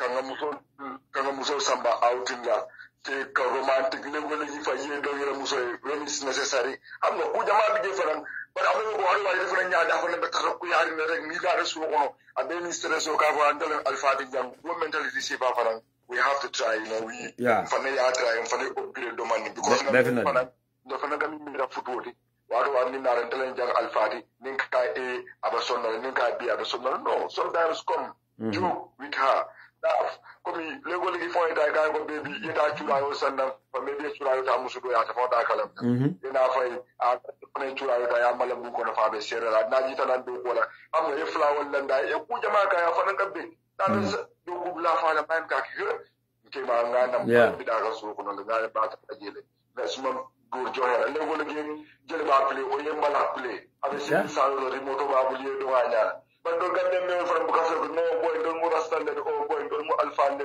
don chefo le don bu go mo chefo ani wo sheko ni alfa wala katara ke ba movie jibe wala wado wat ita la do movie dibe ba ni la muso ko ay kudo ke fa yi fati non te bu ko ke bolo nyam e ka fani ke nyum ke ba movie jibe wala ka tinya nyum ke ba movie jibe do le ba fele dalam shehol ni fo gold mbe ala mbe keri ni la muso fo be silo ke bu son kabulo don't want to hold le muso bu son kabulo mu da ko de man fenge muso abulo mu da nano mo le mi fo na la tabiro la le go le suti ama wanyo kono ani mo ga ko ki dafa no bate o mu la problème mo o ni la muso la control wo is not your problem wo bi tini ya muso de exactly ko do respect ko etaraje ko bunya etaraje bari la muso fana anyanda ko kontare to yato ya muso do bi man kontare la fu ko ya men sa so boring very boring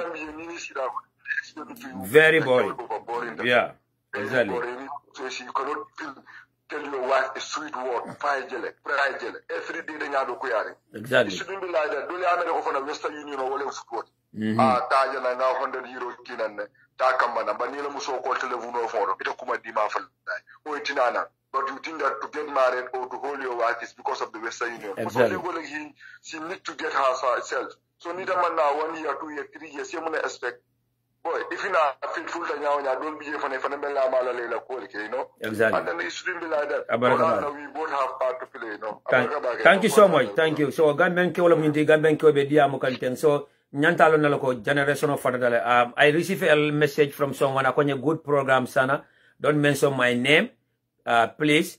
I just want to point out men who thinks a woman expressing their feelings towards them are cheap or what they consider as prostitutes. Yes, my lovely sister, I totally agree with you. Even if you didn't bring this point, I was stuff like that. You can't even believe it's common in the Gambia, and traditionally, yena muso fana kulu wala nyama. Culturally, yena molo kulu wala nyama. Kon ni muso eko approach wala yefam fo 𝒂𝒄𝒄𝒏 mutala ko mo furu mati 𝒂𝒄𝒏 mutala ko kungo fiata wala 𝒂𝒄𝒏 mutala ko desperate tale wala lamba tale. Yes. But we also have to understand that I know this is the cultural belief before, this is the mentality. But now, let's both of us, you adopt to the system of the day. You adopt to the program of the day. We also have to take this at the back of our mind. Like for example,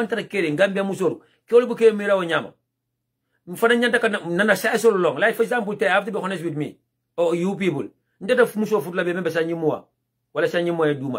Left the dinner wala nyawnya, left the fresh bro la nyawnya. Ndamu so for la bimbe sanji mo wala sanji mo ne duma. Because nana ko the maturity level of the gap women sort of la be different social man foot work on. If the maturity level is too big or the gap between us when it comes to mature come like give muso for le charment sanji mo wala sanji tan lulola.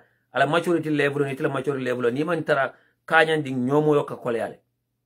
Nisele fu muso la nyawa bindeta muso for la bimbe tara 25 ya ka jinan 25 ya duma la ani. Yes, because instead of 25 or instead of 30 or so, na sister do fele mensa felo ko wahati kode. I was a victim and I quit after 3 years 6 months in the marriage. And now I'm now happily married and I'm very content. I'm very content with what I have and my business is growing. Wala mnyinti ko nko fo musol bele. Kewambe diaspora na wuli afu ya kaitro babula ye futu anite akanule e ma futu because fa left ta diaspora e ma futu because America lo abetu babude na e ka funyadi ni sita sanji saba maximum maximum na siana sanji nani minimum sanji sababe futu ko na kewo manna isal ko kaydo tabul wallahi isal ko kaydo tabul me kaydo soto sanji nani abe sire ma nyoba bulu Gambia ke wala muso be sire Gambia mo ko oda Africa bu ko oda France bu ko oda Brussels bu ko oda so ninke weni na ko kaydo be mbula e futu manna after 3 years maximum 4 years e kamu dani long distance relationship mo na fa so musula la bula kata ko futu Gambia ndan ko do ale muske wala futu Gambia min be tuba bula ñol futu be Gambia la ñoo futu wala ko ñama diaspora ko le ñoo futu wala ñoo connect it's about the connection affaire bi bugante la ak nobante nan lañ nobante ñu bugante takante rek musaf wada malam min be Gambia la ñoo futu min be diaspora ñoo futu bayte be Sweden ñi Sweden ko suma ñame Norway ko suma ñame Denmark ko suma ñame Finland ko suma ñame be siri mo de muso ñi Gambia December na January na February na fada nga dum maaji ko ne it's all about national anthem baby I wish you are here baby I miss you baby if I'm water and then you are the flower baby if I'm the river you are the fish mbe ñoo fala kuma ba fola na fa to wala Gambia musol fana ala bulak because this is also from experience ntara sera kundale ntara bidiko ko lembe ci yaawol sankanje a bidiko fo ngabe janale ni bot nang before kafita sera kunda police station ma for example ni bot na Westfield you are going to sera kunda police station ni tembe da silo la ben kata diba kunda draw e ka bunja wonye duma dane kafita sera kunda police station ma on the right hand side a bidiko be je ndunta je ntara ci yaawol ni fengol sanjani mbimbi wasilo 2019 12 fulana wala sa 24 pieces of bin wala sa nana bagasol samana wado mbita musibe jam yala sambara rodina nana tanyola nana bagasol samana nana bagol ta nelandi atebe krontori ala sambara roto amanda na bago ira ay nyunang mbuso ira bin binor yeji do ay mbuso faya ay pruchuroke ngay kamena prucha na flongol a fonita o mero fele ke o kata bin sanka sama la musoy bala telephone sabta fa bulo bula na bago kon bala bula na bago kon mina mangi enyum fene jamani ne nyuna menaji banna sa na musole na muso wo sapi na muso ko jogo na to ko sila fando dan tan ndam mala fa kayanta chula wi bin o dama kayanta lo amanja fa na dende ko sama na amanja na fendo sama na o dama kayanta. That was a big gift and it's a very valuable and important gift for a woman. But after muso la fana be nyambula la ninki olbe chura nyino lim fon la kaf gor gide mon ki fa la joge ki de wona bodde ke odum bidi ko rabe chura la muso be nyalo waka. So Wado Bantale is 5:33 a.m. here, and I know it's about 1:33 p.m. in the Gambia. Juma Salwato sita jelente tara jumoro. So for those of you in the UK and Europe na natele Juma Salwato fon tabi dala sai, anum fana nyanta dala sai mbita do gola later. So it's all about happiness. It's both ways. Al natu nyoy drong atara nada wolem. Yeah, al natu nyoy drong atara nada wolem. It doesn't matter munke sifal bebulu. If you want to make your man what you want to make your man, wallahi, Muso is very powerful. Muso is very powerful. Muso have the means. Muso knows the ways to go through. If you want to make your man romantic, you can make him romantic right there. But nintu babule asabu ibe dola nyino la ninyi sefa nyino. Anyabal buluje. Na alfa mem fane be Gambia, ale nyimbula ni Muso bita tubabu futu le kafa ko yaye nyowe menke. Ikafa muso ko teta tubabu de do ko ke puli bu njangolo teta tubabu do ye do ko ke puli ngijindi deni muso na tubabu do yin bilif sito ka enta do ko kala awas abe fitala so kon wade mena ay tas ani ko kay ngi maka nga nyin ko kay assalamu alaikum dama sona na wela ni na de kamena folo commencer na kuto nak the first 1 month or the first 2 months nak ni be la be nightil dunna nak be sitru dunna nak be jagar la, but after 1 year they will start going to bed with tiles. Na bro de kabila ba mina fondo na jino ni abro de fay kala ba de mina dule ni jump sutol te ko lodum alo nembe to nya folo nyoy na ba nyama imantara kura ni kumankela muso ni kuto manyene muso ni mfano fa manyene la saka kuto muso ni mfano manyene la saka kuto ke ofana ni jino manyene la ramen ko boxati na to nya fo nyoy. So it's both ways. Yeah. So na society ko no problem fulal beje bi muso la karola. I don't want to be talking about this topic all the time. Yeah, because sometimes modul bajala nyadola. Dolba mi ko political platform wala ñi manya na ñi topic si fa kala jang. But at the same time, nka feedback so men so da Gambia, especially Tabala Karola, mero le kan call. Do beje, I have to be honest with you. Adimo le fan kama adimo. Ano adimo ka ñina fo mo le ko ikam fo ñi tabara man tara je. Mfang be siri ni mo be diamo le telephone to atara de bero la suolo kono. Na be diamo telephone to atara de bero la so men kono. London kona sera kunda London kona. Moyro be je men ka wafi. Mo be duna be fintela telephone be kumala. It's like a drug dealer. You know? Siman am nga jimbo la buga. Ni ko jimbo men min ka jimbo men tabide. Tabani ka fole jimbo. Siman ko la lefta wala menam siman ko la. So Gambia bi problem fulal be jambe na musol face cam andun tel kewo ayen sila bakele. Men yalan ko mam fudu lefta na la ka futu ayen sila bakele. I have to be honest with you guys. Problem fulal be na musol bulu bi wala mu the fake pictures, the fake life of our women. Fulanya on taba. Please Gambia musol ninkete bulu mbal danila. Kewol damaka diamule. Nimbe siren kala ko la kacha. Yes. The fakeness in our women, the fake pictures, the fake colors. Yaye. Anin taba. Bakar njayol be promotion do chai. Sambun njayol be promotion, labin njayol be promotion ko fenta for taba. Please. Ba dani la wala. Ntara sera kunda marsol ta nyimba jul marsol to njiso matano. Yes, will be la do ko le keka. And the funny thing is that alialu jamalaka na musol la nesol dida na jireno ni sero yanol. You go to Serakunda market, Banyu market, Nigerian Kewol, ni Seronian Kewol, will like a Nersol did na Musoli.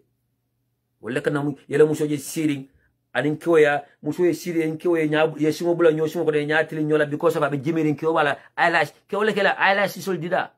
Seron Kewoli, Seron, Nigerian Mango, or Baroka Candle.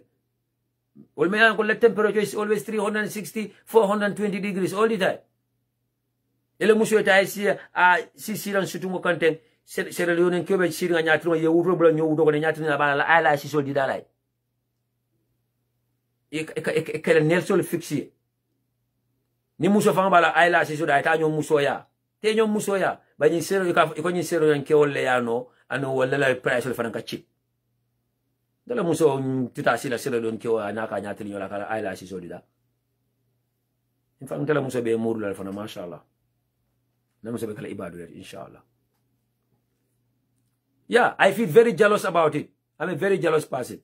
I feel jealous about it when I see my sisters and my beautiful sisters sitting naked, all face to face with those Sierra Leoneans and Ghanaians guys fixing their nails and eyelashes for them. Will be firing Serakunda Marsoni, Birkawa Marsoni, Abajun Marsoni. And Gambia Kula a semester yala Banjun. Let me tell you one secret. Not going Binbino Daka Jawel Fele because Binbino Serakunda Marsoni. Elimination you can feel $50 or $75, depending on the woman that you made. Not ko daka jawe at fela. Ano adamo nyana jawela. Ulara mafango. Around 6-7 p.m. fitri mafango. Alta sede kunda malso. Yajele wasilo man kadunga kata finti di bakunda. So wafi lal katara siri njele. Walaka wafi chipa. Musolo kana almeni anako bidikol table. Ulara mafango kane ke samana $15, $20. Ke wafi. Go and buy dozens. Bao ni inata danibe muda kone ke sanji fulale. O sanji fulo kone ni deuxième fois ça dani bo bana kontiro la dani wolbe kuntule bulukai bimbin mo nyina kuntule ka fix ko ni man kunto wenda ka fay ka kunto ka fix ko den so Gambia ko fana mamun na promoti mfana pro fla sodole mfana pro fla sodole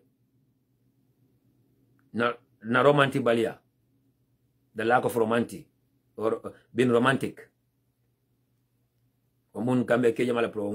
We have these mentalities that ko musola do ko munyiti musola da ka chura yo mala musola da ka fala benbino sa musola da ka nyinke de Gambia ke ona ba nyama iso be ala musola boda so sa so yenda lona la on the way sa so yenda lona le benbino atewola sa so yenda lona ninte sutu mo le mu yalo na ninte meso na yalo na anga borom diga so ñoy setane ha borom diga so ya be visa wala yol kala nyaaw ñe baka kuno wol so say at the end of the day be na foltol lon ne musol be la folt fokam about musol be intel na foltol fokam ba moy ka but intel fanan be la foltol foy ka de ba moy ka. Let's be fair. Yeah, let's be fair. Okay. Paul bu saf sauce. Ako please little bit English or wolof. Well, nyim Paul bu saf sauce. Ali alno mina na to kada Paul bu saf sauce tiba. Ato to nyante Paul bu saf sauce de. Nanyi lo de ndamala. Ndama bu yegu njoli la. So luta mutuda Paul bu saf sauce. Je kra moy sauce. Sauce moko tere nelaw. Sauce moko tere nelaw mota mune Paul bu saf sauce. Je kra mu sauce la. So gis nga num joge fi. Dafa jonge be mune Paul bu saf sauce parce que sauce ko tere nelaw. Na do jele men ko seri pa boy ara. Yaje, those are nice. You know? Ni do musok mani kay beb. Akoy beb, nanyo beb. That's it. Beb. Honey, sweetheart. Bale ikke to dun sana jaju. Ni pada ikke kumanda sana jaju. Ngo sana. And in the mood you will turn me off. Babe. Sweetheart. Darling. Bale momo ye dangi tato mafo silfo sonko kode. Wan ini la muso nani ibabula ka wande musol noma. Mo si fala fode. Muso nani be bulan ka bi ka bula wande musol noma. Musol ben fani ala ko kol be bule ni wandi kol ba ke ka mo fode. Bachulos ku am sa jeker emal sa jeker ku am sa jabar emal sa jabar. Men mam futu wole ñoo engage. Men mam futu wole ñoo contact. Bar Gambia ki odol beje ñaman la fi wande muso ila la fi muso fa muso ko dama am jeker. No amu be problème mun nañu nek xarit. Jabari jambur nga ko na mun nañu nek xarit. Jabari jambur. Nga gis jigéen jambur nga approach ko mun na no man dama am jeker de ka fa no amu be problème mun nañu nek xarit. Jabari jambur xarit. Yo ko buga xarito sa jabar nga def ko Iraq and Iran wo. Fenda ko sana, if you keep calling your husband or wife baby, the kids will also start calling them baby. True story. Yeah, I heard about this story. It's based on story. But again, let's avoid calling them baby in front of the kids then. Come to Rayo be jele me alongo ka fako nda hale tedenen. Dale ko mala nda hale tedenen. That means whether the kids are in bed. You can't allow time all. So before the kids go to bed. If you think that weekends you don't have time, send the kids to the grandmothers. Send them to their grandmas or their granddads for the weekend. Spend the weekend with your husband. And Gambia kill me diaspora and Gambia Muslim diaspora. Problem. This is a collective responsibility. Alinkala of lung killing wala. Ini muso betuba wala do futwala taka of tenwa taka of dimaso. Nado of the tenwa da maitra swokon. Neither of the CBD that might swokon. It doesn't make any sense. Let's make sure that we have the same off days with our wives. Let's our off days falls on the same day. You have to give excuse.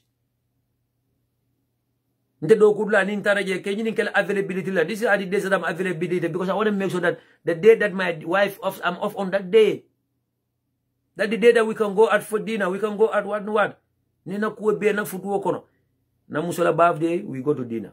My birthday, we go to dinner. Valentine's Day is dinner. New Year's Eve is dinner. And my daughter used to love that because I remember my daughter used to call it family time. Anytime we go to the restaurant, my daughter used to say family time. She loves it.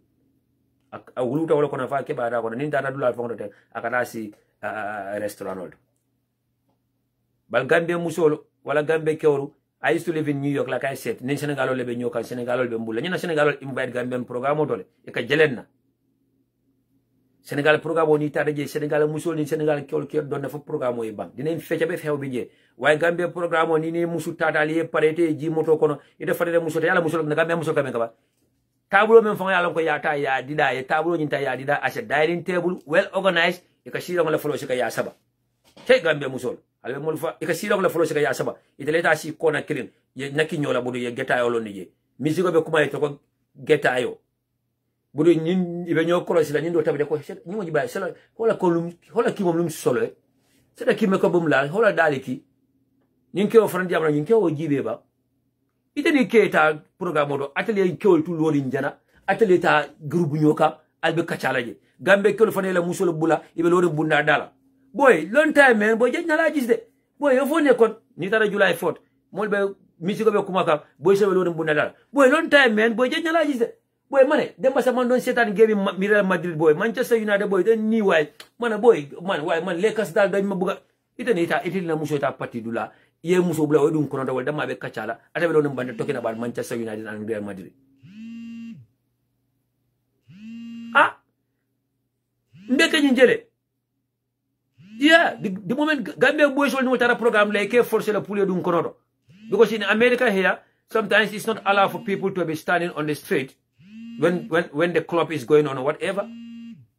Gambia boys will kela musul bula wole dum kono musul franda mayta jotta yo kafu nyoka na kibe na talla iba sambala TikTok yenyi na fanko yinki wala besiloka. The only time they see their man is when they are going home.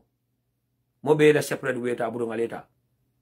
Boys will be seeing Lord Bunda Dali, a bullet bula poso konotel. Boy, you're general is a boy long time, man. La boy, DP time in school, man. DP time in St. Joseph, man. DP time in St. Augustine, man. Boy, the man don't say that game in Real Madrid, boy. Real Madrid, New York, Nini, boy. Chelsea. Boy. You know? Wado ya jame ko fa be candidate wata men nimbe loren boy ya jame boy ya jame ki boy ya jame ta ya jame politico. You went to club to have fun or you went to a Gambian program because I don't go to club. I have to be honest with you. I don't go to club. I've been in America for 20 years. I've never stepped my foot in club. I've never drink. I've never smoke. But Yusundur Bukanda, musical show Bukanda, barbecue Bukanda, picnics Bukanda. Those are my types. Like our independence celebration on Kamenkajang, when I used to be in New York every year, we celebrate Independence Day and then New Year's Eve party program. So I go to those ones. I don't go to club. You know, we need to change. If not, hey, it's going to be like this. Problem, open problem, forever and forever. We need to change. So, Allah baraka back in body, menbo call kekang, ali haketu program on time, bantale, jumasal wado sita Gambia, sa mo nita mbar musiki nebe call kekang, but no ta, nta hanya kumota. Yeah, but even in the Gambia, Omar F. Jane, ole beje. Ebe Gambia jelele, ebe Gambia no jelele, ay bula chepe no ma de boy, nanjena boy, wala buga yobu club. But the moment they new club rek mu faate chepe bisa dina tawa si bunde club nak they are talking about they know all the 11 players that play for Real Madrid. Gambian boys can remember all the 11 players that play for Manchester United, Chelsea. They can remember all those names. When you ka chura yo toilet follow you ka bin toilet follow they don't even know what is luminous. Go the Gambian sometimes they don't even know what is luminous. They don't know what is go away soft, go away normal. They don't know what is bunti arjana chabi care. First jump amuñ ko. Let's be real. Yes, mfa baru musola mod. Yes. Inimbara. But they call me later. Let nata jina le kama. But it's topic killing deal. I say open and discuss. Ha. Daro watu musola ka kelu mbaran. Ha. But say kele ka musol mbaran. Let's say topic open. Ha. Open be kele. Saka diaspora. Hai, ni call for le kele kala for ka drive. Ani afule kele ni kala for house of able. Thank you. Na umto nyade. No. What is costing? More discuss. What is trending right now? Because several people lend the approach. I know. Make a drive them way. Hey. Drive motor. Yeah. What is costing? Okay, Abaraka. Thank you. Okay, Abaraka. I mean for another point that but be time to jento kachano. But Gambia fan abejelde. Is a kiwaje member 9-3. Okay, like let me take an example of myself again. I always want to talk from experience. After 10 years of Jamela Kuo Montano Gambia, immediately the change of government in Gambia after 10 years of being absent from Gambia or more than that. I'm from Gambia back. Not force year kata. I want to experience something like Kadum Fonkola Todum. Public transport because I enjoy that. I want to get on and off. I was having fun because I can't some of the cheapest that time they feel like America wala semester bi muy duga ci public transportation. My second time I start using my car. My third time I start using my car. But some of these people you talk to them You know, I don't like to show certain things because one also have to have privacy. But I let you kabojere. Nimbembulu jang almost 5 months and 6 months. I have a father nun tep. I don't have a wife. I'm not married. I'm not living with a woman. But it's not because if I don't have a woman in my house, or I don't have a wife in my house, manyana churayo malala, wala manyana churayo sana. Gambe funding call wale amala salbateria umunati fureya. Salbateria yenta salbatero yenda kasunka. Salbatero yenta I don't care life lo sotola. Salbatero yenta matla feni la duma dro ayela abe dollar megla ba ninga meno ka lefta $100 ya aki. Ninga meno ka ko kura na kura njo aki. Ba de fon balula be dame. Na fada ya bula kesho kono ya sambe ko ndesan. Anu abe bunja wala lo kan fama bang. Ndesan abama hijini fama me. Ana mon futu fam. Wa tre fata. Isi so bet testa. So most of them, they will call me after this program. So at the end of the day, let's be real. Let's be real. Let's be real. Let's be real. Nyimala mabe many last call atala from Italy. I made a call and then I said haketu na kacha kumfa ali haketu faran kumol mem ko fuja naman dia wala nali amara ko is out of touch or is out of topic surtout na alpha membe lamorola na kebal membe lamorola be mo nyo kawando tan kabi political am nyinti an kabi and politique depend le ba ke kanyame na keba from Italy sana jaju be abinyadi mbiyan don ko trade bam fala jelola be fala jelola ban kam fana fa e surumulele e jolli de kole manga ba jiloldi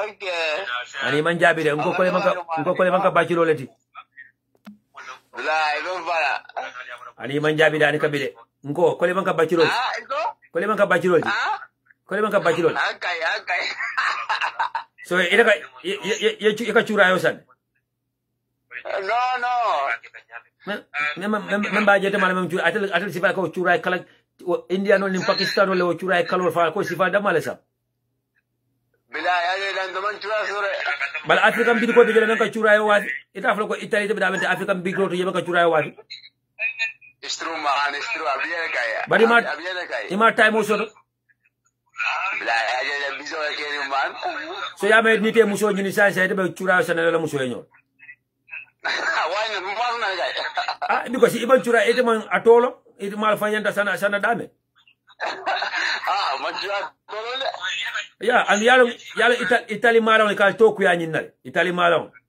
ka to Italy Spain malon ka to ku ya nyinale all right anyway go ahead even life yes abaga mani no inimbara thank you so much inimbara thank you abaraka so nkali ajel nyimbe program la moy kana anu ayem ko le more than 5 times bala fa la kacha man jamfa nyimman ko mom ka fa dum tala sulu be jole bayal men jakal bi Pakistanul ni Indianul siata jana te mala fa nyine mandika kama moy la ba fonka ko mom fa nyine kama babal bi Pakistanul ni Indianul siata nyi soto bagale na jama bala blogi kon de mala fa nyine kana ko mom moy la ba CDC said don't call me to teach you, you will learn from here. If you don't learn anything from here, don't call me. I'm not going to talk to anyone behind the scene. I'm not going to teach anyone behind the scene. Learn from here. Sign online classes. Classroom online classes. So this is the online class. Learn from here. Don't call me behind the scene. I'm not going to teach you anything. Yeah. So you may call it Italy. Trust me. Let's be serious. On a very serious note, please. This Italy Malawan you spend Malawan I'll talk about in Carola. And now we have African markets everywhere in Europe. All our African markets sell chura and so on. Come on, man, go to these stores and get whatever you want to get. Albalu. You live in this world, you want to live like somebody who is half dead. Albalu. You know, society na muso nyini do. Imete malebe men chura sana nyamendu. danga dunda wala nga dee waaye di dunda mel ne kuy dee amu benn njëriñ na surumule ba mu jolli yes na saf te saf ba safaati that's it. So Allah baraka bage, thank you to each and every one of you. Thank you for your time. Thank you for the great attention. Alma ale continue ka so ni sewolan ay badi yal kafu ay njarabi ñoo kanola nañu kacha sifa so mi alango nimbe kacha la moyla mbe jelalale kacha mi alango is gonna be ambience kacha mi alango NPP ko ne UDP ko fo betal no platform kilometer le ba la moyle be jelola kacha mi alango political opponents could be there together having fun and enjoying. Kachame alonko is gonna be about anyala mo yini bes laugh la yetele sino bala kachame alonko be men la mo ka be badendrola ibe mo la mo ka ni mo dun tonyo la banna ngay setan programme la live Facebook page nit moy sagante moromam wala jigen di sagante morom jigenam wala jigen bi di jefante morom jigenam di budi yu graw yoy non. We don't want to hear such on social media. Social media is not about that. Facebook is not about that. Ke oni musol dun tonyo le futu ba mo ya samba social media danga nangu suma jeker wa danga do mbarar nga yobu ko social media. We don't want to hear that about social media. Whoever have that in your house, keep it to yourself.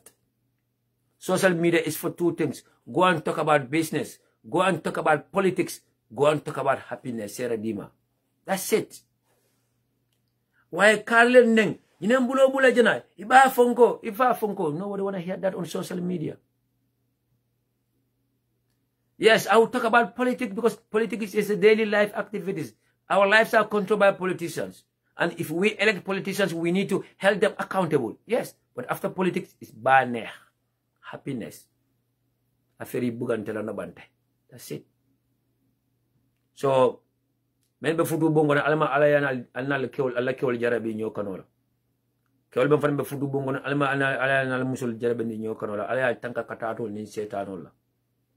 Men be futu bongono almali futu forever nal kenyo la nal musnyol men ba nyini kam almali mo so mo kendola yeah momo ale so the rightful person na nin kewlo muti ale the right man dila ay muso dila ni muso muti ale the right kewo dila boda biya tata na dro iko munyolam yes wawa amna ñuma tere nelaw kay ñu bari sax amna ñuma tere nelaw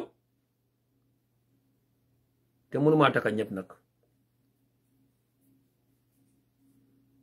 amna ñu mantam ñu man tere nelaw de ñu na kumbe ñaaw ña amna ñu ma tere nelaw de so at the end of the day affaire bi terante nelaw la dañoo terante nelaw nga tere ma nelaw ma tere la nelaw waa ku am sa waaj bu baax nga bind série Papa Ndiaye série Fa Fodé série Lamine Ndiaye waaw ku am jëkkëri soose te soose la tere nelaw nga bind fa pol bu saf soose wala olof bu saf soose wala jola bu saf soose su fekkee ne soose nga tak jabari olof nga am wala olof jëkkëri olof nga am olof la tere nelaw waxal sana bu saf olof wala olof bu tafli da si waaw may faatu fa braba si se jol be kumala jana suute si se dabo jol be kumala jana dabo be mu kewleti mari chamane fana lo be sista ko no mu chamle bala mane la tere nelaw wala na ke mari chamane ti mbar musikando binta dam fa sima kon tom dam fa le sima moko tere nelaw façon yoyu nonu am nga effort mu assist score effort la tuda way mu ne effort mu assist score mom moy effort mu assist score you know série pap fon fenge do be ko sweet candy man sweet candy nyaadi I love that one so let's do it that so princess bintu ñol baba fana ning série na da abe ñim princess bintu bambeji princess bintu baba princess bintu ma di ngolti ni série na da wada be ñin princess bintu baba bondaje nin te musu ba fly abondije princess bintu bondije akaje Fatou Musana wala Fatou série sana yes ay dakala wala ñam añi aji yaay zena aji yaay zena sa dom la waaj bu baax su ñëwee dam fa génne yaay zena nga binda fa aji yaay zena nga ba ñaka fa binda aji yaay zena sa doom la lay mëna doom binda fa génne fa aji yaay zena aji mu panjaay wala aji mu diw mu am solo yeah so it's 6 o'clock AM yeah so na alamo alamo kumatala ni wado lan ka wuli most of the time. So it's 6 a.m. here. Yeah. Even bara muso kendo be jena akajele binta Jammeh Musa. Binta la ma kontonti. Ay binta la ma toti Jammeh la ma kontonti. So Jammeh li ke ajindi nyaade Jammeh Musa. Ni alaji bu baax na ba binta Jammeh Musa. That doesn't make sense. Ba akajele binta Musidi Njai. Astafurlah amalan kana Sidi Njai fa misali. Kana Sidi Njai misali. Ba fula binta mu pate wala binta mu yore wala binta mu sanasa abekri way bi fa ñom so jemi alan ko bare mu siadi bare ke yalla be na tema le ñolo wala ñama al man dem fenna al man sungi kilin susu bala ale ñom mu ta bare mu so ni bare ke odi iko ba yele man dila sa fay ko ndemi bare mu so di way ndemi bare mu so te mo buka bare mu so kanu mine kam bare mu so de man dem ba kilin fakate man sungi kilin susu waaw chame ñak goram legi ñu bugante wala ñu buga togn pej bi man sa jigen la dama tiye comme suma chamen lal mo ñu def chamen ak jigen dañ boka yaay ak baba dañ nampa bena we ko be ka follow ter yalla bar musiyani bari ke ado ka follow wala nyama and then kado na dunje bani ko ba to na gambe musol ndemi bar musol di way ndemi bar musol di bar musol buga bar ngi buga bar musol kado bar musol ni bar ngi ya aka follow wala nyama wala ni mun terol we are friends no man dama tiye comme sama brother rek yo dama tiye comme sama sister lalla turn it to another page that can turn into lovers, it can turn into husband and wife, it can turn into boyfriend and girlfriend nañ ñabante rek wa ala yang kamen to fa finti na sai ngani na fono sweet candy ansu sabali you see legi kambu mjo kende mo kana mo ko mat nañu to fodra fla finti na sweet candy ansu sabali thank you ale njila men sa ato man ka sweet candy di maybe akela tomu ansu sabali di wala maybe ansu sabali moko tere nelaw mu ngi ni amina safaji ako sweet candy ansu sabali suma sister I like this name bula ken nak tie ko fofu de wow anu akam tala na talo bala na akele beje sweet candy ansu sabali tie ko fa nak na tie ko mu deger bula ken nak ya fa nek nak ya ko yor sweet candy ansu sabali thank you so atal musula ka fako ke musoma moro soto men tambe ta famala yen jigéen yi ne ko wa ñu ne jigéen amul serigne budul bopam so make use of that jigéen amul ben serigne budul bopam amul ben serigne bu important budul bopam musoma moro soto men ka fanti so make use of that ikal to ko yani nal nak ko mori kendo be dawda musole alo mori yow dawda musole alo fu serigne bu baax nek wala serigne bu bon bu nek jigéen ko xam so we need to make sure that you prove men wrong yeah prove men wrong sibo jase ko see the way I laugh as bumo yeah okay so ala baraka baje alma alen sawo kenya kila horomoto mbe kol mento alma alen sawo kenya je alma ala kan jawol sawo mon loma kila horomoto ye jamfal city jamfal nyin possible ta bal alma kana ka jamfati membe mela alma kana ka jamfati membe bambanna alma ale jamfa nyin tinya na banko kan akata nyamen amanetal but alna dua fongani ole keten hadi sise from New Jersey and thank you I'm killing you with love but you are enjoying it amon kuede en jigen yen futo rek lu neex rek ngeen bëgg lu saf rek jigen so ala baraka ba I love you all Boubacar Dramé thank you so much for your time Paul Boussaf Socé I love that name thank you tie ko fade Paul Boussaf Socé Socé la tere nelaw tie ko fade na toy rek mu baax Sibo Jase, thank you for your time. Hadi Sise watching from New Joshua. Ani men kam doko aji ya Zena. Ani Binta Sise Jalo. Binta Sise Jalo, mashallah. Tiyo ko fade. Jalo mola tele neraw. Def ko fa mu baax. Wow. Ani men kam doko Matida Gasama. Matida Gasama, thank you also for your time. Bintu Jigs, thank you also. Ani na brother Solomon Jane. Mfangala bar muso, mashallah. Binta Jammeh Musa. Very soon we will cancel this name. It's gonna be Binta Mudiu. Very soon. I'm praying that the right person comes, inshallah. Princess Bintu Bama, I found into Alexander Sweet Candy Ansu Sabali, the best name so far. Amadou Gassama, if I Baraka Bake, Boyo El Sedi, Budu Fasal Batero, because Kebata Fantola Boyola, and in Koembe Futubunga Fantola Boyola. So Keolo Alawuli, Ale Futuoli City, Ale Mussolini, Namusol Besharing, and Namusol Bejere, and Nini, the Nambita American Nina, Benin, Swedish Nina, Tubabu, Parol, Benin, Tubabu Kotor, another Mussolini. Solomon Jane, thank you so much for your time. Aning mfama bitam Princess Nyima Sanya. Bimana dali nyenak bingi sane. Jiki sane baraka bake. I love you sister. Binta Damfa Sima. Mfama la baru muso Maricha Mane. Kadi sane in Sweden. Nyafi Safi Nasi also in Sweden. Brother Amadou Gassama. Ani men kam toko Bintu Singate, Bintu Diba. Ani men kam toko Mama Singate nyoru. Sister Aida Tude nyoru. Ani men kam toko Sister Mariama Jaju in Germany. Ani men kam toko Fatu Jaite. Ani men kam toko Sarata Suwane in Canada. Sister Jenaba Jalo, thank you for your time. Ani men kam toko na wonderful sister Fatu Fati wala Fatumata Fati in Australia.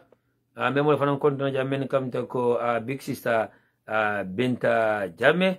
Ani men kam toko sister Ami Jata. Ami Jata, thank you for your time. Nyima Sato Suare, ani men kam toko Nyima Sane in Sukuta Nyamasu, Gambia, Fai Gambia. Do fanan fele janet awa seri Babukar Yombe Mane, Chewai. Awa seri Babukar Yombe Mane. Yako yonde tiyo ko fa bamdege nak. Awa seri Babukar Yombe Mane. Thank you for your time. Ani men kam toko na wonderful sister Solu Mashallah. Men yalon ko ebe Gambia. Men kam toko Hadinjai. Sibo Bayo nyolu. Sibo Janke nyolu. Jarai Fain nyolu. Maimuna Sayo Sise nyolu. Na UDP TV&MEDIA ladies men kam toko Jarai Sane. Hadi Demba. Aisatu Ba. Mbebe Tendula Mbejaila. Allah barka bake for your time. Brother Alaji Kanyimba for barka bake. Amelia Martha Evans, thank you so much for your time. And then come to call Princess Nyima Sanyang. I love you too, thank you. CD Sanyang, or CD Sise, I love you more too, thank you. Juf Nyogaba Yaya Hamina, and then come to call Binta Jame Musa, and then Brother Suleiman Kanyol, Ayat Tito Sise, Bashe Kumane, Mimi Sila, and then come to call Aji Yai Zera. Thank you all. I love you all. Until another day. Say I don't have a fixed day. So anytime it is necessary to come out, I will come out. Anytime I'm unnecessary, I won't bother myself to come out. Ninkacha dati je ntina ka time always jang kala time always. But ninkacha dati je menkumara nyanta ka share with you Gambians. I will definitely come here to share with you, especially my fellow UDP. Let's stay focused and concentrate. This is not the end of the game, and this is not the end of the road. Do not bother yourself with this Mbojo One Soul, Doi, GMC. They are noisemakers. They want to distract us. They will never be more than UDP. They will never be bigger than UDP, and they will never win any election over UDP. So why waste your time with them? Doi, the so-called intellectuals, Doi, the so-called smart ones on social media. Do not bother yourself with them. The GMC One Soul, that's a family party. My party and his family, that's it. Do not waste your time with them. Do not allow them to distract you. Somebody is telling me that please don't go. Paul Busef Sosa, it's already 6 a.m. here. Thank you. I love you all. Allah Baraka. Good night. Well, a good morning from my end here. Thank you all.